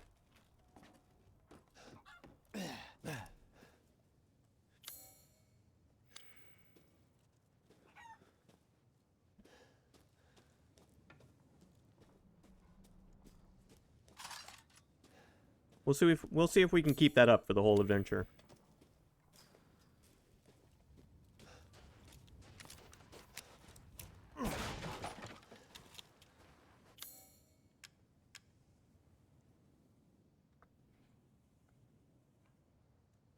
It is, yeah. Faith is a game that I enjoyed quite a lot, and I'm glad I checked it out. Oh, we got the well wheel as well. Haha, that was not on purpose.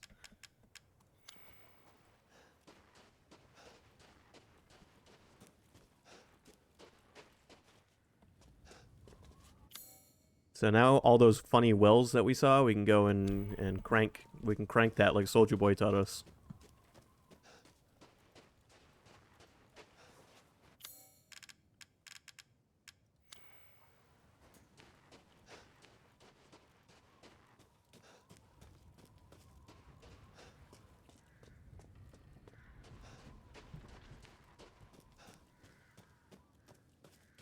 Yes, Soldier Boy's the artist. The song is Crank That. Shall I choose something for you?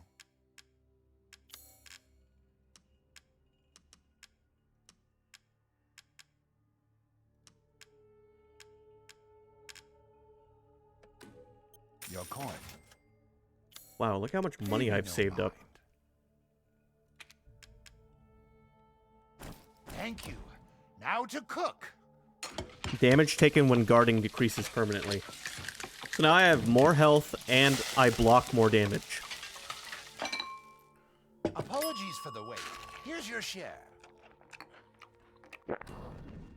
Not a bad dish.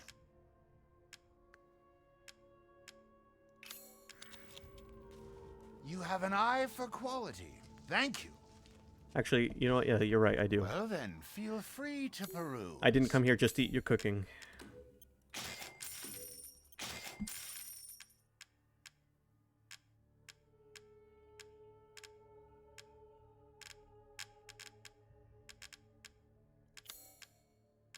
To hunger is to be alive. Till next we meet. Now I can craft grenade rounds.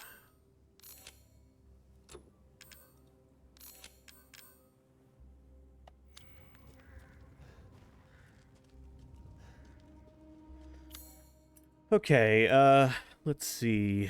What else can we do? I guess we could go back to Claudia's place and use the rest of the headstone that we got, or whatever you want to call it. Oh, you know what? I have a key I can use over here.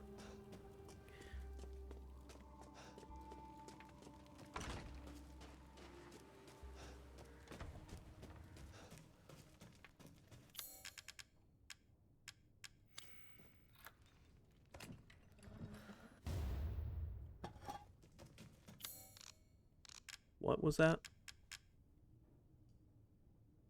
Caesar's goblet. An antique goblet that was treasured by Caesar, one of the 4 founders. Caesar. How quaint. It is not the cup of Christ.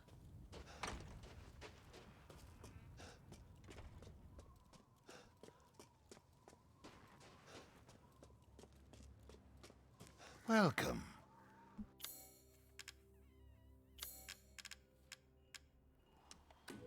Now to spend like kings. A good deal, if I say so myself.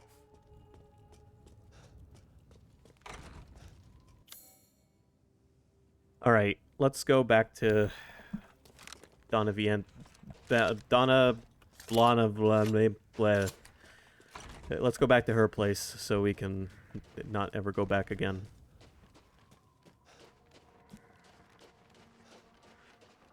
I choked on her name and I didn't feel like fixing it.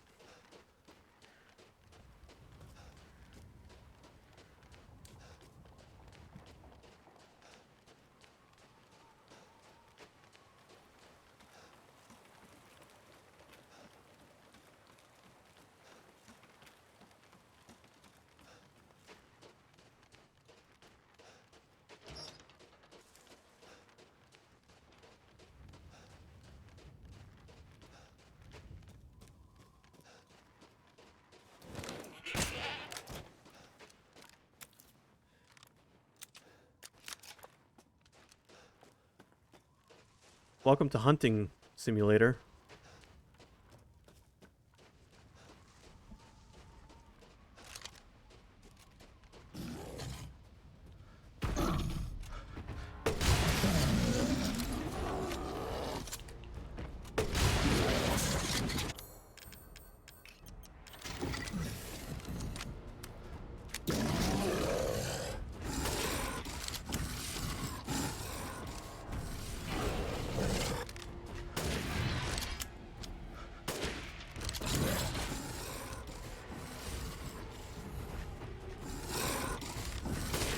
What have you been feeding this guy?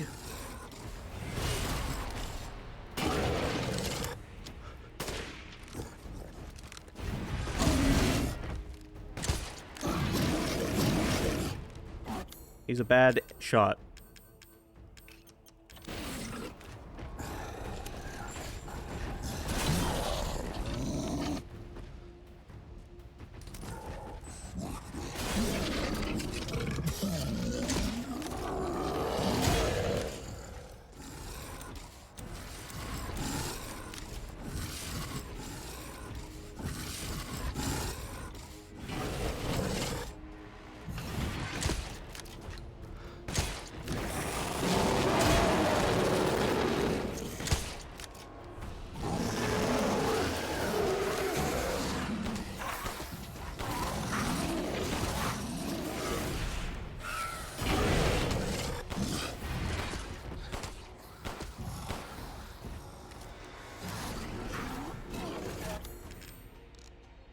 Oh, I hope I have enough resources to take care of this guy.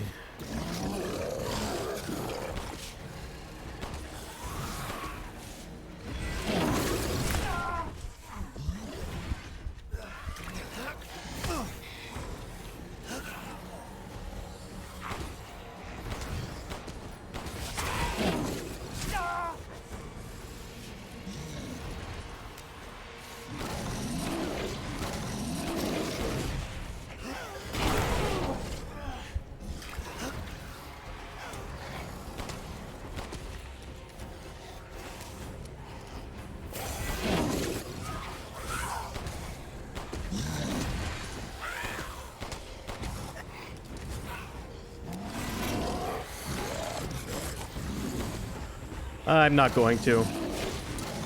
God damn it.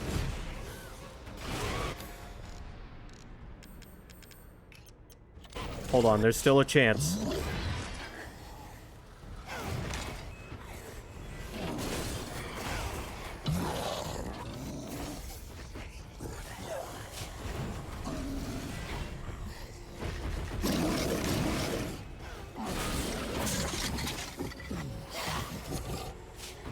God, dude.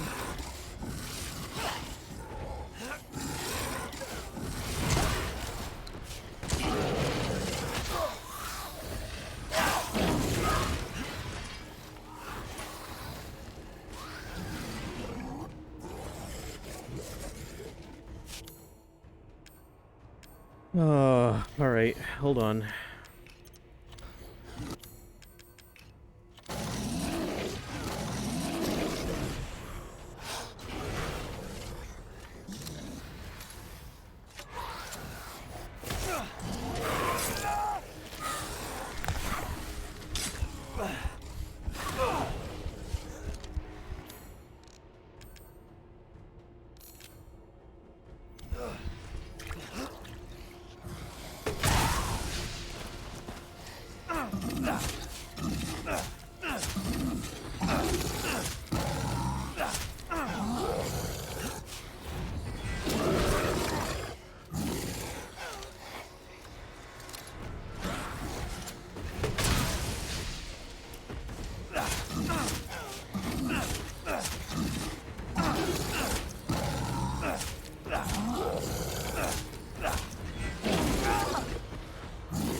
Oh, shit. Well, I guess I didn't have enough resources.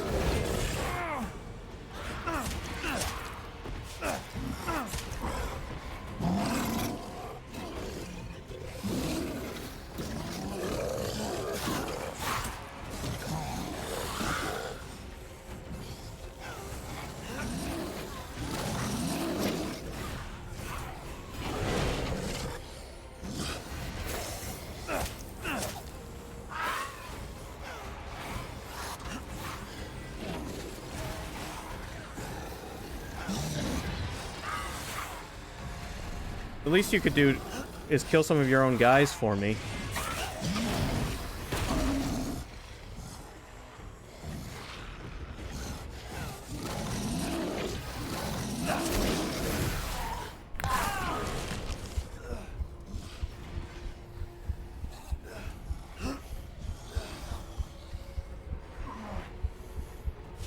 Well, here comes that first death.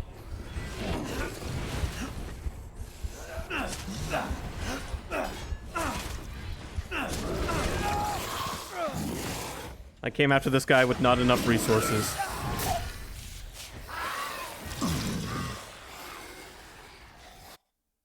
It's okay. That's why I saved. We'll go do that later.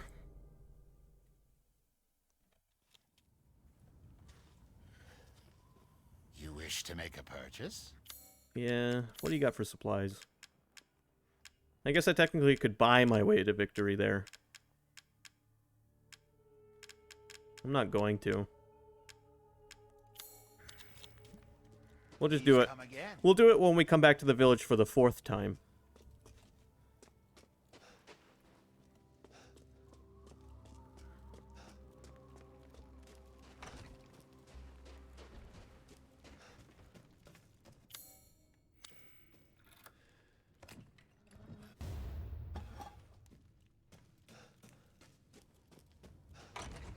Alright, let's head to Morau's area. We won't be completing Morau's chapter tonight. We'll be finishing this game tomorrow, though, so... You know. We'll be all ready for the DLC when it comes out.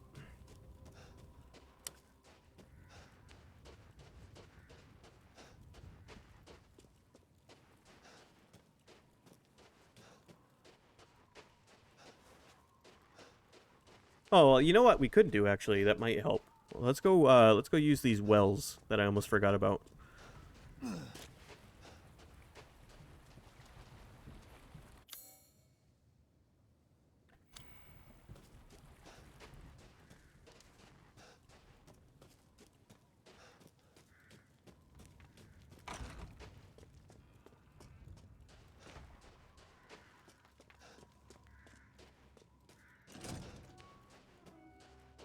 You know, I'm going to use these wells. We're going to save. And then my goal tonight will be to beat that guy that just killed us. And then we'll be done.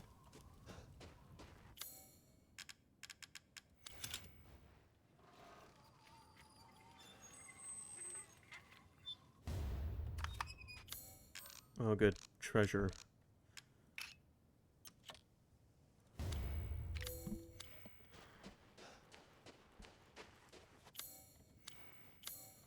Alright, that well's done. There's a well that way.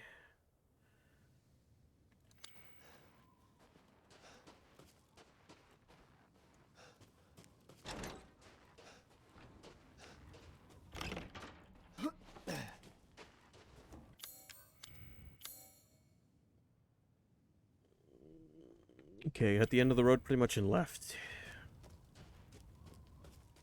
Before the beer.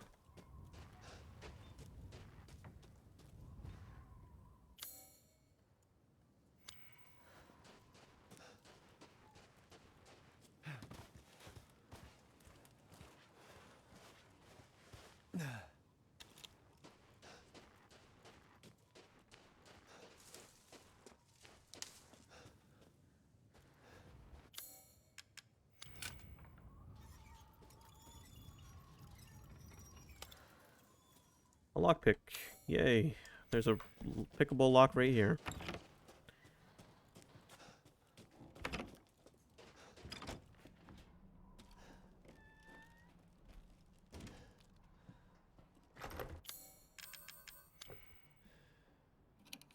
Right next to some Dulvey, Louisiana beer.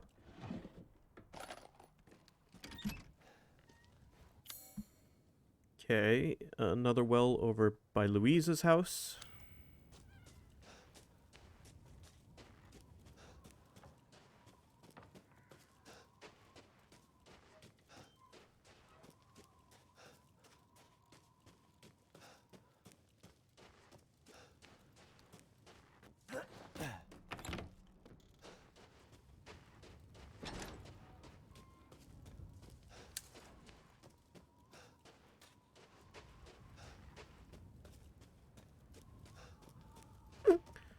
Can you believe the demo for this game let you play an hour of it?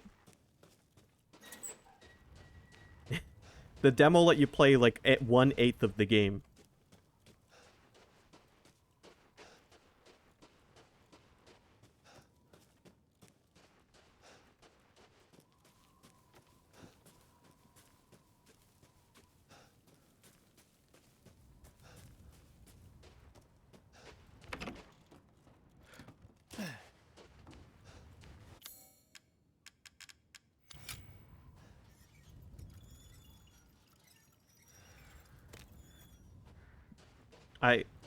I hate to say it, but this level of backtracking just for items, I mean, yes, I don't have to do it. I am getting items that are going to help me get through the game. But it is definitely reading as padding. By scattering these random interactables all over the map that require a key item. So you're forced to return to them at some point if you want the item.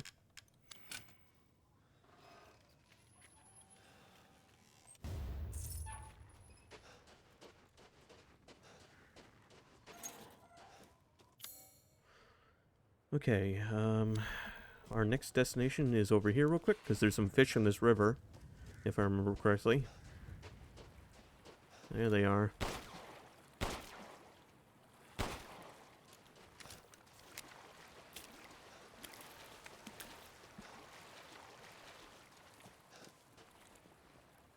Notice how the drawbridge has been lifted.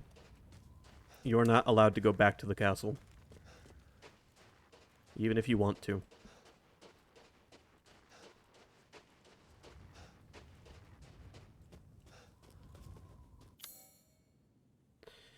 Okay, and then we're gonna go...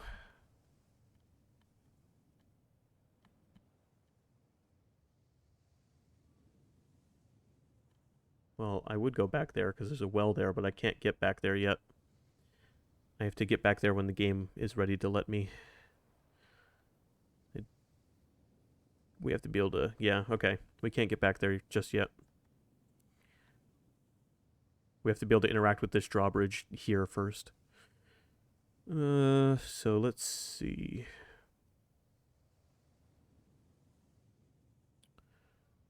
Every house is looking pretty cleaned up. This room here, I never got all the items in, but we can't go back inside. So it doesn't matter.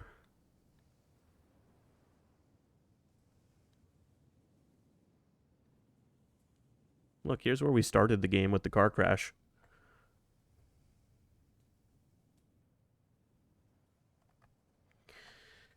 Okay, alright.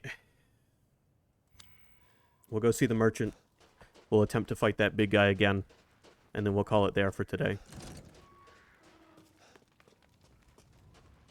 Oh, good. I was just thinking of ways to pass the time. You know what, I'm gonna check something. Used to be alive. Resident Evil 8 shotguns, because I can't remember how many there are.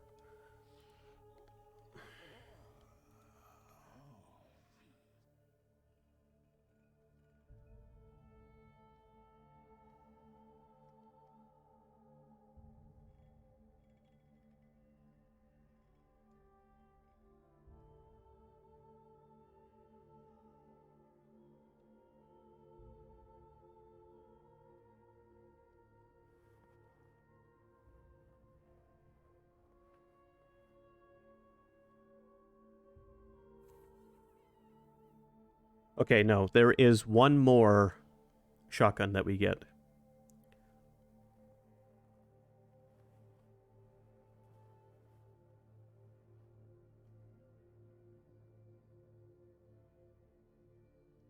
So, I'm not going to upgrade my current shotgun. However, I have confirmed that the rifle is the only rifle. I couldn't remember. And the grenade launcher is the only grenade launcher. Not counting any New Game Plus weapons, of course. So what I'm going to do is I'm going to level up the grenade launcher. These hands are more dexterous than one might think. Are you coming on to me? No, that's not the grenade launcher. God damn it. That's my shotgun. Fuck, I just upgraded the shotgun that I said I wasn't going to upgrade. You know what? Whatever. I'm not paying enough attention. It's 8:50 p.m. Undo.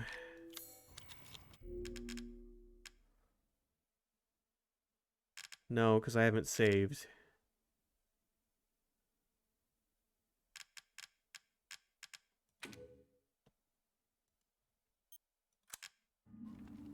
Till next we meet. Fuck it. Let's see where it puts us.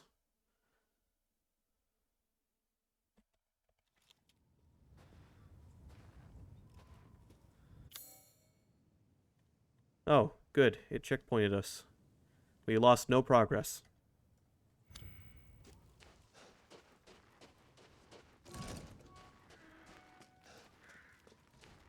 Welcome. Okay, so the grenade launcher cannot be upgraded. I saw that icon and I was just like, yep, that's the grenade launcher, all right. One moment, please.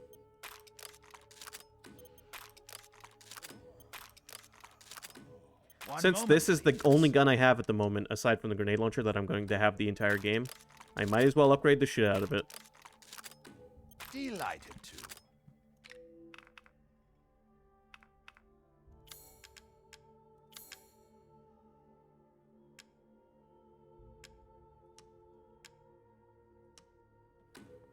Splendid. Do you know its worth? Nope, but I'm hoping he didn't rip me off.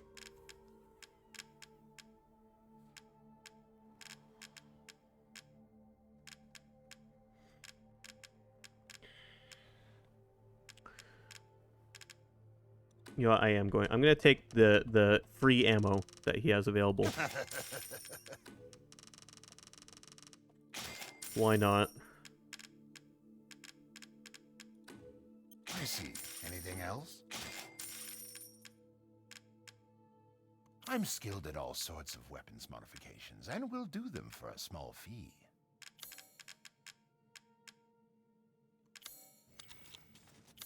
Please come again.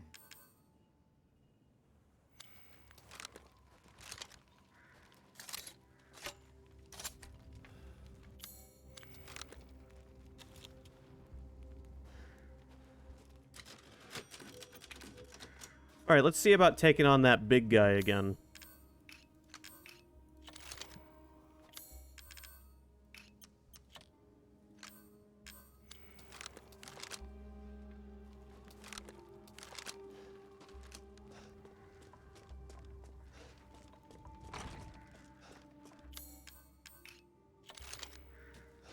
Our opening act will be with the grenade launcher. Then we'll move on to the rifle that I maxed out as much as I could for now.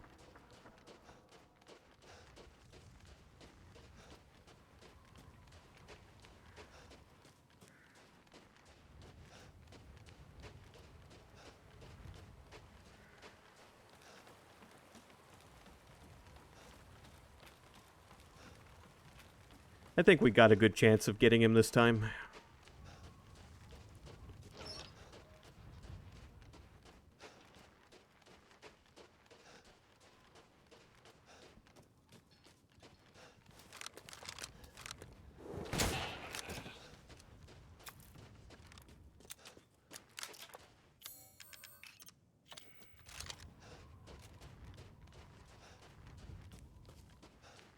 This is making me really excited to play Resident Evil 4. That's what this is doing.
There.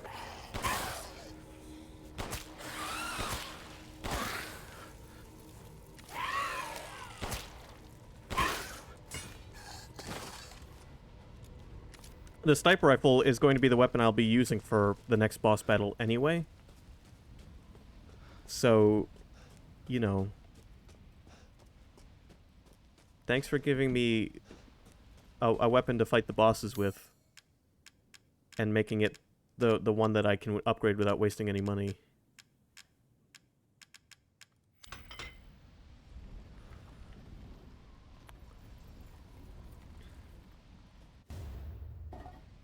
Another chalice. That's 2 of the 4 founders' chalices.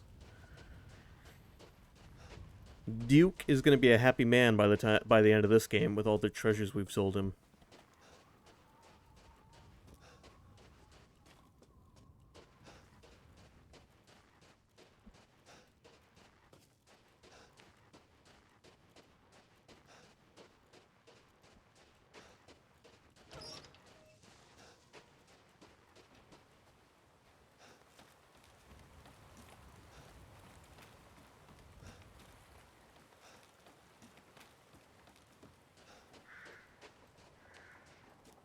I wish this game had moments like 7 did, like in the garage when you run Jack over with your car. Like, it's just... 7 had a lot of quick, fun things to do that you did once, and then it was like, alright, that was fun. If you want to do it again, play the game again.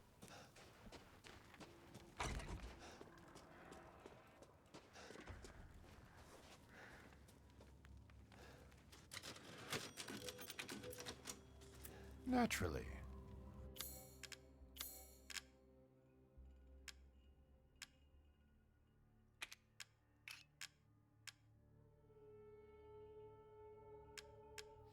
Alright, I can't cook any more meals yet, but...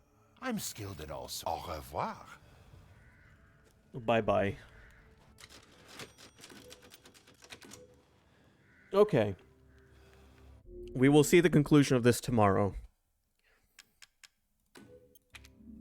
Thanks for watching.